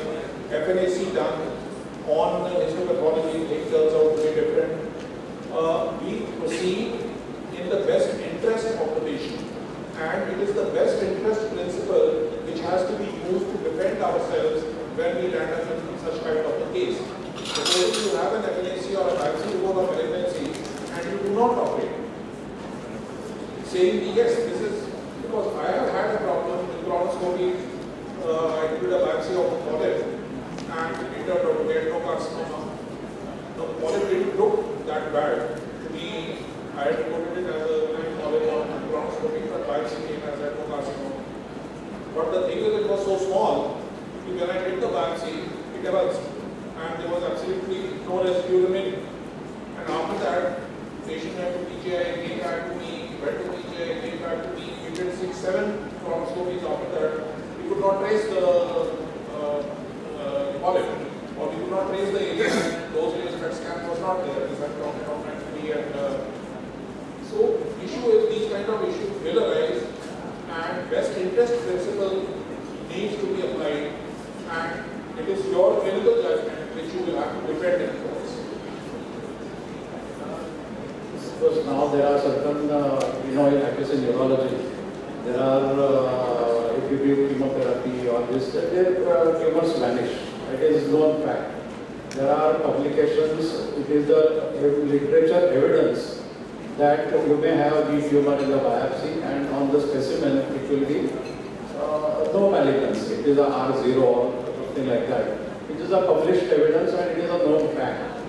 Doesn't mean that you are entitled to do all this surgery, but there are cases to defend. If you give chemotherapy, for example, very common. I mean, CA bladder, if you do chemotherapy, 6 cycles of chemotherapy, neoadjuvant chemotherapy, and if you do radical cystectomy, quite often you will not find any tumor on the specimen at all, which is a known fact. Same thing happens in CA test, the same thing happens. There are cases reported even in the first study that on biopsy, on review also biopsy, from different expert people, it is a proved malignancy. It's not the wrong reporting or some inexperienced person reporting. It's a proved fact. Even with the different people reporting the same thing, and you do the specimen reviewed by many people, still there is no, these are established facts. And when case goes to the court, you need to quote what is literature evidence. So this is not just a hearsay, these are published literature which are valid. These are all index published peer reviewed literature. So it's an evidence-based. I totally understand. But think from the patient point of view. You have given chemotherapy, the tumor has disappeared, then what was the need for doing surgery? Lot of money, lot of pain, lot of trouble, lot of risk. That will be the patient's point of view. So patient's point of view, then your job, suppose the problem to forget the litigation, forget the matter is not in the courts. But suppose you have done biopsy and then you have done surgery and the report comes to the there is no very common in high-grade human disease where disappears. And therefore, when you are actually telling the patient, there is a way to communicate to the patient that it is not something which is surprising. In fact, it is good for you that otherwise it would have progressed definitely. If you had done surgery, if you had not done surgery, you would have landed up with the metastasis and progress without any, there is no doubt about it. So in fact, if you get this specimen report has no biopsy, no malignancy, on the contrary, the long-term results are far, far better. So in fact, you should be happy to have this report. I am also very happy to see this report. So you need to communicate properly with the patient. So probably the counseling is very important. That is very important. I would like to direct a personal experience. This was my formative years after I qualified. Those days, CT, USG and all were not that fine-tuned. This was a case of hematuria. IV was suggested for RCC. Scope done, lateralized, and radical effect was done. The report was normal, and the report fell into the hands of the patient party. And they came. There was a big party waiting for me to hit me when I was going to my quarters in the institute where I was working. So then I realized that they have a normal report. They said, "You said cancer." And then now you removed my uncle's kidney. So I sat them down, I was alone that time. I sat them down, answered all their questions, this can happen, that. Finally, got the specimen reviewed. What had happened was, the pathologist had taken some bites from here and there, parenchyma and parenchymal system, and called it normal.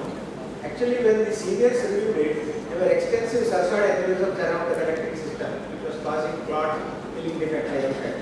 So ultimately, I have to explain to them that our science has limitations. Those days, and with the senior sitting there, Eventually the matter was sorted out.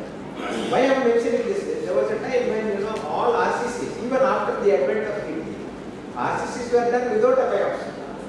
And there is a constant fear that you see that it may turn out to be something clear. Number one. So second thing is, other than that clause of beneficence, and there was no malice aforethought you see in your actions, there is no way to defend a scenario like this. And in a special circumstance, especially bladder cancers where regression is known after chemotherapy, I think we have to caution the patient that they get that negative or ambiguous or negative at the end of the day. Otherwise, it is the only thing which will help you. Here, the pathologist, you see, all these days, pathologist never was questioned. But of late, pathologist has made a party, and there have been judgments against it.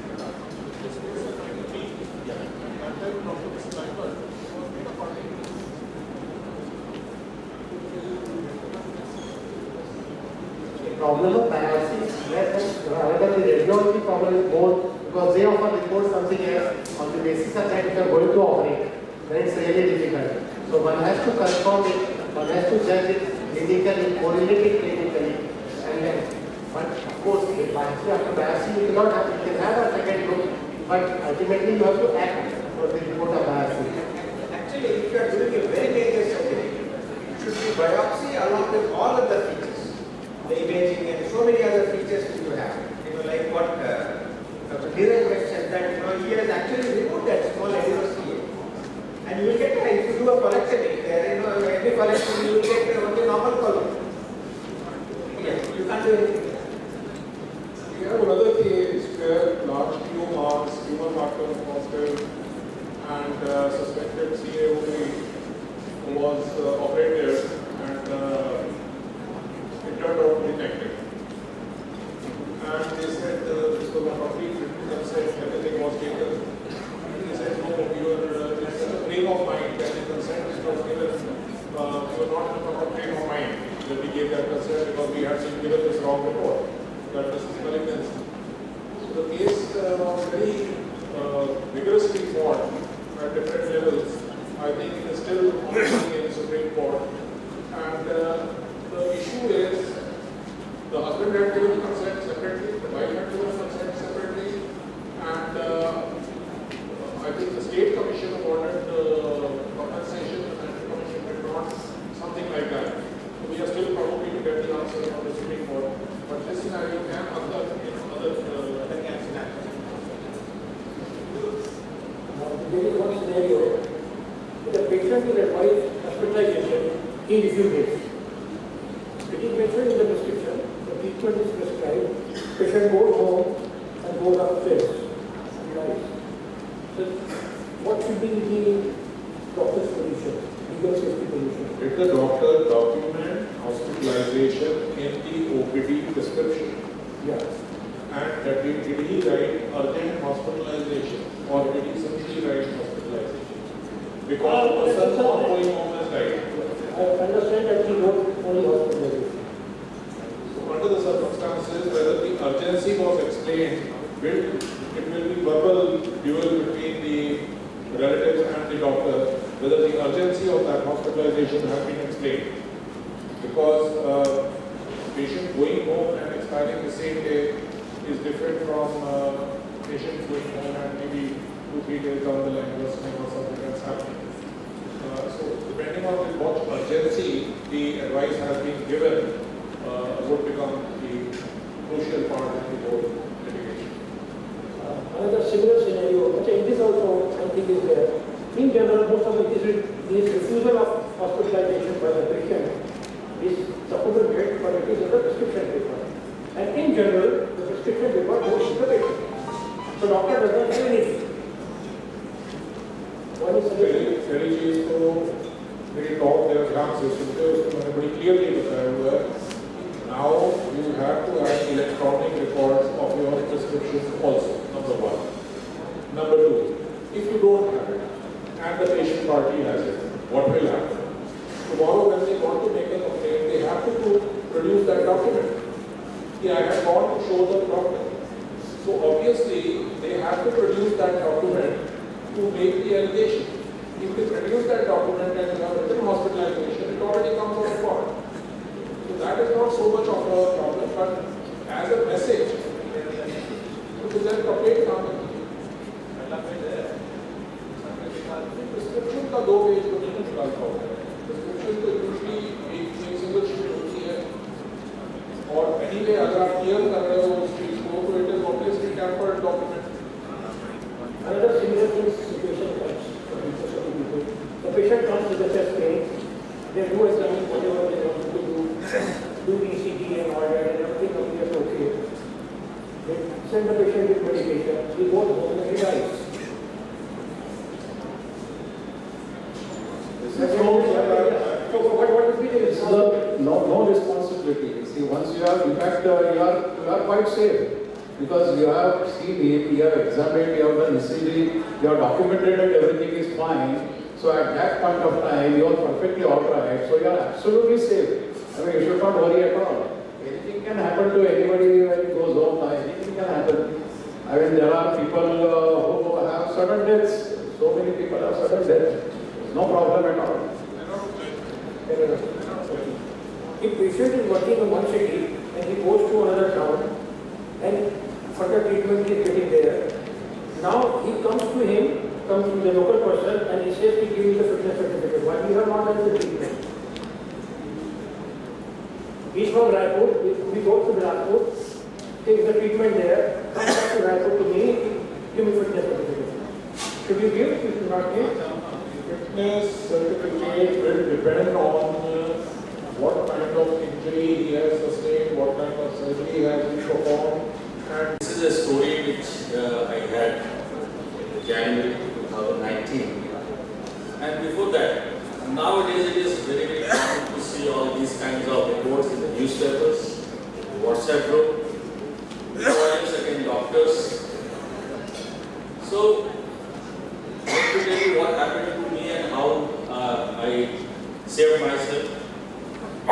There was a 50-year-old male who had poorly controlled diabetes and he is starting for last 2 years on maintenance hemodialysis. He was admitted with septicemia and serum creatinine of 14 in a faulty unit. He was advised to undergo hemodialysis. Wife refused to give consent for 2 days. We tried to shift him to higher centers on 3rd day. Then finally wife gave consent for hemodialysis and requested not to shift to other hospitals, and the dialysis was started at 7 o'clock in the evening, and patient developed cardiac arrest at 10 p.m. in the night. Due to doctor tried to resuscitate, but relatives entered into the ICU and started the violence. And they had broken the door of the ICU, the dialysis machine, the suction machine, the bypass machine. So, what to do in this kind of situation? I received a call from the hospital. I just said that don't fight with them, let them do whatever they want to do. And I asked all of my staff and the doctors to save themselves. And I called QRT. QRT is a quick response team which we made in Allahabad. I will tell you later what it is. And I also dialed 100 number police.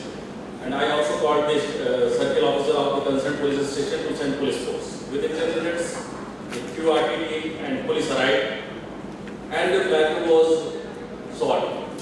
Everyone was quiet. Then suddenly a cabinet minister arrived, and then they started beating the staff, hospital staff. Then I called one of my friends who is an IRS officer, and I put a message on WhatsApp group. And my friend called DM and SSP, and he also reached the spot and controlled the situation. Then, because at the hospital there was a lot of police, and my residence is about 200 meters from the hospital. They ran towards my house. They started pelting stone on my house and also broken the front main door. But when they reached to my house door, I had armed guard. He warned them that he will fire on them. Then they stayed back and they went on to the road. And they were throwing stones and abusive languages were used. Then the problems fired up. The sitting judge who was a relative of the patient, came to my house and he started shouting. Doctor Saab ko baar bhejiye. My wife refused. I switched off all the mobile phones and everything. Then I called my friend who was present there. If they are feeling that some negligence has been done, so send the body for postmortem and lodge an FIR. I will face that later on. They took away the body at about 1 a.m. in the morning, and they had took away the case file also. But luckily, this CEO, he gave that file to our staff to get it photographed. Then they lodged an FIR against me and the nephrologist, and also complained to Nagrik Suraksha Mandir. This is main door of my house, and another door where the armed guard is present, where we want them to fire on them. So, what should we do at that time? First thing is that don't react and ask your staff to be quiet. And in the meantime, I left my house after in the morning 3 p.m. and I went to Lucknow and stayed in a hotel. And next morning, the media reported that this man died due to doctor's negligence, and couple fled away from the city. Why I left Allahabad? Because I knew that the next morning all the media persons will be at my house, at the hospital, and they would like to hear some comment from me or my staff.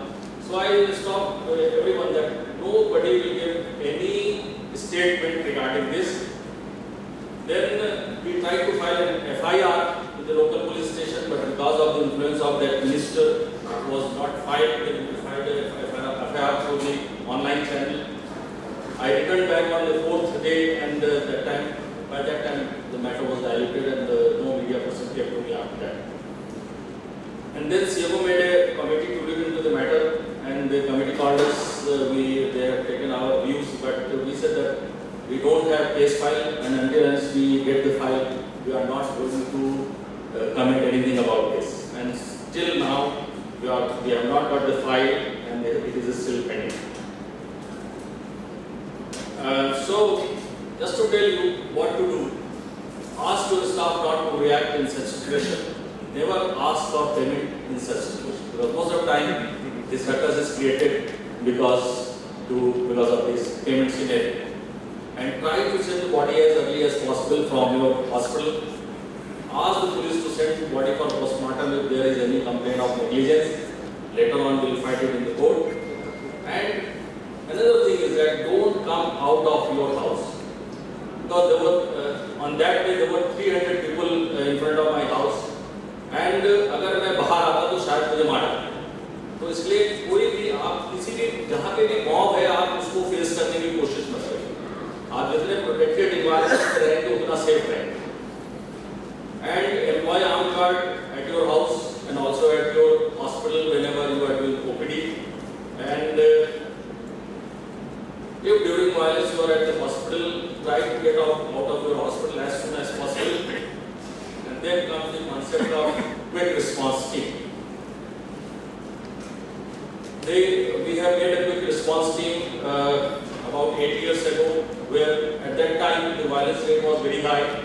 It was about 25 to 30 incidences per month. So we had to look into the matter. All the nursing homes united, and there are about 148 nursing homes, out of which 110 nursing homes are member. And we hired security agencies, and we divided the Allahabad into 4 zones. The Allahabad is having a population of about 16 lakh. So we divided the Allahabad into 4 zones. And in each zone, this quick response team, there are 6 guards, out of which 2 are armed guards. And they have a car to move around, and the response time is 5 to 7 minutes. Suppose if there is jam, there is some problem, then they leave the vehicle and they come running to your hospital. And the main aim of this team is to protect doctors and their staff.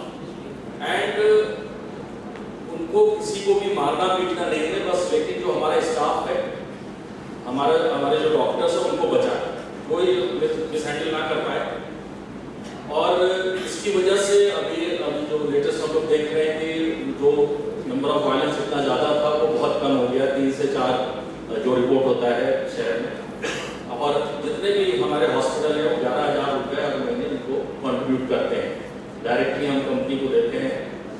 And this security company is run by a retired army person and is having good liaison with the local SSP and CO of the various police station. So again, what to do? Get your property and equipment insured, because public may do whatever they want. And you see, I've seen they have broken the dialysis machine and everything. If it is insured, you will get some amount from the insurance company.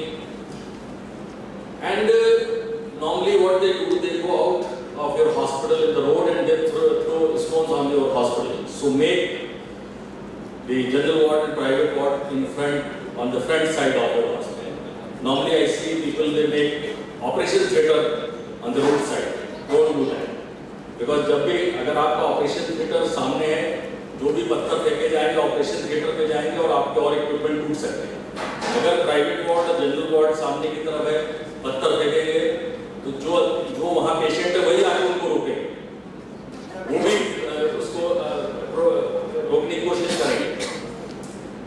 And make operation theatre on first floor and on the back side of the building, make ICU on the top floor and restrict entry of patient relative and friends, issue gate passes, make an emergency exit for yourself through other room or sometimes the toilet. In Allahabad, most of the doctors, they have made an exit from their toilet. The room, consultant room, then toilet, and then there is an exit which takes them out from the hospital. So, and if possible, have a dog, especially German Shepherd, well-trained dog. Like I was having a German Shepherd, and he was sitting with me inside my table. And whenever there is a person with the arms, he smells it, and he started barking. So, and you see, German Shepherd, if you order that, the idea is he is not going to attack on anyone. Now, just to show my hospital, these are the gates, the private rooms on both the sides. And another thing is, जितने भी आप ये आगे शीशे देख रहे हैं, ये भी आपको प्रोटेक्ट कर रहे हैं। जितने शीशे हैं सब 5 mm के, ज़्यादा गुस्सा है तो थोड़ा सा भी तेजी से बोल भी दिया टूट जाए। आइडिया है जब भी आदमी को गुस्सा आता है तो कुछ ना कुछ तोड़ना चाहता है, तो तोड़ लो भाई। टफ एंड ग्लास लगाओगे नहीं टूटेगा, कुछ और तोड़ के जाएगा। जैसे एक बारी उसने 4 शीशे तोड़ दिए, उसके बाद भी उसका दिल नहीं भरा, जाके हमारा टीवी तोड़ दिया। अब टीवी कॉस्टेड भी 18,000 rupees, all these glasses costing me 400 rupees, 5 glass भी टूटा तो 2,000 रुपए का हो गया। तो थोड़ा सा इकोनॉमिक्स देखिए इसमें। एंड नो मिसाइल्स प्लीज, अक्सर हम लोग जो है फ्लावर पॉट वगैरह सब सजाए रहते हैं हॉस्पिटल के बाहर। अगर आपको लगाना ही है तो उनको फिक्स कर दीजिए जान के बाद, कोई उसको उखाड़ नहीं सकेगा। उखाड़ेगा तो आपको ऊपर फेंकेगा, हॉस्पिटल के ऊपर फेंकेगा। और अगर गार्ड रखना है तो आम गार्ड रखिए, लाठी वाला मत रखिए, बिकॉज वो उसी की लाठी को लेकर मारना शुरू करेगा। और आसपास हॉस्पिटल के आसपास खूब सफाई करना है। आसपास अगर ईंट के टुकड़े वगैरह पड़े हुए हैं तो उनको खुद साफ करवा दीजिए। अभी देखिए दिल्ली गवर्नमेंट सफाई करवा रही है, आप देखा होगा न्यूज़पेपर में 5,000 ईंटें जो है दिल्ली गवर्नमेंट ने जगह जगह से उठवा के उनको डंप करवाया। तो अगर आपके हॉस्पिटल के आसपास भी कुछ ईंटें वगैरह पड़े हुए हैं तो उनको भी उठवा के आप खुद साफ करवा दीजिए। बिकॉज जब आदमी को गुस्सा आएगा तो जो भी चीज सामने देखेगा उसी को उठाकर मारेगा, अपना जूता चप्पल नहीं फेंकेगा, उसको पता है ये 1,000 रुपए है। और एक चीज है, आप सायरन इंस्टॉल करा सकते हैं अपने छत पे, हॉस्पिटल के छत पे। जैसे ही आपको लगा कुछ वायलेंस हो रही है, आपका गार्ड को बता के रखना है कि कुछ भी वायलेंस लगे आप सायरन ऑन कर। तो जैसे ही हूटर बजता है तो बहुत सारे लोग जो है आपकी तरफ अट्रैक्ट होने लगते हैं, क्या हो गया, कहाँ हो गया, वो आपकी तरफ दौड़ने लगते हैं। तो उससे भी क्या होता है कि जब बहुत सारे लोग आ जाएंगे तो जो वायलेंस कर रहे हैं वो भाग जाएंगे।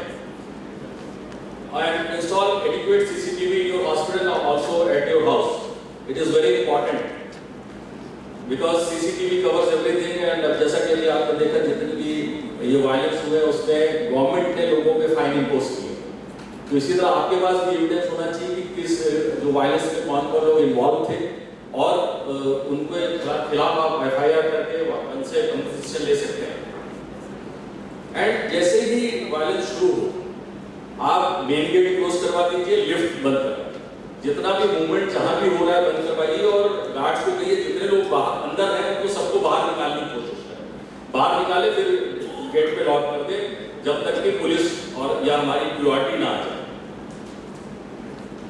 And try to put the message on WhatsApp group like we are having Allahabad nursing home WhatsApp group where when we put the message within 5 to 10 minutes about 50 doctors of this nursing home association will reach to your house. So, and most of the time they know lots of the people in the Allahabad and they know the DM or some police person, so matter gets resolved. And ask your staff not to admit serious patients. Refer them to government hospitals. It's very important. And again, patients with aggressive relatives. Like my staff is about 20 years, they are with me and they know, they judge, sir, इस patient को आप मत भर्ती करें। मैंने admission लिखा और भाग के मेरे पास आया, सर इसको मत भर्ती करें। क्यों ना भर्ती करें? सर आपसे 2 लोग मिलने गए तो बाहर 15 लोग खड़े and they are very aggressive. कुछ हो जाएगा तो हम देख लेंगे। तो अपने स्टाफ को भी आपको ट्रेन करना है कि वो जज करेंगे किसको एडमिट करना है किसको नहीं एडमिट करना है।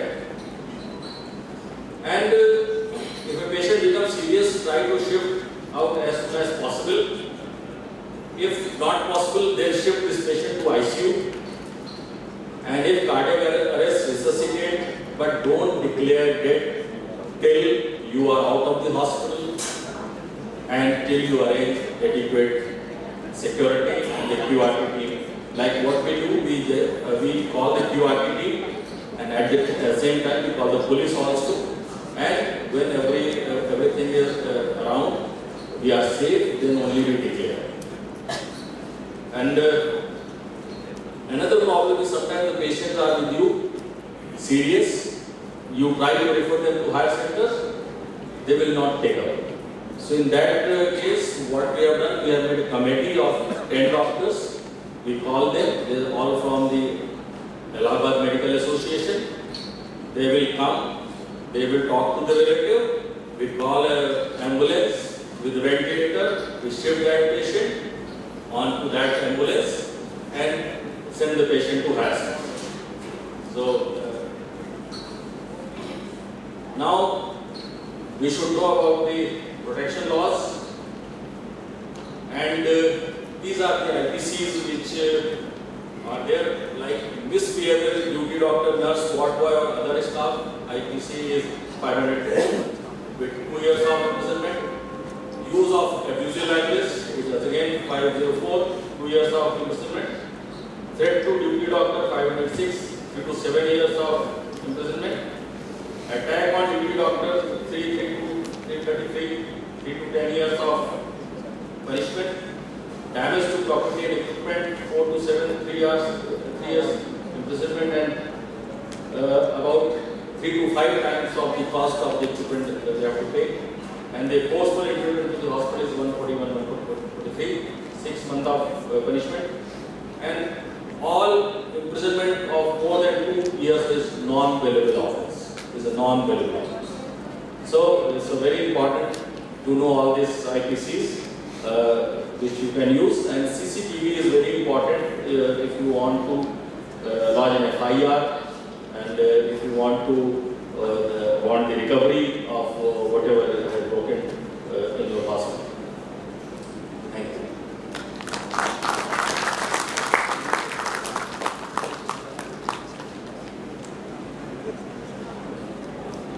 If the audience is having any question, we may round toward conclusion.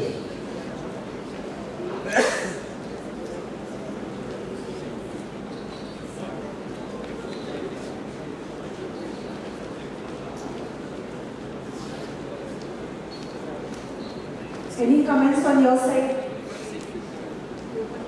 Sir, there is contrary to the earlier teaching that one of the esteemed speaker has said that you should be at the scene of the mishappening.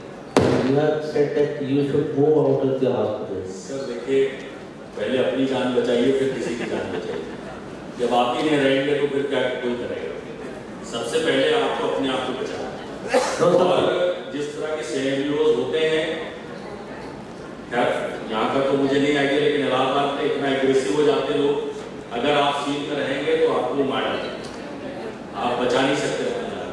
सबसे पहले आप अपने आप को बचाइए, फिर court case चलता रहेगा, लड़ते रहिए, 10-15 साल लड़ते रहिए, कोई दिक्कत नहीं. Sir, your comment, Dr. Nagpal. So there are two issues when we talk of violence against doctors.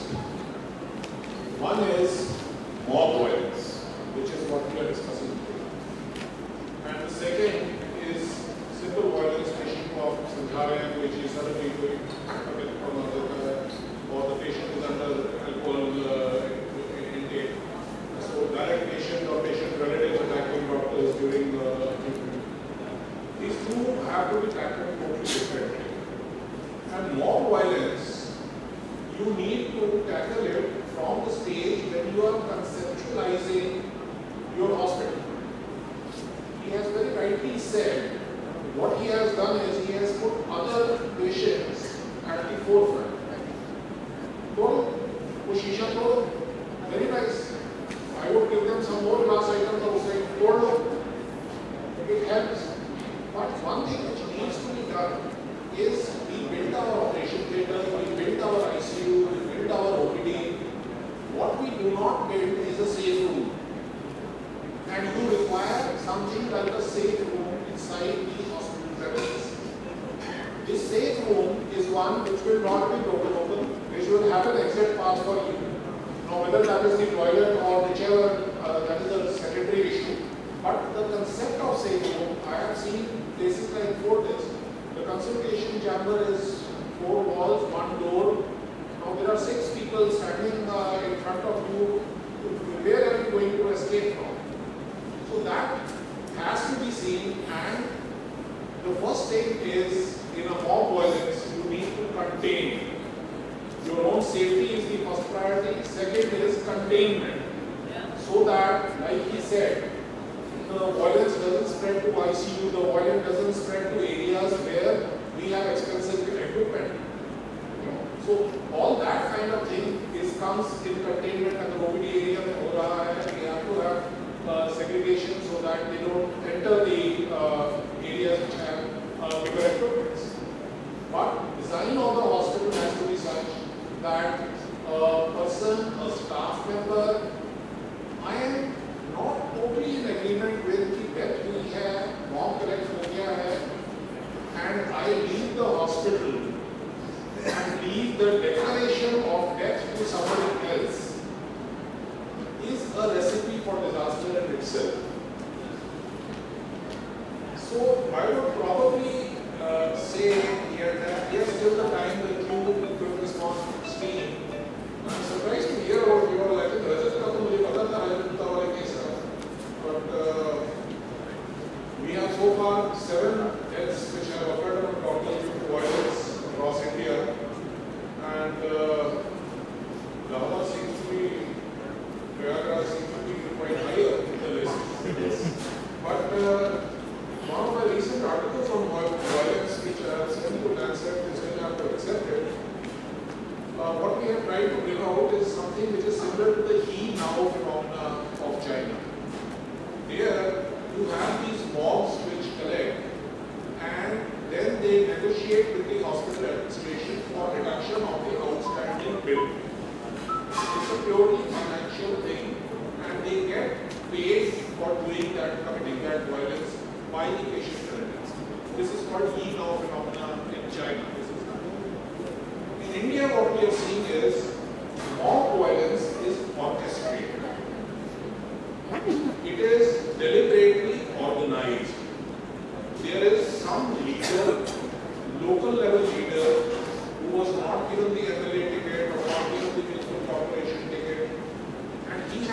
establish himself politically. And what better way to establish yourself politically than to demonstrate your innocence value? This is a phenomenon which is unique to India. It's involved in at least 3 or 4 states in different incidents of violence.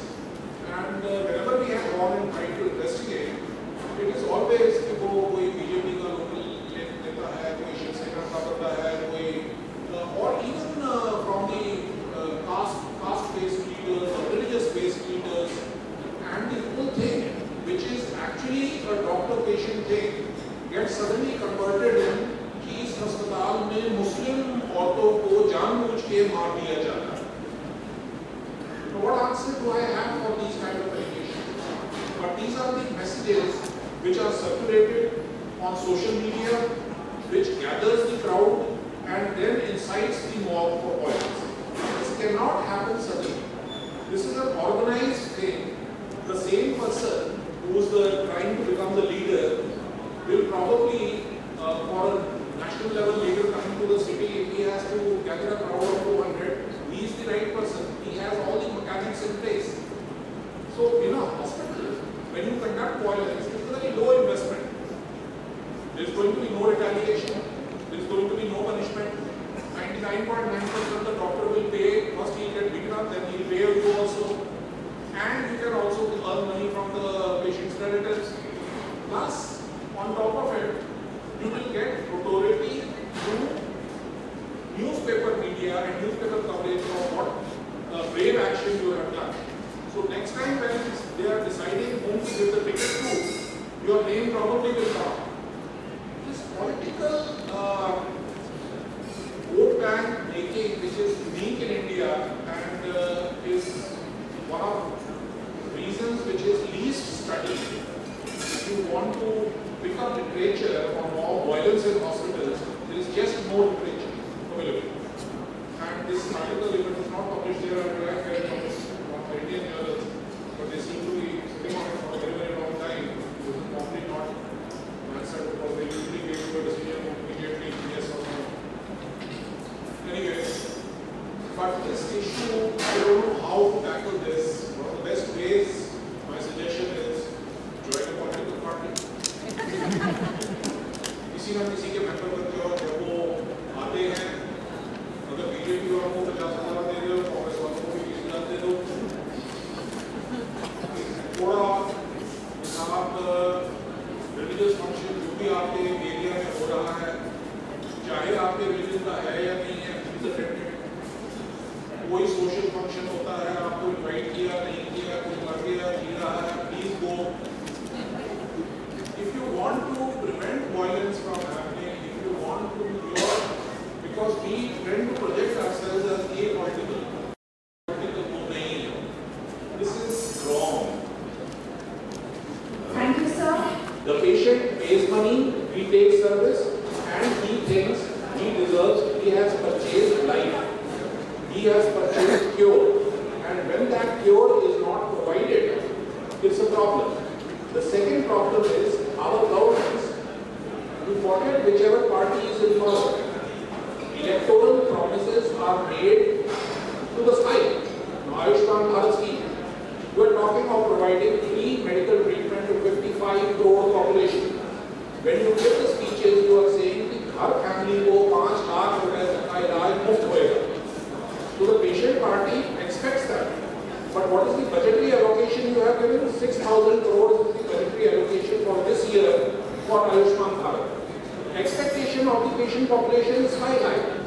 But obviously when there is no budgetary allocation, the private hospitals will not be able to fulfill the promises, the government hospital will not be able to fulfill the promises, and the frontline soldiers, which is the doctors, they are the ones who will bear the brunt of the frustration of the patient party.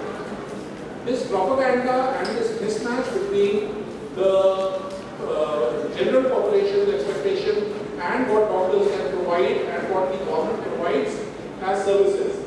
Because violence, our study has shown 70% of the violence is in government institutions. So don't tell me this thing it is commercialization because government institutions are treating free of cost or very subsidized. So then why is there violence there? It is a question of commercialization. So it's not money.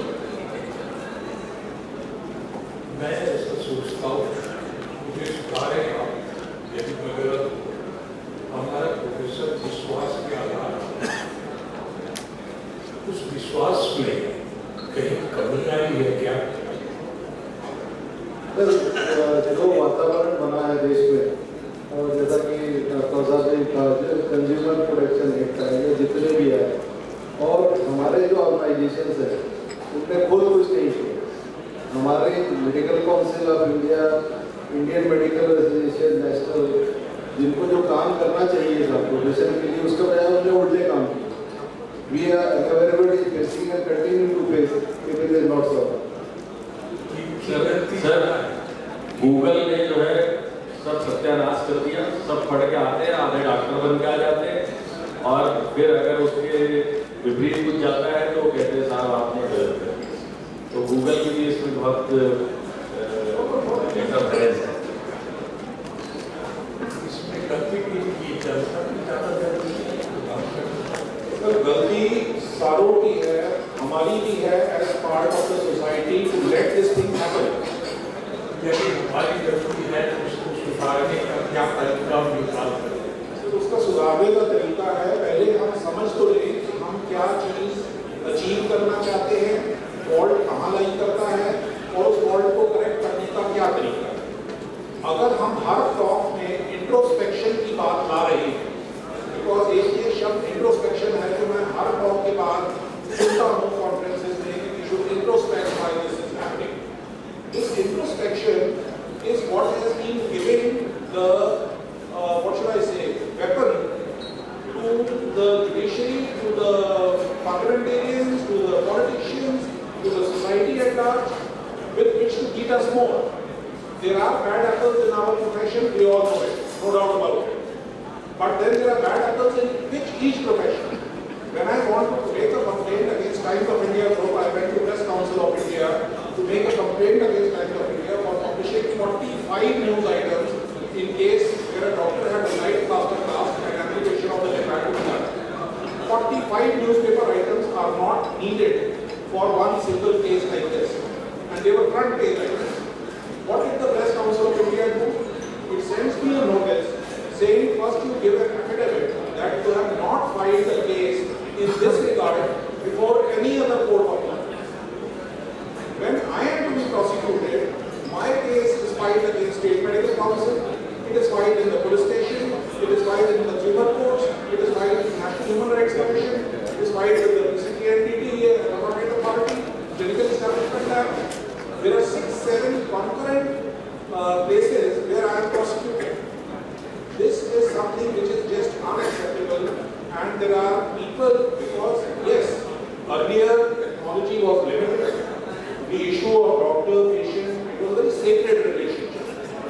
And when now the whole issue has been turned into a trade, it becomes very difficult sometimes to balance the two.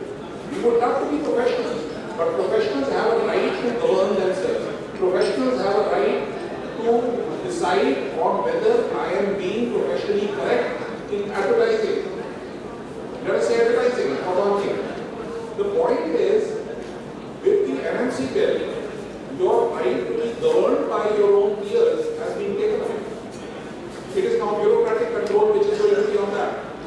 So where are we a profession? Why are we talking about it as a profession? If we are traders, then give us the right of any trade. या तो कहो कि मैं trader हूँ, अगर मैं trader हूँ मैं एडवर्टाइज करूँगा, मैं पेशेंट लूँगा। अगर मैं ट्रेडर नहीं हूँ और मैं प्रोफेशनल हूँ तो मुझे प्रोफेशनल की ट्रीट करो। आपके CPA भी लगेगा, आपके कोर्ट ऑफ मेडिकल एथिक्स भी लगेगा, आप भगवान भी बन रहे हैं, आपको लगता है भी लगेगा।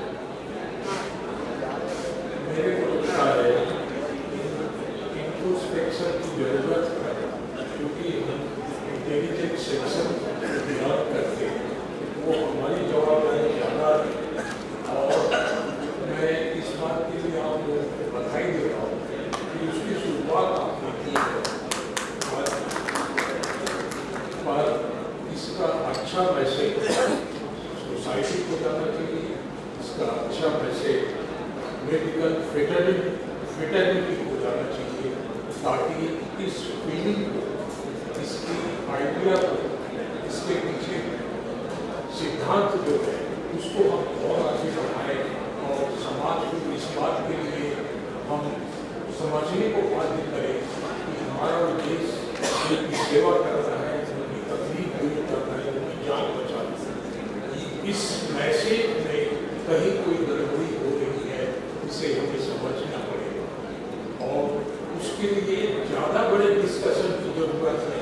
मुझे ऐसा लगता है कि बात करेंगे, हमने जितना डिस्कशन किया है वो अपने को बचाने के लिए, उसके पीछे डर नहीं छुपा हमारे, उस डर को किस कारण से वो डर है वो हमें समझ नहीं। उस डर को निकालने के लिए हमें क्या करना है, उसके लिए खुले दिल से, खुले मन से और पूरी क्षमता से सामने आने की जरूरत है। अभी तक उसमें हमारे शिक्षक में कमी दिखाई दी है।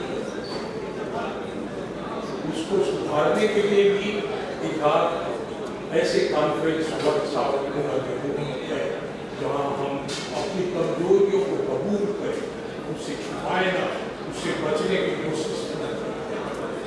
मैं थोड़े सीनियर की तरह आप लोगों से बात किया, यदि उसमें कोई बात आपको गलत नजर आती है, मैं सामने खड़ा हूँ।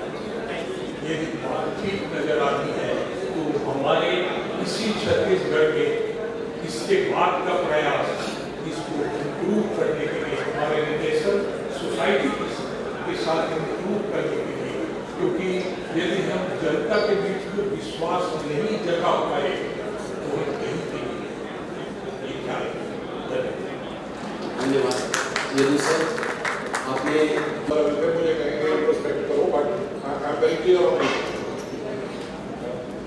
Also don't, once you leave your clinic, don't attend any person at your home. Recently one doctor was looted. One person came and सब पेन हो रहा है, urologist पेन हो रहा है, घर पे पहुंच गया और जैसे ही उसने डोर खोला 5 लोग पीछे से आ गए और उन सबको बांध के कमरे में डाल दिया और पूरा घर में चले। आप अपने क्लिनिक को छोड़ के जाएं, घर पे किसी को भी अटेंड करें, बिल्कुल स्ट्रिक्ट रूल करते हैं। जैसे मैंने अपने हॉस्पिटल में कर रखा है कि मैं 10 बजे अगर वहाँ से उठता हूँ, उसके बाद मैं कोई इमरजेंसी केसेस, मैंने अपने ड्यूटी डॉक्टर को कह रखा है कोई इमरजेंसी केस नहीं एडमिट करना सुबह 8 बजे, बिकॉज मैं रात को उठ के नहीं आऊँगा। मैं रात को उठ के गया और मेरी सेफ्टी प्रॉब्लम। मैं उठ के अभी इलाहाबाद में एक ज्वेलर था, देखिए जो वीक पॉइंट होता है, वो ज्वेलर था, वो रात में करीब 10:30 बजे कहीं से पार्टी से आया और उसने घर के सामने हॉर्न बजाया और जितनी देर में उसका गेट खुलता, गार्ड ने खोला, गार्ड अंदर था, 3 लोग बाहर से आए, रिवॉल्वर लगाया और उसको उतार कर अपनी गाड़ी में बैठा कर लेके चले। And they asked for a ransom of 5 crore rupees. तो जो ये वीक पॉइंट है इसको जरूर ध्यान रखें। आप अपने घर पे पहुंचने वाले हैं, आप पहले ही फोन करके रखिए, गार्ड से अलर्ट रहिए, बंदूक कंधे पे रहनी चाहिए और गेट खुला रखिए, because we are at a very very high risk. मैं तो इलाहाबाद में बहुत रिस्क पे रहता हूँ। This is a practical problem we are facing. I am from Jabalpur, sir. I am a urologist practitioner. There is a very active Facebook group. Has got more than 5,000 members, followers. It's known as Niji Aspatalon Ki Loot, and that is openly defaming doctors, super specialists, basically urologists, nephrologists, neurologists, and there is a sort of a media trial or social media trial going on. We as an association, the Nursing Home Association, the IMA, have lodged many complaints with SSP, with CyberCell, with Facebook, but nothing is being done. And now they have formed a Facebook WhatsApp group, which whenever there is any mob violence or any casualty in a particular hospital, although we have a QRT team, but they are the group which goes before us, which reaches before us, and they are the people who organize this. So they are much more organized, and what can be done for them? This particular case, I'll give you by the other case. Times now had shown the photograph of somebody else when they were talking of a retired Supreme Court judge. a few seconds only, somebody else's picture and somebody else's name, the news was something. They were sued for 100 CR. Defamation. 100 CR. We have already filed a defamation. 20 lakhs have been deposited by us. Good. But the thing is, the state is still going on. The group has not been closed. 20 lakhs have been deposited for the association because we need to, I think, deposit 20%. Facebook group. Yes, sir. जो individual doctors who advise the group, because not individual defamation starts is you report on Facebook जो भी ये group का है उसको report कराओ और कम से कम भी आपके 200 बंदे आज थे सबको दे दो उस साइट का सब जगह जाकर रिपोर्ट करें. Once it is reported by a number of people, Facebook itself takes its down. Facebook has given us an email that until and unless they are doing any unlawful activities, I can forward you the unlawful activities, and the unlawful activities should be declared by a government authority. Then only they will put this group down. You send me the details of this thing, we'll find a legal solution to this, not an issue.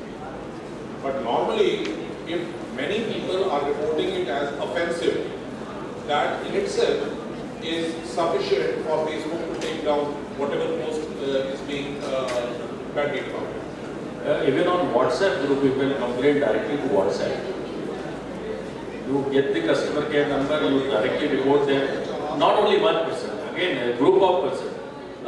With the different numbers you have to... The whole Nursing Home Association, IMA have lodged a complaint with the cyber cell, with the SSP, and a copy of that has been sent to Facebook.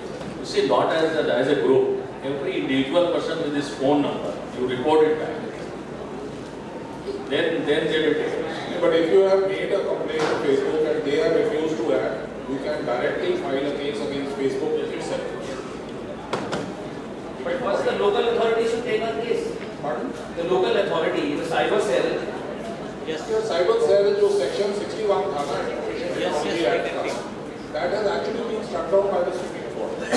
So that is why cyber cell जो Information Technology Act है उसके अंदर बहुत अब teeth नहीं बचा है to tackle these. ये हमें defamation मेरे जो losses cause किए आपने जी ठीक है ना आपने किसी चीज से की आप मुस्कुराए और उससे मुझे लॉस हुआ मैं उसके लिए कंपनसेशन सीख कर रहा हूँ. So you have to prove the loss. That is, yes sir. So we will take that to court. No issue. उनके लिए harassment होएगी. It is not something. Facebook is a company. It is a profit-making company. If too many people get involved and report something offensive or they get up, it reflects on their image. So one thing I will definitely say is more and more people should be reporting this thing. And even if on a national platform you can spread this and you can send the and ask everybody to report it. It will be taken up. Like on YouTube, if there is some objectionable video, a lot of people they report it. If you go through this group, sir, I would just request you to just go through this group. They've got more than 6,000, 5,000 members now, active members. So that is for a cause. This is for unlawful cause. Next question, please. As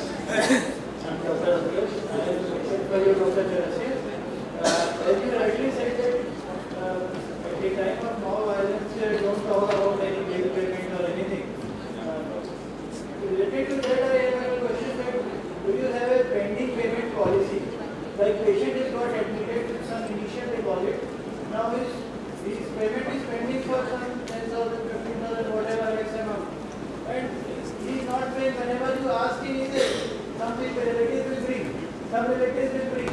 So up to what, is there any policy your hospital follows? Up to this we will stop and we will send it back. Yes, we have a policy that if the dues goes above 15,000, we will discharge this patient, shift to the government hospital or some other place. Sometimes they don't allow.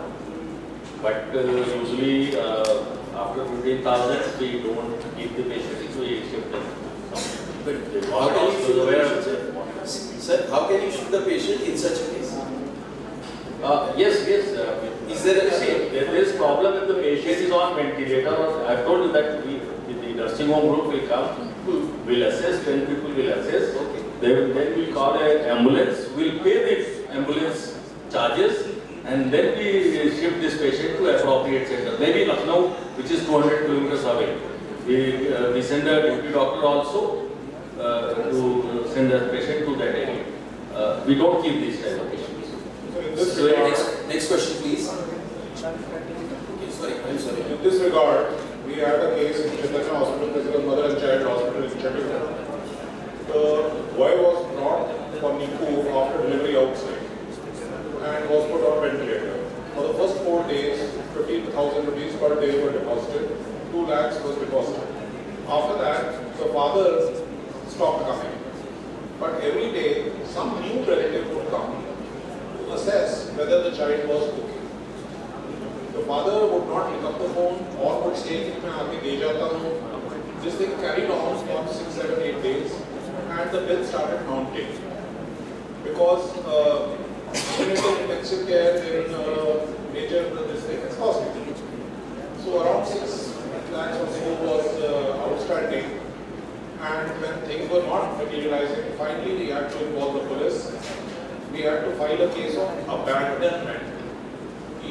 The child has been abandoned by the parents, and we request you to shift the child to a government facility. The child was shifted to a government facility as expected. 3 days later the child died. The case has been filed against Chaitanya Hospital. But whatever the compensation will be over and above the 6 lakhs they have lost. Second instance we had was a 19-year-old girl came with abdominal pain to my clinic at 9 o'clock. As you said, I also don't see emergencies. So my wife went down. Unfortunately or fortunately, she was in the 2nd stage of labor. And within 20 minutes, she delivered. There was a young boy with her. ये कौन है? ये father है? नहीं father नहीं है. ये friend है मेरा. Father कौन है? उसको मैंने phone किया है. The delivery took place. She had 40 rupees in her pocket. She had to deliver the child. You can't do anything. And after that, all the care of the baby, mother, उसको भी दूध दो, उसको भी पानी दो, उसको भी चाय दो. Next day morning हो गई, कोई इसका relative नहीं आया, कुछ नहीं आया. The number she gave refused to respond, and he नहीं मैं नहीं जानता कौन है ये. Finally in the morning we called the police. This is the delivery which has occurred, and this is the female child, and we expect her to abandon or throw away the baby. So tomorrow you will catch hold of us in case something like this happens. Please come and take charge. Now the police came very fast, but after they came, there were 2 or 3 of them. अच्छा जी अब चाय ले आओ, अच्छा जी कुछ खाने को नहीं है, अच्छा जी हमने उसकी मदर से बात कर ली है, वो आ रही है.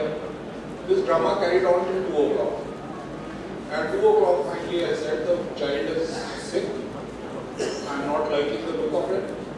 The policeman says, जी आपके बाहर pediatrician का बोर्ड लगा है, आप pediatrician बुलाओ, दिखाओ क्या प्रॉब्लम है. So I did not listen to him. I called my ambulance, I called my guys, मैंने कहा इसको गाड़ी में डालो, बच्चे को गाड़ी में डालो, गवर्नमेंट हॉस्पिटल ले जाओ, एक रजिस्ट्रेशन फी वहाँ जमा करा के कार्ड बनवा दो इनका और आ जाओ. पुलिस वालों के साथ जाना है, नहीं जाना है, doesn't matter. So these are tricky issues. When you have a bill outstanding, all you can do in death cases also is you can prepare a bill when you are giving the death summary or death certificate, if you are issuing that, you get a copy signed. Do not ask for the bill's payment, but get them to sign a copy of the bill along with the death summary which you have issued. That way, it is proof that they have received a copy of the bill. We are not asking them to make any payment, but that they have received a copy of the bill. And then later you can see whether you want to recover the bill or you want to let it go as operational loss. It is very difficult, sir. They don't sign it. And what we do, we prepare the bill, we keep it with the file. In case it goes to the court or something happens, then we are bill is there. And, sir, आप discharge summary दोगे? Yes. Discharge summary. Death certificate. Death summary में copy पे sign कराओगे. और death summary के time पे 4 कागज दो.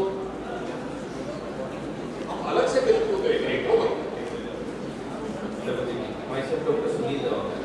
My question to all of the panelists.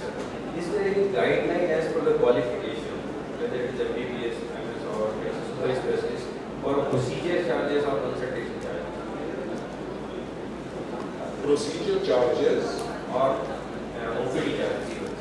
Everything is now, abhi tak there was Pappu Yadav, I think, who was deciding the consultation fee of doctors in Bihar. No, इसने फरमान जारी किया हुआ था कि 150 रुपए से ऊपर आप चार्ज नहीं करेंगे. There are many local gundas and who are turned, of course, politicians and all, but I am talking about MCI. MCI का इससे कोई लेना देना नहीं है. Clinical Establishment Act is what is going to decide what you will charge. So whatever charges or guidelines on charges or notification of charges is going to come, it is going to come from Clinical Establishment Act, and the government will decide what you will charge. We have lost the opportunity to govern ourselves. Last question, please. Gynecologist, and I have a booked patient, and who is regularly coming to OPD, quite an educated person. So at 38+6, she is reporting from house that she has broke her waters and she is asked to come immediately. She doesn't turn up for next 36 hours because the family thinks once she goes to the hospital, cesarean will be done. Now she is coming 36 hours later with fetal tachycardia. She is herself with tachycardia and there are signs and symptoms of infection. And like they are the family of advocates, typically advocates. We are advocates. If you want to do cesarean, we will not be able to stop you. What do you think? Like we are there for normal delivery. So I said I can take second opinion. When I asked my colleague, she was not there. So I consulted my friend, sent all the CTGs over phone also, and then I told them that you cannot escape, and then you don't blame me. Otherwise, you sign the consent later if something happens to the baby. Now this lady has registered for stem cells also, which I am not aware of. Stem cell banking. And then quickly we arrange, we go to the theatre, there is one, layman type person from that company, God Life or whatever. And there is an elaborate form which is supposed to be filled by me. And basically, if there are signs and symptoms of infections, we are not supposed to collect the stem cell banking. They would have paid 70,000, 1 lakh, I am not aware. Okay, in that chaos, I collected the blood that at least let me not lose the opportunity now. That person disappears and for next 2 to 3 days no one is coming for me to write that form. And then I repeatedly told them to come, and then I had to write a mail so that it becomes an document that I have told them to come and at least submit the form, and then whatever they want to do, it is up to them. Now, are these people also regulated by some authority? I don't know how far can I follow. Look, citizens of India are protected by our political class. Doctors are no longer citizens of India. Please understand this very clearly. So, don't expect any fair treatment. Just document on email or write to the company by a registered post. This email have a copy of proof to show in case a problem arises 20 years later, because obviously some kind of problem will be there. Because sir, you are into the field, and we should try to see also whether over they regulated. Tomorrow, this stem cell banking. देखिए, आपने इस देश में चोरी करनी है, scam करना है, you are welcome. आपने इस देश में प्रोफेशनल एलोपैथिक प्रैक्टिस एथिकली करनी है, you are not welcome. Why are you practicing in India? Tomorrow if they come and it can come on me that I am not supposed to collect. So if you have written to them that there was 36-hour delay, there is some evidence of infection in this, and this cord blood should be tested whether it is adequate to be used in future. And that documentation should be sealed and kept with you for life. I should have done. Yes. And Dr. Dhiren Sahu, I have been in the government job for last 20 years and I have resigned for 20 years. The medical manual which is applicable was last revised in 1936 the charges what we are talking about, it is written in the medical manual, it should be reasonable. And for civil surgeon, it was 3 rupees. Is that still practicable or is that revised? Medical manual 1936. So, number of the practice in the Supreme Court, even High Court, that medical manual is still applicable. So, देखो, I am not aware कि medical manual applicable है या नहीं है, पर civil surgeon charge कैसे कर सकता है? वो तो free service नहीं provide कर रहा. Sir, it is written in the medical manual. Whenever in the routine remote area, if you visit to a king or some person, he will not charge less than 3 rupees. And for other, he charges rupees 16 rupees for medical checkup, which is written into so the civil surgeon and chief medical officer they collect 60 rupees for all medical checkup. It is written into that's why we collect 60 rupees on the government account. So this is one of the reasons why doctors are in the situation they are today. Because supposing this was a law which was applicable on advocates, do you think they will not have challenges or appeal for legion of charges by now? Because I am very active in this field and I am also hearing this for the first time.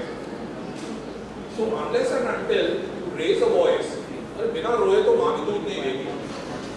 अगर रोना ही नहीं हमने, you raise your voice, you file a case, you file a representation to the government doesn't respond, file a case in High Court or Supreme Court on this issue, and as a writ, go ahead. Because this question right, some time the government asked how a state surgeon can give a medical leave for how many days. There is no rule. A professor of medicine can give a medical certificate until for how many days. Ultimately, it should go to the medical board. The medical board is headed by the civil surgeon, which is far inferior than the professor. But as per the law, the medical board certificate is the final. This is because we were following the British system, and at that time, the bureaucrat at the district level and the civil surgeon were at par.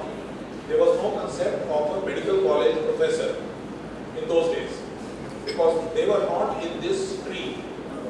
So civil surgeon that time, his ranking was much higher than what it is today. Yes.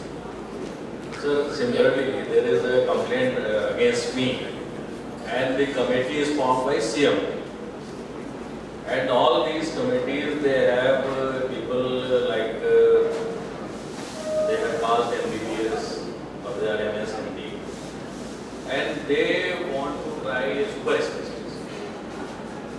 PCNL में patient की death हो, अब उनको ये नहीं समझ में आ रहा है कि उनका ये कहना है एनेस्थेटिस्ट जो वहाँ पे उसके पैनल में था कि आपने 7:30 बजे एनेस्थीसिया दिया और 8 बजे सर्जरी शुरू करी, तो इस बीच आपने क्या किया?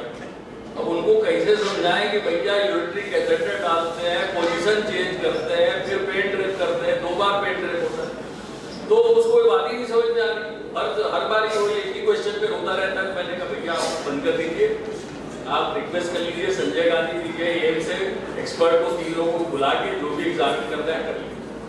मैंने रिटर्न उनको दिया कि आप जो है आप प्लीज आप अपने आप को अपने लोगों को हटा दीजिए और आप ऊपर से एक्सपर्ट को बुलाइए. यू आर नॉट अवेयर, आपको पता ही नहीं क्या करना है. Sir, my last observation related to the Chhattisgarh. There was a big Nasbandi Khan in Bilaspur.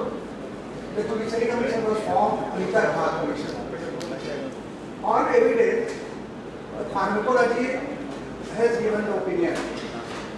In case of PT, a surgeon or gynecologist should give the opinion. How a pharmacologist can give an opinion? If that is taken by the judicial commission, still the 400 page, then how the 12% can die in a critical complication in 1 day? See, can I answer this, sir? I think in one line I come to talk. Today our country has got 2 forces. We have our public, this is a republic, where the public is represented in the form of a government. We have a public, which is an authority without responsibility. And then we have an elected government, which is an authority without morality. Together we are a Republic of India. These things are not explainable. This is beyond discuss. A pharmacologist deciding on who probably has not written a paracetamol tablet will sit on judgment over a physician analyst, and he has no idea about what at the business end of the urinary cancer. That is why we say Mera Bharat Mahan. Thank you very much. Thank you, sir. Sir, last question to Sabnesh sir. There is a great demand of this particular question. How do you counsel a patient of VVF? This is a question which has come from a gynecologist. How to counsel a patient who has come with VVF, and you being a urologist, how would you counsel? And the next question, would be, if the patient asks you directly whether this VVF was a complication of the previous surgery, how would you tackle that question? He's going to ask this whether it is not only VVF but even many other when they come for second opinion and complications they come. They always ask कि ये पहला surgery पे कुछ गड़बड़ हो गया क्या इसलिए ऐसा हो गया. So that time you have to be very careful. Actually, during that first time consultation when they come in the OPD, that time what you speak, that time not only what you speak, but how you react, your body language and other things are also important. Quite often, unknowingly, we do certain actions which actually give the idea to the patient that there is something fishy which was in the first surgery, and now after speaking he is going to hide away certain things. So you have to be very clear that this is a problem. This can happen anytime. You cannot, I cannot surely say that it is a fault of the surgery or not. Quite often there are problems, and then you can explain in your own. Sometimes you have to use some complicated language. There is some reaction, there is some tissue which is not heating up, and this that. And then they give up, and this is what happens. It can happen with anybody's hand. This has happened in our hand. This has happened in this hand. Anybody's hand. This can happen. Quite often they will understand. Most of these patients, they accept, they understand. Jo hua, you have to impress upon them and forget what has happened here. Now you have come here to get it treated. Now let us focus on what treatment aspect we are giving and how it can be successful. So you have to divert their attention from the previous surgery to the present surgery, and then ensure that you are involved in that. Quite often they will come with some complication, post-operative hydronephrosis and something. They show CT scan and उसने operation किया था. अरे surgeon के doctor Lakshman प्रभु ने ऐसा किया. Then they know that there is a problem. So such type of reaction should be avoided. And what about the operative notes? As a surgeon, if you are operating around a VVF, what would you write in your operative notes? I mean, you have to write down whatever is your findings. VVF has formed, suppose hysterectomy is done. And you know very clearly from 5th day onward there is a leakage, and this and you know it is a post-hysterectomy. Hysterectomy, see, as we have been discussing both throughout the day, complication is not the easy punishment, it is the negligence. Now, any complication can happen, and this can happen with anybody in any case. So there is no problem with writing whatever has happened post-hysterectomy, 5th day, whatever is the history you write down. As per the thing you investigate and treat, there is absolutely no problem. We get so many patients with VVF. In fact, VVF repair outside, they come and we treat it. But I don't think any patient has gone to the court, because the way you counsel is very important. If you instigate them, definitely after this recovery of this surgery, they will go to court. But if you counsel them that this is part and parcel of surgery, even we operate, there is a chance of failure again. You have to explain to them it can happen with anybody's hand, and it is not only part of the person, it is a part of the tissue, part of your healing capacity, part of so many things. So it is not only the surgeon who is responsible for the VVF which is formed. And then they generally understand. अगर नस्ल भी खराब है तो क्या करेंगे? Thank you very much to all the panelists. With that, I invite Dr. Asha.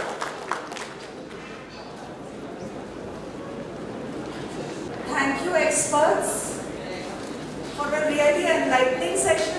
Anyone who has not had their fill so far, you're welcome to pick their brains now during high tea. So, thank you all delegates who have come here and made this program successful. I thank all the experts.